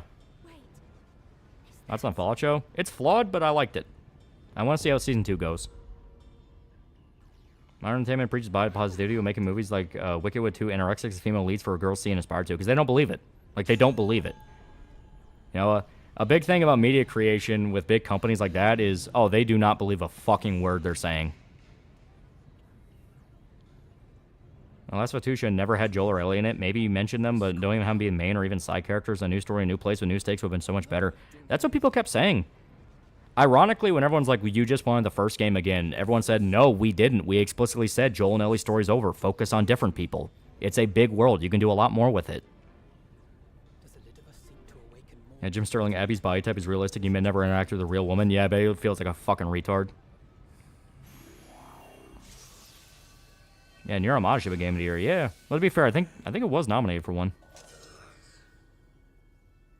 I'd like to see the OG shower pitch concept for Last of Us made into a game.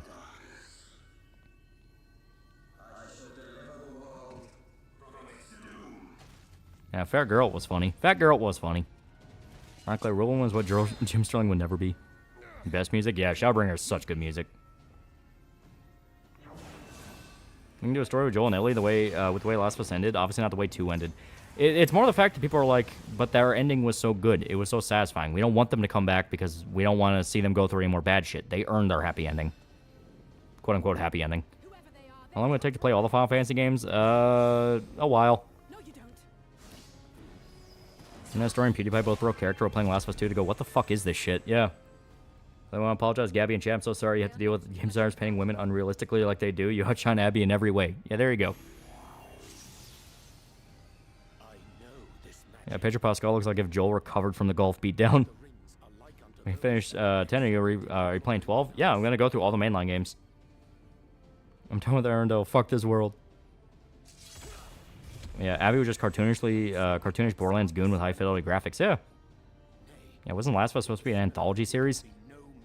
Yeah, most Joel and Ellie should have literally been in the background crowd just standing having a chat when a new character walks by. Yeah. What do you think Naughty Dog's new game is going to go? I think it's going to be terrible. I think it's going to be Last of Us 2 again. It's not going to have the sting of going from Last of Us 1 to 2, but everyone's going to agree. It's going to be written like shit and the characters are boring. Because I fully believe, bottom of my heart, that is why Joel and Ellie were shoved into Last of Us 2. Because the new cast of characters that you have in Last of Us 2 are just fucking boring. They're not interesting. They feel like soap opera characters.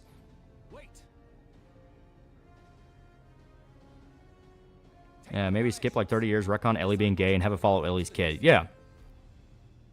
One more games like Neo 2, Will Long and Rise of the Ronin having a creative character take part in a fictionalized real-world historical war.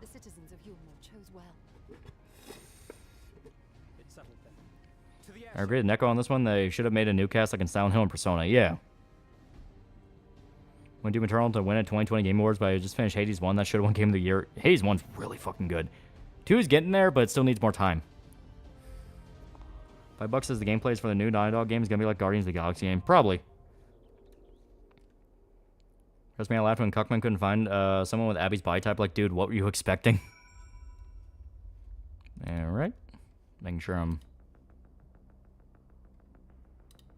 Making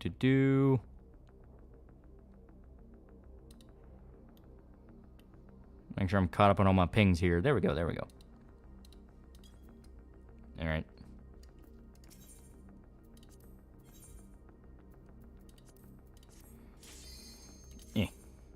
Never go with the fact Troy Baker said Joel and David are the exact same, and I was like, no, the fuck they aren't. Yeah. And you go from Ellie and Joel coping with loss to Abby overcoming her fear of heights in a love triangle. Yeah, right? Isn't it funny how male feminists in entertainment have such a fetish for women they never sleep with them, like Cuckman gay washing Abby? Yeah. Yeah, Neil has a fetish to big muscular women. Yeah, not even like the tasteful way, like She-Hulk. He just wants the Hulk.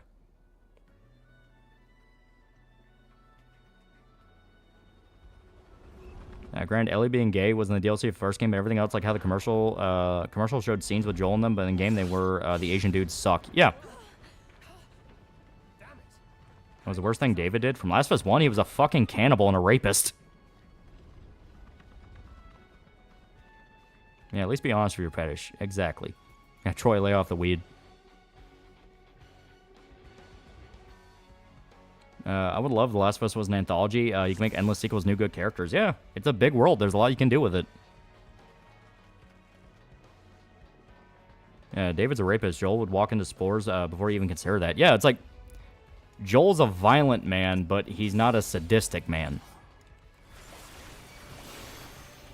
Neil's going to go hard on the Israel-Palestine references if his thoughts are anything to go by. Also, fully expect him to go full-blown atheism on it. Oh, yeah. I guarantee he's going to do a thing of, well, the whole conflict's dumb because my religion, but he's gonna side with the side that's the Israel allegory. Where it's like, religion is dumb and you're all dumb for believing it, but the guys who are, the guys who I like are the right ones. Reminder, Lolly does not condone pregnant women fighting. Pregnant women are like poison gas, keep them away from the front line. And Neil should have bear taste in women, like tall women, but not ugly.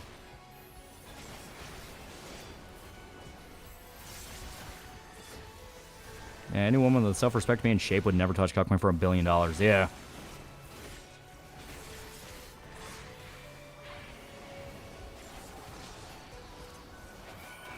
There we go. Even Nolan North doesn't even think David and Joel are the same characters, and he voiced David. Yeah.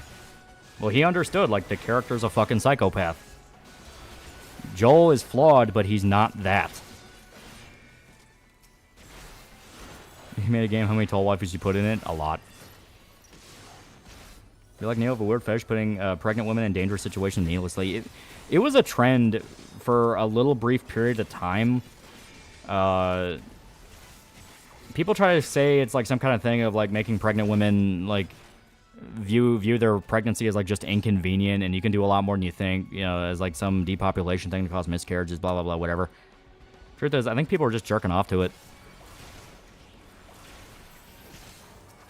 End of the day, I don't believe a lot in the demoralization 100-year plan stuff. I think at the end of the day, it just all comes down to people are jerking off to it. I love muscular women. I will say my fetish is licking lady abs, but what the fuck was Abby? She had a fat forehead and made her look Neanderthal and disproportionate. Yeah. The Hulk, not She-Hulk.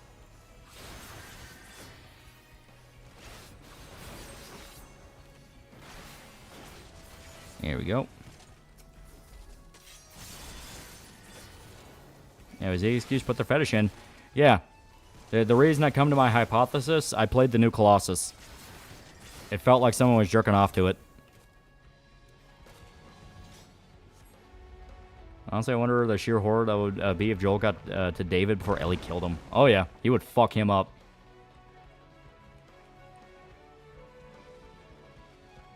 Civilization is naturally suicidal and gets prosperous. That's Utopia. I guess it could have just been before writing The Last of Us 2. Neil needed Ellie to accidentally kill a pregnant woman, but needed her to be present. No, knowing Neil, I think he just wanted to jerk off to it. That's just gonna be my go-to excuse for anything Neil does. That's weird. Like, why is there a bald Asian chick in the Space Prophet game that looks a lot like an Asian version of Abby? Because Neil's jerking off to it. Yeah, the Hulk, now She-Hulk, ironically, is what Marvel's currently turning Jen into. Yeah. They go back and forth between a run that's really good with her to, oh, now you gotta go back to just making her the Hulk, when the whole point is she isn't. Hollywood hates and fears athletic or muscular women. That's why they cast Scarlett Johansson and Jennifer Lawrence to be action stars. Was it you that was jacking off to it? No, I'm saying it's Neil.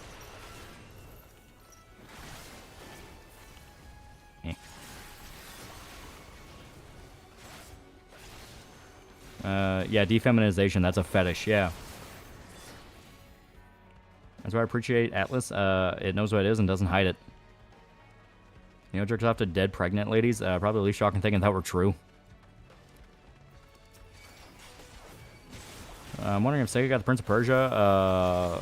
Got Prince of Persia? What would you think a hypothetical Sega Prince of Persia game would be like? Just make it... Just give us the fucking Sands of Time remake. That's all I fucking want. After that, the franchise can die for all I care. Just give me Sands of Time again.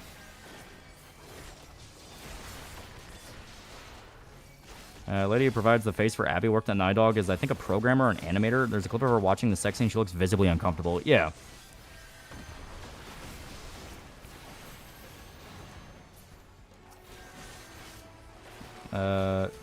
Listen, if it was fetish shit, way too small belly to be fetish shit. It's like adding a tall lady for fetish and having it just be 6'2". The reason I don't believe that is, as stated, I played New Colossus, and it clicked in me. It clicked in my mind. Oh, all of the weird shit that gets added to games is purely because people jerk off to it. The opposite spectrum of fetish, if you had an unusual phobia, I'm not sure what you mean. Most of mine are just kind of like normal ones. Like, you know, scared of heights, scared of small spaces, scared of spiders, scared of drowning, stuff like that.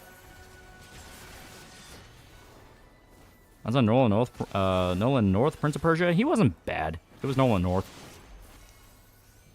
Yeah, devs who put the weird shit in there jerking off. They jerk off the woke shit. My sister-in-law is pregnant. When I mentioned the pregnant scene in The Last of Us 2 to my brother, I had never seen someone so angry and laugh so hard at the same time. And Last of Us 2, coming to PC, I'm parting it so Neil doesn't get my money. I agree with you, Loli. It's like you said, my horny good, your horny bad. It's just one of those things of the more you see it, and especially in the way Last of Us 2 does it, where it's one of those of, oh, we wanted women to not just be sex objects, yet you literally see Abby get butt-fucked in the fucking game. I mean, it's one of those of, like, this is a fetish. Like, this is a kink. Reminds me of Easy Peasy theorizing why the diamonds were so big in Steam Universe was due to the same writer handling all the episodes, likely having a giantess thing. Not even a good one. They didn't even look like women. Scared of spiders? Yeah. Yeah, not just butt-fucked, violently butt-fucked. Yeah. Yeah, writer's poorly disguised fetish. It is a real thing. For example, I used to have proscenophobia, or onerophobia, mesophobia. There were fears of color green, dreams, and bees. Yeah, those I don't get. And she got Raw Dog like a $5 whore. Prince of Persia 2 Thrones. It's been a long-ass time since I played that.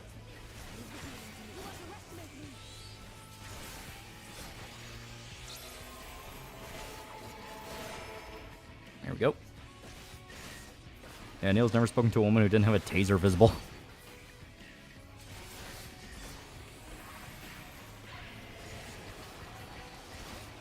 Looking I'm not saying I would, but I would the diamonds except yellow. Her face is ugly.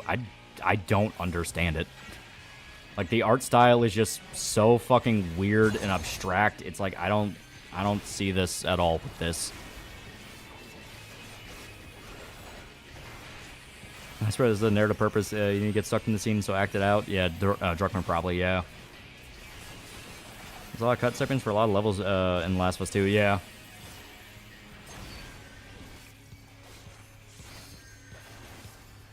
These are kind of scary, and the color green kind of sucks.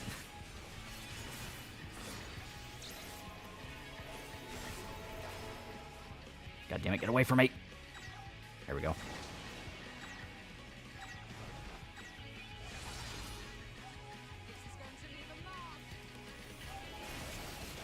I like muscle mommies, but not the happy ones. Neil's weird.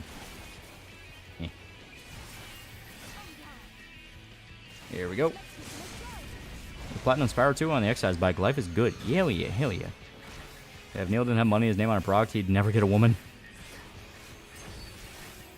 I mean, wouldn't shock me because the scientific fact Tumblrs who break into the industry like everyone else from Tumblr have degenerate fetishes. Yeah. Well, I mean, the whole thing of, like, the animator that has, like, a weird kink and they put it in the cartoon they're working on, that's been told ever since the fucking 70s, you know? And Easy Peasy also pointed out that all the full-on villainous characters were masculine shaped despite being women, kind of on the nose there, Rebecca. Yeah.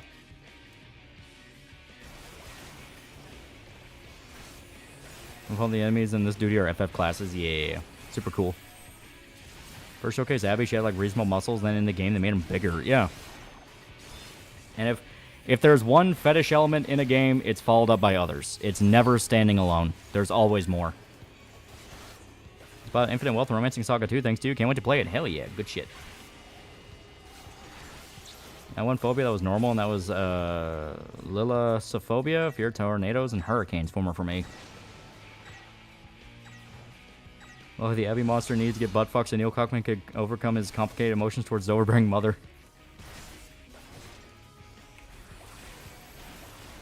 I'm joking aside, I wonder if Neil is actually intimidated by legit strong women like Gina Carano. I think it's a kink thing. I fully believe it. There is too much saying otherwise. There we go, we won. Actually curious, what do you not like about the Fallout show? It fucks up sequences. The lasso fight looked bad. It looked like shit. The final episode really stumbles with a lot of crucial information. And on top of that, even the creators of the show themselves were like, yeah, the Shady Sands thing just did not get explained right at all.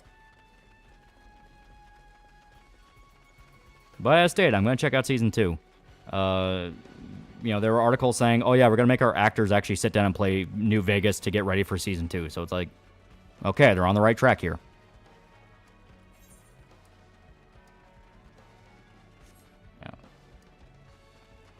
Okay, pause. I went to see the sex scene because I never seen it in Last of Us 2. And what the fuck, Druck? Why the guy ain't going dry is gonna cause friction burn and damage.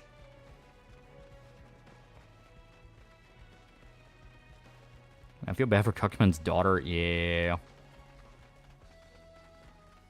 Yeah, afraid of how they'll handle New Vegas, especially with the NCR being out of the picture. So will Legion be there? Or I think they're gonna go with independent Vegas.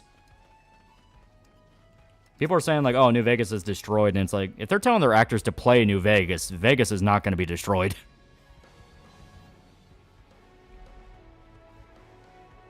Hey, Lolly, like Easy Peasy isn't Easy Peasy. Wasn't he a faggot who admitted he wanted to dox Mr. Ender to see if there's any dirt on him? Also, Easy Peasy known to mix half-truths with lies. Well, guys just talking about his Steven Universe video he did.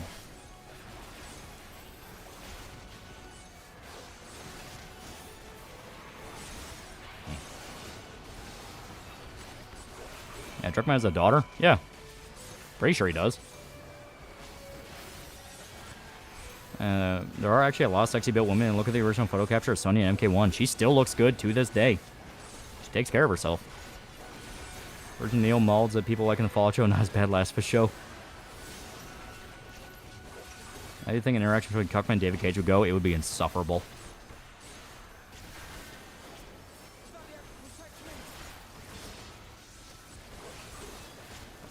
Yeah, Mr. Aswell, Renee. Well, I mean, in all fairness to there, Renee's been dead for a while, so they really, literally can't do anything there.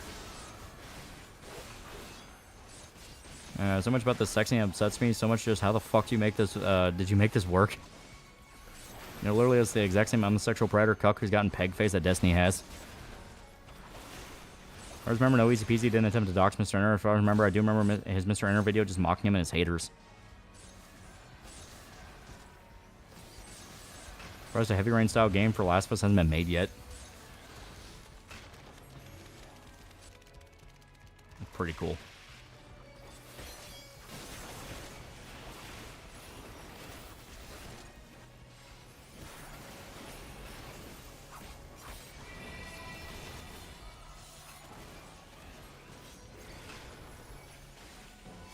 Here we go.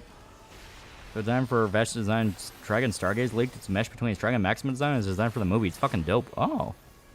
Makes sex scene even worse. They've been walking around through the city on foot and haven't showered in days. Yeah. Like I said, I think it's a kink thing. All of Neil's female protagonists just look like they have not bathed in days. I think it is an unironic sex thing with him.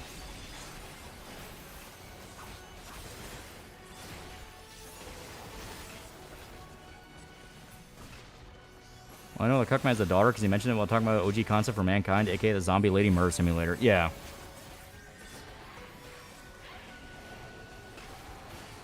Like how everyone has just collectively agreed to change Druckmann's last name to Cuckman. True human solidarity right there.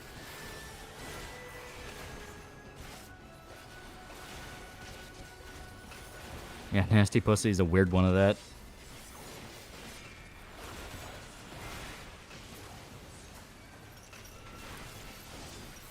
Oh god, he likes him stinky. It's almost bad as having a scat fetish.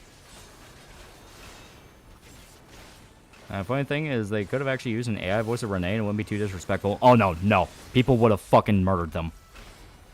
With how divisive the show already came out to be, if they used an AI voice of Renee, oh, people would have burned them down. It is better just to recast. Like, the guy's dead, there's nothing you can do, we'll just get a different actor. Big and Rider Fetish, how tall are Yuki and Rachel? Actually, not that tall. The tall women are other characters. I've known women who had twins, and the lady in Wolfenstein does not look like she's having twins. I believe it's just badly hidden kink with her being as big and looks like a porn game. Yeah. Well, like I said, the shirtless shootout scene in New Colossus, everyone agrees. Yeah, that's a kink thing. With how explicit it is. Yeah, that shit didn't fly with Vader and Kenobi. That's when James Earl Jones was alive. Yeah.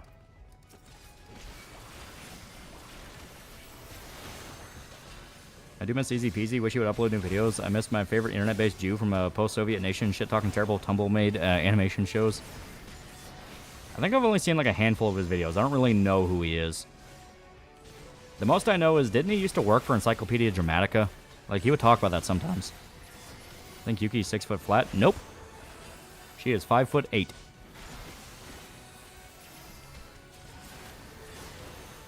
I just rewatched it, and I believe Owen got it up real quick, but why the fuck did he full send from the first go? That's how you damage things. I think with all the Last of Us talk, we need some fat girl love, yeah. Even my brother, who isn't really that political, thought the shirtless Anya scene was a dev's thinly veiled fetish. Yeah, because it was. Anytime, like, this is another criteria for, like, a woke thing. If there's, like, a very obvious kind of, like, fetish hint in the game, it's usually a result of woke writing. Because woke writing is just weird, narcissistic perverts.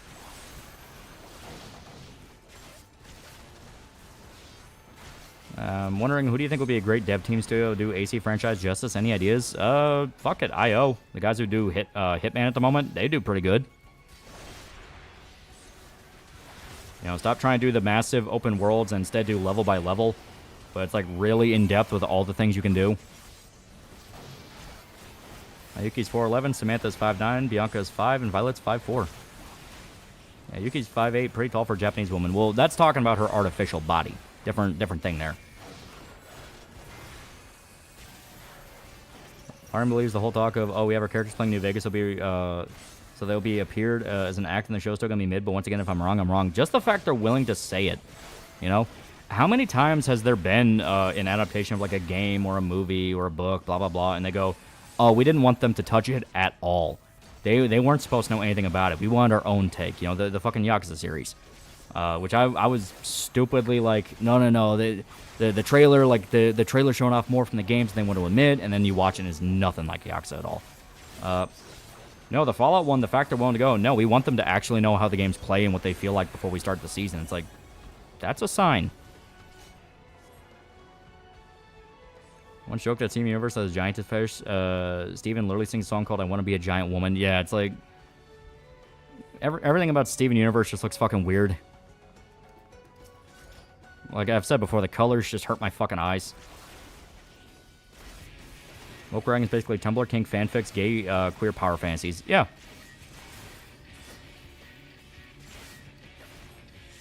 Remember Halo and we didn't play the game? Exactly. If they're willing to start going, we actually know the source material and we want to study the source material, that's usually a sign of they're at least trying. They're at least trying. Didn't the guy behind the God of War adaptation just recently admit he never has or will play the games? Yeah. And people are rightfully going, oh fuck.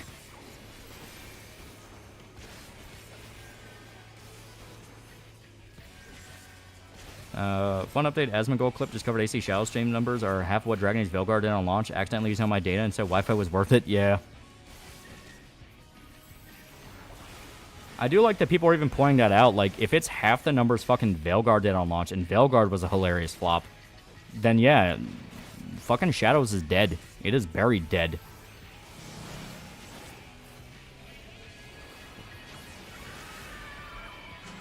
Yeah, best directors for adaptations is when you get someone like the guy who did Wrath of Khan. Fallout Season 2 is actually really good and studies source material. I'll tip my hat to them and give Season 1 another chance. Yeah. Like I said, there was nothing really in Season 1 that had me go like, oh, they don't even know what Fallout is. I mean, yeah, there was stuff that pissed off the purists, and the ghoul lore was dumb, but that was just them trying to break down kind of a complicated system of, like, how does a ghoul go feral to a modern audience? You know, that kind of thing. Them teasing the Enclave were responsible for the bomb. It's like, I mean, that's a mystery box thread, but eh. It's like a Fall of the Frontier, epitome of woke fetish bait. Yeah. AC Shadows isn't dead. You can't die if you never lived. Listen, it could also be a fat fetish. They did show the fat Nazi daughter having sex in the same game. Could intertwine with the pregnant lady. Just saying. What? It's like I said, if you have something that has fetish bait in it, it's not just going to be a single fetish bait. It's going to be multiple. I worked on Steam Universe episodes that talk about giant women, was caught liking and retweeting Giantess fan art. I mean, that's all well and good, but the show still sucks. What is Fallout Frontier? Oh, that is such a... that is such a story. I first saw Steam Universe, the Gendy pilot. I figured it was just a Magical Girl parody, not some goofy chick fusion fetish series, the main plot taken from Transformers. And I paid the poor bastard that marred the vehicles. You put on your Wolfenstein video the possibility of a black fetish with a fat daughter. Yeah, just saying. A little weird. Someone cranking into the idea of a fat white Nazi getting blacked. Yeah. When you actually think about it, it's like, yeah, that's 100% what they did it. Yeah, yes, I'm just saying that yes, Giantess stuff and Steam Universe is fetish stuff. Yeah. It's about Steam Universe draws a lot from anime and its references to downright borrowed posing. The fight choreography is good when it happens, especially the movie. That's it.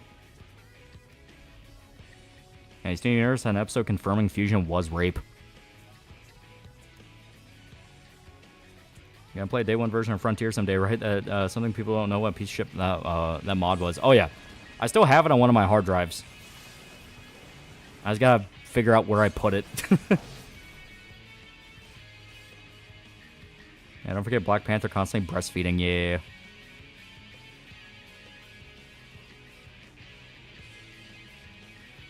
You gonna start solo leveling? I'm not in the mood for aura farming.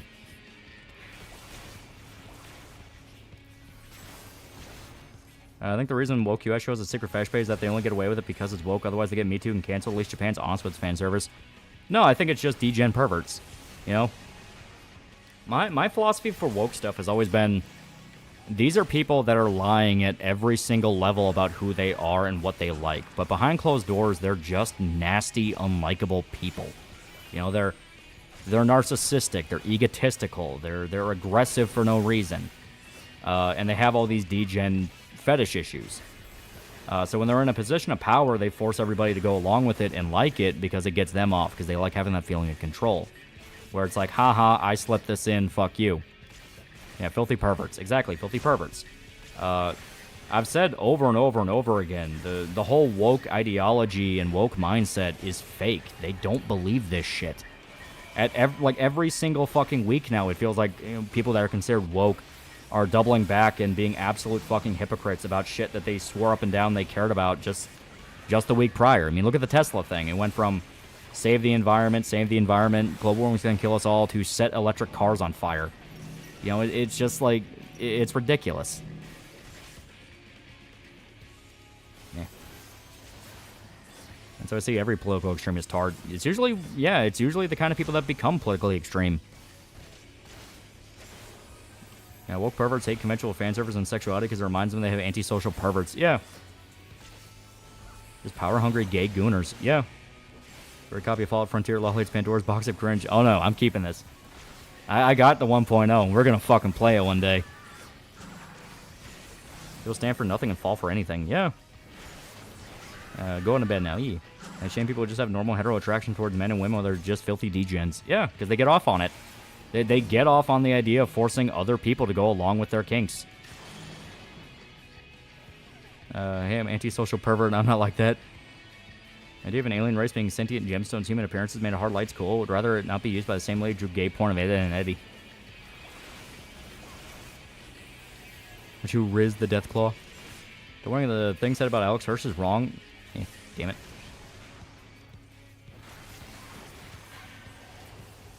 Yeah, John K. enjoyed doing that. His fetish was little girls, though. Yeah. I mean, hell, look at the one motherfucker who got caught with CP. It was the Mighty Magiswords guy, I think it was. Literally documented as, like, bullying other animators and calling them, like, pieces of shit and monsters and just really laying into them. And then, yeah, he's a fucking pedophile with, like, terabytes of CP.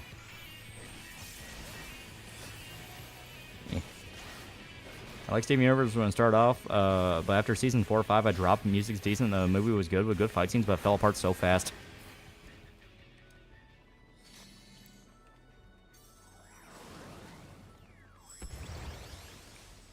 Thank you, Fairy Lady. I know my wildest predictions. Could I have predicted that AC Shadow sold worse than Delgard? I knew it would sell really bad. Like I said, the skill up video where he's like, it's just kind of boring, and then I saw enemy gear, like, gear rarity, enemy level, it's like, yep, it's dead. One of the things said about Alex Hirsch is wrong. I doubt since him likely got lots of people STDs due to his current wife being a hooker and him peeing in the trash. Was the Powerpuff Girls reboot guy outed yet?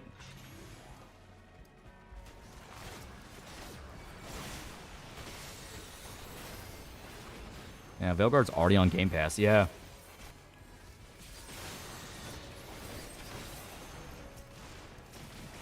Damn it. There we go. Now, what's the lore on Alex Hirsch? I don't really know.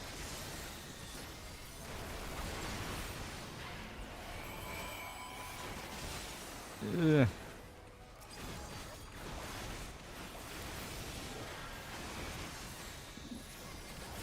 Oh my god. 3 terabytes of games, hard to find more than that.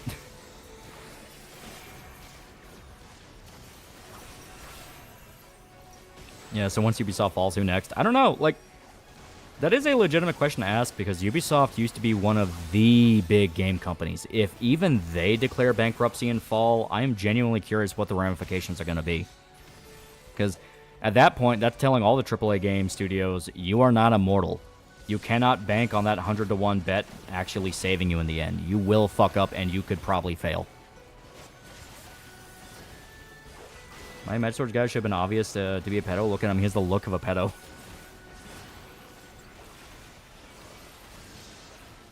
Yay.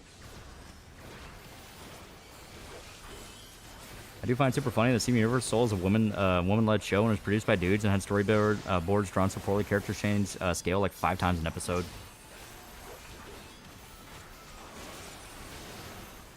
I'm aware that under extreme circumstances that could be a monster, but I can't begin to imagine being such a pathetically disgusting creature like the perverted freaks in the entertainment industry. It's worse than Sega because Sega at least still exists. That's on Fire Force. Started watching it. I think it's awesome. I think we got like a few episodes into an anime night and it just wasn't clicking with us.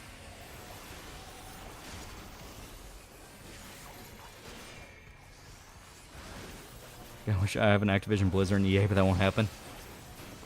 Episode's probably animated by Korean slave labor.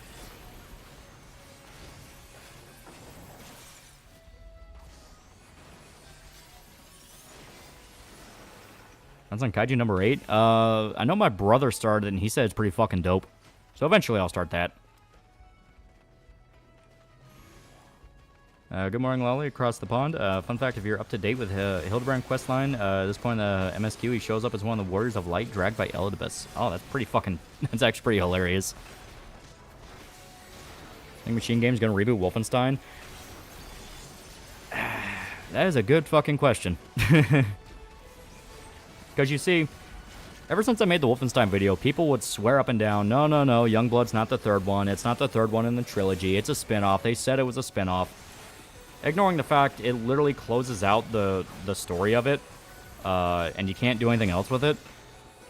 And they haven't touched it in like 7 years now. So, when is the third game gonna happen? I keep hearing the third game's gonna happen, you know. New Order and New Colossus were kind of short between each other. At the very least, you heard about New Colossus, like, what, 3 or 4 years after New Order? They have not said a fucking word after Youngblood. There's a question for you. Have you watched Get a Robo Armageddon, aka Super Robot Peak? Yeah, it's pretty fucking good. It's pretty fucking good. Recently watched 4 episodes of Pharaoh, is really good. It's also fucking good. Apparently, if a true writer tried to make the villains of S2 actually evil, then Sugar said no and redeemed them all. Yeah. 7 years of happened to this generation, barely anything happened. Yeah, didn't BJ die in Youngblood and come back to life? That was New Colossus. It did happen, just different game. More wholesome note, what's your opinion on unused content for old video games? Some are really cool. There are a lot of really cool videos that explore stuff, you know, like I said, about New Vegas and things like that. Where they dig into... They dig into, like, cut content you can, like, mod back in that actually is really interesting to fuck around with, like, different quests, different systems they ended up using. Thing about storyboarders, Steven Universe had 0 writers. They admitted multiple times the storyboarders drew something that looked cool, the plot would change.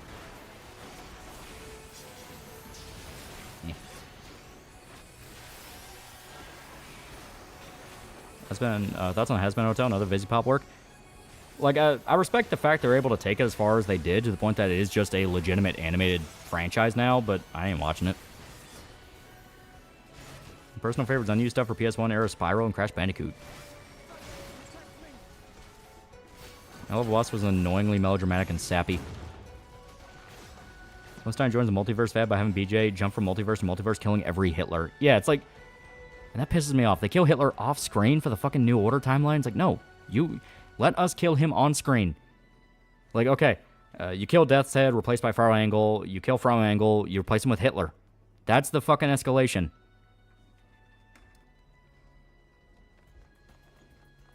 Redeem the space rock Nazis, made her fat pink Joan of Arc, a spoiled LARPer, pink riding sugar.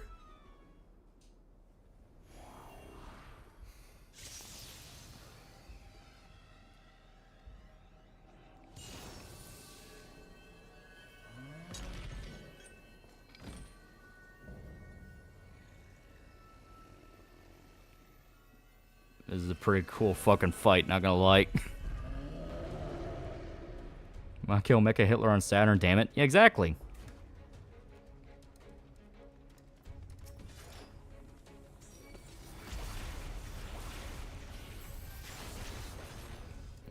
And I do love the idea of you're fighting every other Warrior of Light.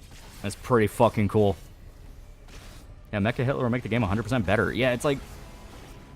I don't know, were they scared of making Hitler too cool? Because it's a Wolfenstein game. You shoot him. You shoot him in the face. So I don't understand that mindset there. You know, maybe it's because I'm an adult and I do adult things and I can talk to people and not be a fucking retard, but when I see Hitler in Wolfenstein, I don't think, man, what a cool guy. I'm going to goose step. I think, okay, I'm going to shoot him now. He's the bad man. I shoot him. Yeah, Mecha Hitler versus Mecha Shiva. Yeah.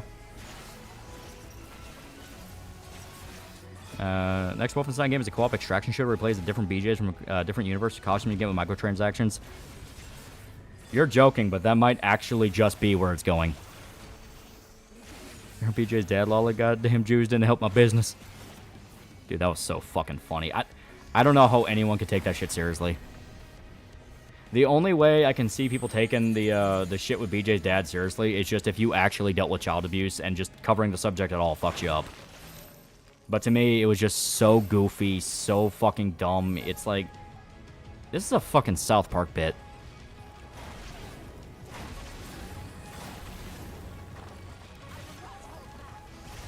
I think they had that multiverse bullshit to justify with BJ's and Quake champions. Well, I think it's so they could get themselves out of the corner they wrote themselves in. I fully do believe Youngblood was meant to be the final game, and like halfway through it, they're like, this is not coming together right. This fucking sucks. So they wrote in the multiverse to essentially be able to wipe their hands and go, well, now you're following a different BJ in a different universe. Yeah, or Boondocks bit. Yeah, it's literally the Boondocks bit with Ruckus's dad. Yeah.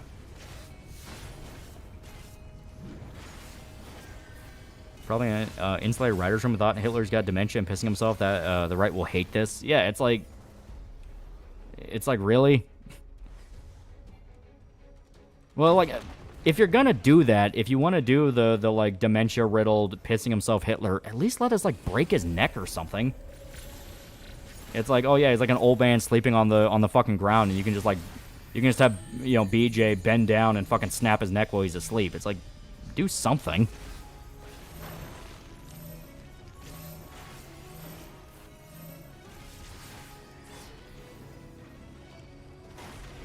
Damn it.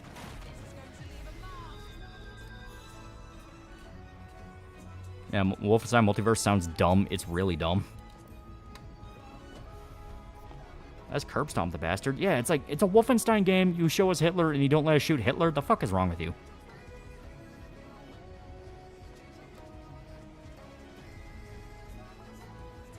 I'm gonna correct you. Kala Carosa not only harassed a coworker for drawing not safe for lolly stuff, but as her way of coping with her childhood abuse, he spread around. Not only did he dog on her and make all of it public, he got other workers on it. Coworker was fired and he got off scot-free till CP charges. Yeah. Come from someone who did have child abuse. That shit made me laugh. Whoever wrote that didn't know what they were talking about. Yeah.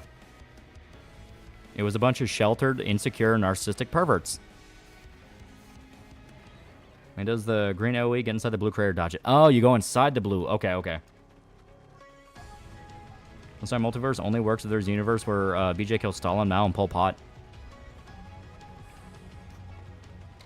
I mean, hell, that's literally Man in the High Castle. Because they addressed there's different timelines where, like, the Soviets won and took over the world. Nicholas, the only game that gives you a game over for killing Hitler, yeah. And what was the point where Wolfenstein lost the plot? New Colossus. That is explicitly the point you can point at it and go, you have no idea what the hell you're talking about anymore. Mighty Magisaur guy looks like a Discord moderator. He is. I heard they might be doing crossover Invincible and the Boys, and honestly, I really hope they don't go through with it. I also really fucking hope they don't go through with it.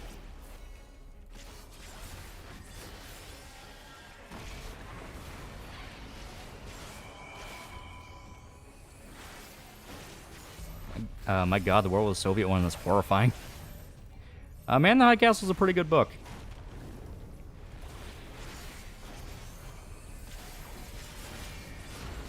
Hello Boston Has-Been Hotel. You can take one glance at being made by Tumblr artists who wanted Yowie Bay as an entire franchise. Yeah. Are you telling you don't want to pay 20 bucks, play classic BJ, stereotypical German BJ, disco BJ, World War II BJ? Well, the game over was the guards gunning you down to you curb stomp Hitler. It is. You can... It's not even a curb stomp. You just kick Hitler with your foot and they immediately kill you.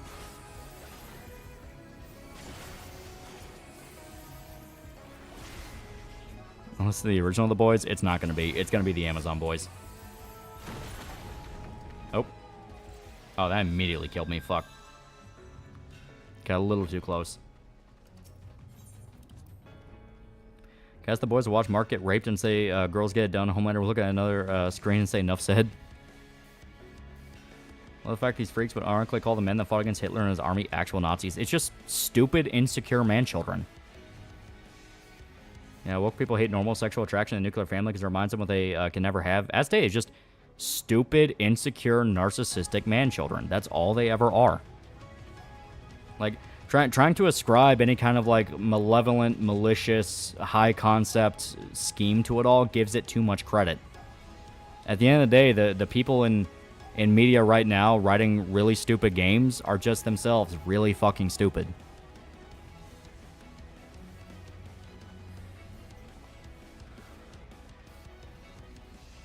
Attempts to make a Soviet version of Wolfenstein, but they get canceled for various reasons. I'm currently working on, but it's a hiatus. Focus on other projects. I already had a Boys X Invisible crossover. It was Death Battle between Omni-Man and Homelander. It was glorious because certain someone deserved what he got. Yeah. Yeah, they're just perverted man-children. Yeah. Yeah, stay in the hole when the huge AoE comes. Yeah. They did a multiverse cameo. The boys beat the shit out of an evil Mark. I think it would be fine if Bit didn't go on too long, but still not ideal. It's going to go on too long. They're going to milk it for everything they got. Thought with the courthouse scene, maybe they could reel it back in, and they did understand Wolfenstein, but then it was revealed I just gave up. Yeah, no. I hated the black chick. I hated Super Sesh. I fucking did not like the mission structure. I did not like the humor. New Colossus just pissed me off. I short over $2. Seen the Bannerlord Naval Combat Expansion trailer? I did not. I didn't know they were doing that. That sounds kind of fucking dope. That's on the show Handmaid's Tale. It's porn for women. You know those like erotic women's literature books they buy all the time of like, oh, this is how I was bought by a billionaire and kept as a sex slave, but he actually loves me? Yeah, that's Handmaid's Tale.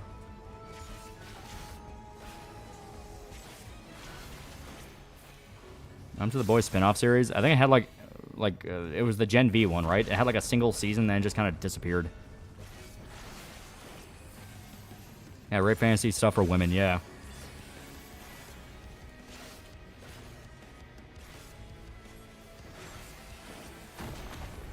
Ow.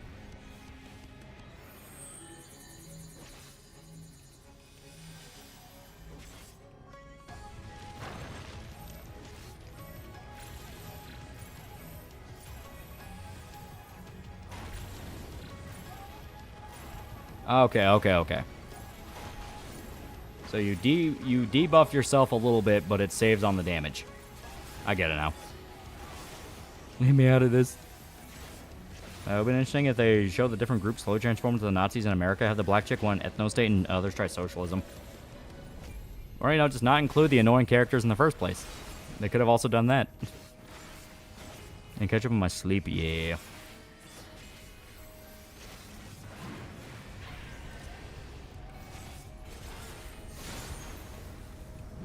Here we go.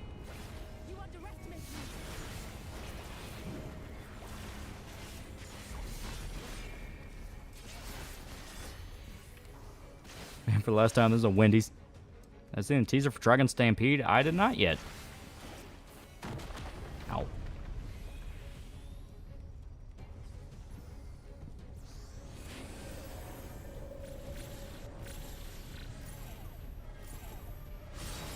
There we go. Anyways, I'm going to bed. Yeah, after we beat this, I'm going to call it.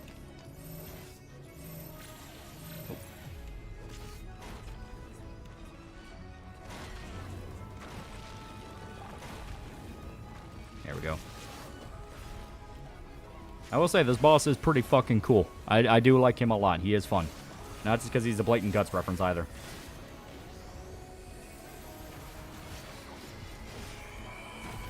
I'm not gonna lie, it does help. Here we go. At least in male erotica fantasy, it's more of a power fantasy where the guy builds up a harem and while the women also become more capable and refuse to cross the line of rape. Yeah. I'll give BJ's dad a redemption arc and make him secretly be funding the rebels in America. Yeah, it'd be cool. You know, actually write a story and not just be some narcissistic man-child pervert's Twitter screed. That'd be nice. Which BJ quote is your favorite? I like General before the day you die. I'll have you in my blade, forcing your surrender. It's pretty good. It's a pretty good one. Yeah.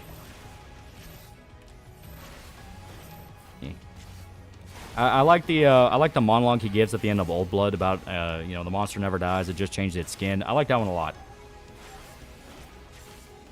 Trailer showed Viking longboats. That's all that needs to be said. I'm gonna play that in order ramming speed all the time.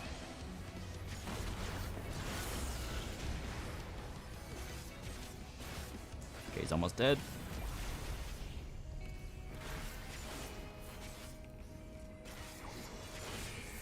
There we go. When I saw the SS officer staying on stride 2 Klansmen, thought we were going to get a Django-style shootout at Plantation Mansion. That was such a letdown. Back of the gates again. That's a pretty good one. That's a pretty fucking good one. Okay, done with stuff. Which world should I do next? San Francisco or Caribbean? I'd say Caribbean. What's your favorite manga before you know Berserk? I mean, there was stuff I really liked. I really liked Monster. I really liked, God, what else? Vinland Saga is really cool. Vagabond's really cool. Gantz is really fucking good. Blame is really good. There's a lot out there. Ghost in the Shell. Yeah, Leader Resistance, BJ's dad, tired but still kicking. Yeah.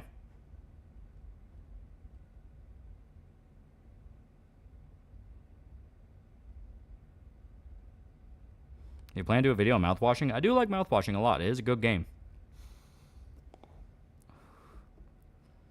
Well, what about the Fnatic New Colossus promotion campaign about punching Nazis? Wasn't that brilliant? Yeah, it already aged like milk. Here's an idea, romance novel where you build up the romance and drama. When the main couple finally get together at the end, the dude tells the chick, no way, fag, bookends. Venture Bros vid? Venture Bros is really good. Yeah, Holy Land. Holy Land's really cool. I checked out Holy Land after Berserk. Something occurred to me while we were fighting. These enemies. Best part of New Colossus is Danke schön. You are butchering my beautiful language, yeah. Summoned hither to deliver this world from its doom. Scant moments after the star shower did they appear, as yet more souls were inspired to Oh, God. the hero's path, no doubt. Yeah, Berserk Hidoro, then Saga Tani the Evil, yeah.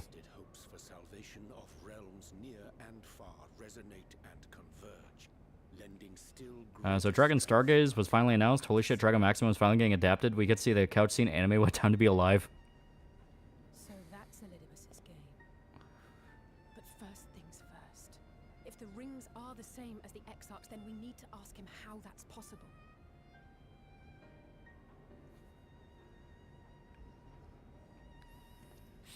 The Crystarium is close. You think a Fable remake could work? I mean, they're currently working on one and it looks like shit.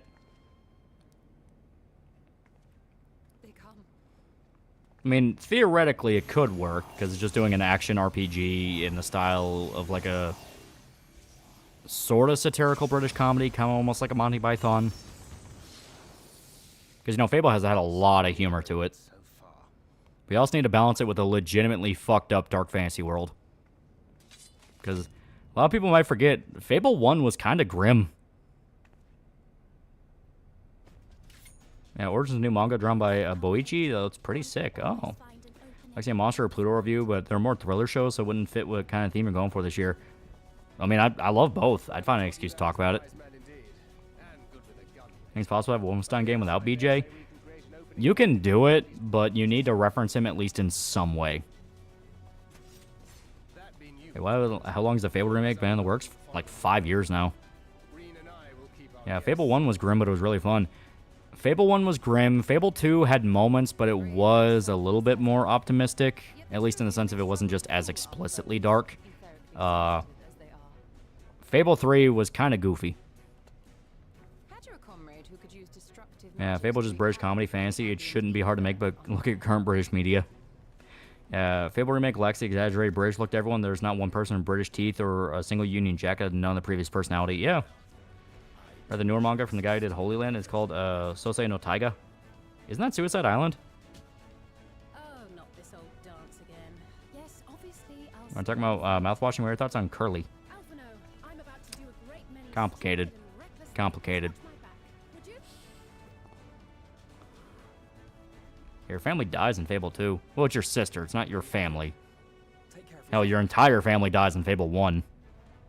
Except, once again, your sister. I feel about a space game that is serious, but also same humor as Red Dwarf. If you can make it work. Yeah, Fable 3 had dark bits. It did. It did. The actual, like, entity you're fighting, not gonna lie, I thought it was kind of cool. Yeah, it was just the darkness, but they really played up how sadistic it was. I liked that. Yeah, the Blind Sister's kind of hot. I think that's time travel ESK back in the Stone Age. Oh.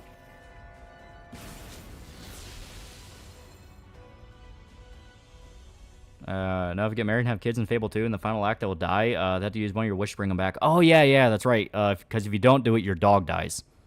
Actually, I think your dog dies regardless. Because it was one of those... It's one of those choices that at the time kind of mattered, but then didn't. Because they have the, what was the Knothole Island DLC, where you could just bring your dog back to life.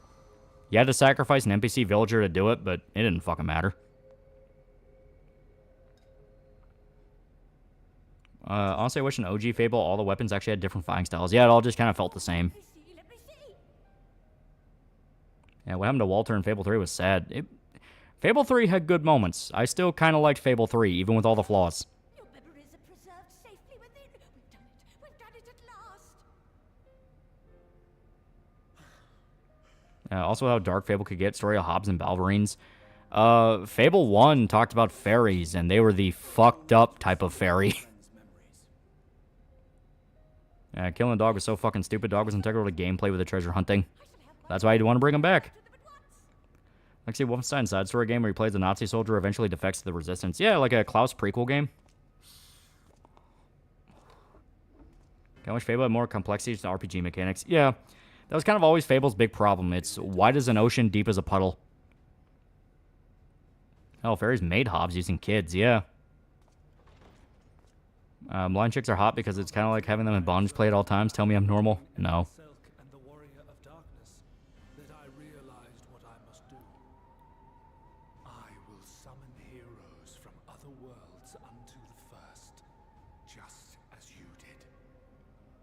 Extravaganza is also pretty good manga. Moderately dark fantasy with a bit of ecchi comedy thrown in. Oh. Yeah, I think they did that for one of the DLCs in New Colossus. Maybe. I remember you had, I think it was the French Resistance chick. I think there was one based around the guy that can play the clarinets. Because they had like little episodes you could play that were basically like 2 or 3 missions each.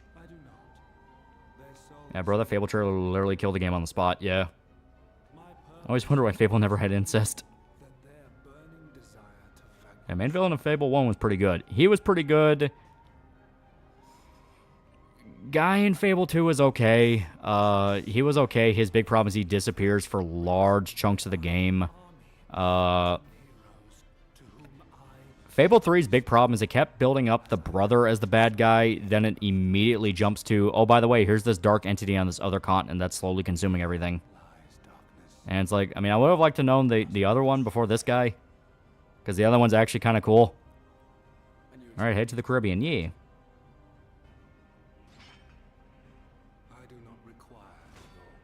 I would like Fable to actually be an open world, not a series of rooms like Ocarina of Time. I'm okay with rooms. I'm okay with it. If you're able to make the rooms fun to get through, I don't care if it's open world or not. Fable 3 had a great cast. Ben Kingsley, Simon Pegg, Michael Fassbender, John Cleese, Stephen Fry, Bernard Hill. Yeah, there was a lot of celebrities that showed up in it. Yeah, Jack of Blades is a really cool villain name. Jack of Blades definitely has the most presence because every single thing that goes wrong in Fable 1 is his fault.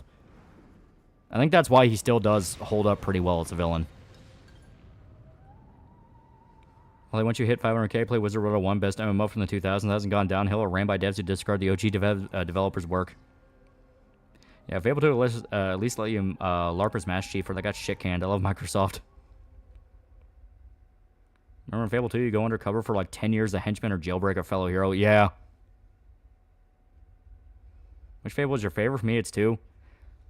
Yeah, I think 2 is probably the best one mechanically. 1 is probably the most nostalgic, and 3 had stuff I liked. I think 3 had, like, the best setting.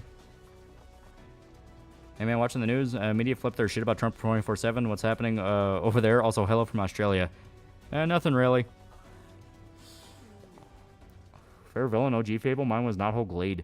Like I said, I liked Jack. Jack of Blade was really fucking cool. He felt threatening.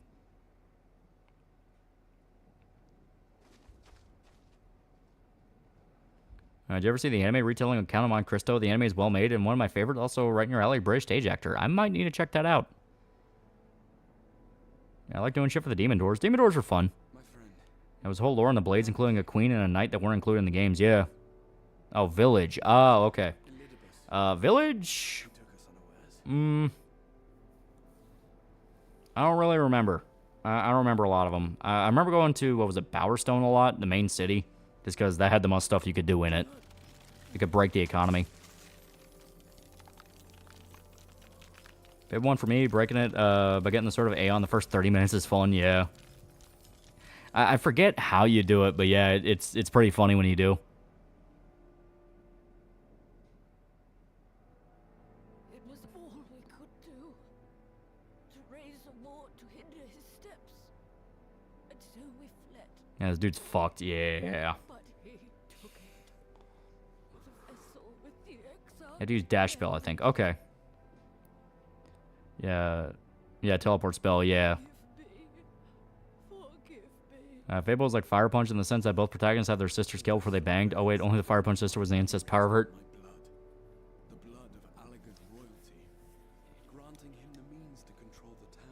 I'm killing snow leopards. You're a music track in Fable. I really like the track that plays in Bower Lake in Fable 2. I like the guild theme. Something about it. It clicks in my mind the same way the Halo theme does, where it's just that, you know, the chanting is very pretty. I like it a lot. You're running low on health. Do you have any potions or food? Use summon minion spell, then blink dash spell, and said minion to phase under the stairs. Okay.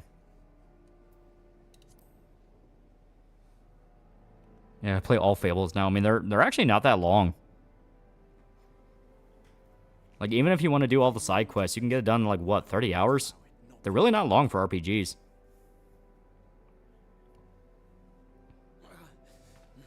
There's one thing, I've been arguing with Tards on Twitter if Moneybags from Spyro was supposed to be criticism on capitalism. Turns out he wasn't. He was originally going to be a mobster.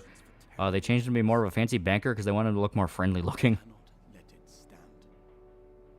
How long is Fable Trilogy? I have Game Pass. They're all available. As stated, they're not very long at all. Your sister in 1 is in all the games, even the Kinect game. Yeah, because she kind of becomes the guiding force for the rest of the heroes. Text notification sound on my phone is literally the Guildmaster going, you've received a new quest card, yeah. Yeah, summon B and teleport on B to phase through. Okay. Yeah, potion settler, I'm going into battle and I need your strongest potions. My potions are too strong for you, traveler. You're better off going to a merchant that sells weaker potions. 20 hours each, and that's if you want to do everything. Isn't there a segment in Fable 3 you have to recruit like 100 people? Yeah, but doing it is really easy. Like, you're gonna do it even if without realizing you're doing, because it just means talk to NPCs. I'm going into battle. I need your strongest potions. Much like our adversary, I am not wont to show my The guild is my favorite hub world. It is pretty cool. So Snow White live action would cut the prince entirely, but replace him with a bandit and a 7 bandit. Just make a joke with 7 bandits, 7 dwarves trailing behind Snow White and her bandit boyfriend. And Fable 2 never released on PC, sadly. Remember when Spyro, A Hero's Tale, put moneybags in the Middle Eastern garbage instead of tuxedo monocle? You know what's going on with the new Game of Thrones game? I didn't even know they were doing that. It's probably gonna suck. Playing Tomb Raider 2, that's why I'm killing snow leopards. Yeah, Fable's pretty short compared to other RPGs, even the time they came out in. Yeah. The big thing is Pierre Molyneux really wanted to push more of the life sim elements, so the idea is you just constantly go back to it to kind of refresh your Tamagotchi world. That was mainly his whole thing. Why was Fable 2 never released on PC? Contract shit with Microsoft. And here I'm going to exit. New Game of Thrones game is a Genshin Impact clone. Ah, so terrible. Shouldn't emulating and/or piracy is the only way to play Fable games. Yeah, it is sad. It is sad. Didn't 3 come out on PC? I'm pretty sure it did. I love in Fable 2. You join the bad guy guild. They make you eat a live baby chick. You eat several extra to look extra hardcore in front of them. Yeah. Sammy Boy, $5. You see, My Girlfriend is 8 Meters Tall by Wataru Mitagawa. It's a very obvious macro kink manga, but he does it classy, so it is possible to have your kink out published. By the way, you're the best for doing Mega Sex Law review. Yeah, Cheerie. Cheerie, her love is 8 meters, yeah. That's the one that I was pissed off about because it didn't get the anime fucking Giant Ojo-sama did, and I'm like, man, fuck you. It's funny they made fun of the potion line, too. Yeah. Lamau autocorrect decided to turn garb into garbage in the last comment. Yeah. Did you play Tomodachi Life? Surprisingly addicting game on 3DS. Well, Tomodachi in general was kind of an addicting little thing when it was big. The reason there are so many life sim elements in various Lionhead / Bullfrog games is because Pierre Molyneux got addicted to Tomodachi and he wanted to include it in every fucking game. I have a copy of Fable 3 right next to my TV. Is 14 MMO still thriving? I want to start, but I don't want to come in as the game on its last leg. Oh yeah, no, it's still fully thriving.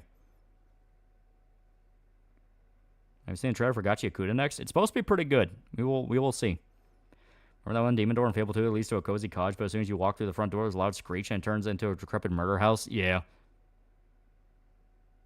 But I think that was the first appearance of Chesty, where Chesty kind of became a joke character, where it was like this fucked up evil chest that would murder people. Yeah, shame Lionhead's no longer around yet. Remember, Lolly, patient men ride donkeys, wait, and adaptation will come. And Tomodachi is different. Talking about Tamagotchi. Oh, yeah, you're right. Yeah, I am. Yeah, Pierre Molyneux got addicted to Tamagotchis, like the little like pocket pet things. And because of that, he was so annoying around the office, they would fuck with him by hiding it to piss him off. But because of that, he would shove in life sim elements in like every fucking game he would ever make. Black and White 2, famously, the creature you pick and raise is basically him just doing a Tamagotchi. Is there any hope for the new Fable game? No, I think it's gonna suck. Favorite dead game studio? Mine's Neversoft. Pandemic, Lionhead, or maybe Visceral. I did like Dead Space a lot. View Pierre Molyneux as just the old man who overestimated what technology was capable of. I don't think he's as bad as people like Guru Larry say. It's funny to repeat the Molyneux lies joke because he does end up over-exaggerating a lot. But even then, Lionhead and by extension Bullfrog games were very creative. Monolith, that's a sad one. It was fun beating the shit out of your pet avatar in Black and White, yeah. All right. Well, pretty good time tonight. So, making sure we're caught up here. With this, I'm gonna call it. I'm feeling the exhaustion now. I'm pretty sleepy. You say Fable's an RPG series that never got to see its full potential? I would say so. It was RPG in the sense that you had level ups, could do different builds, and I put builds in massive quotes because the idea is you would fill out all 3 trees. And you could make moral choices. That's about it. It wasn't really RPGs per se, but they were still fun. Yeah, fun stream. You even got to see new panels. You got to see new panels. You got to see the video that was really cool that Russian Comic Book made us. It's pretty dope. But yeah, I'm calling it here. Like I said, I'm kind of feeling the strain now. So thanks to everybody who showed up. Megas XLR video is next. That shouldn't take too terribly long. Even with acknowledging the history and all that happened to it, it's probably going to be about like 20 minutes. So it'll probably be done maybe by next week. Yeah, next weekend sounds about right. And I have a whole list of other videos I'm going to get through before that. So, thanks to everybody who showed up. See ya.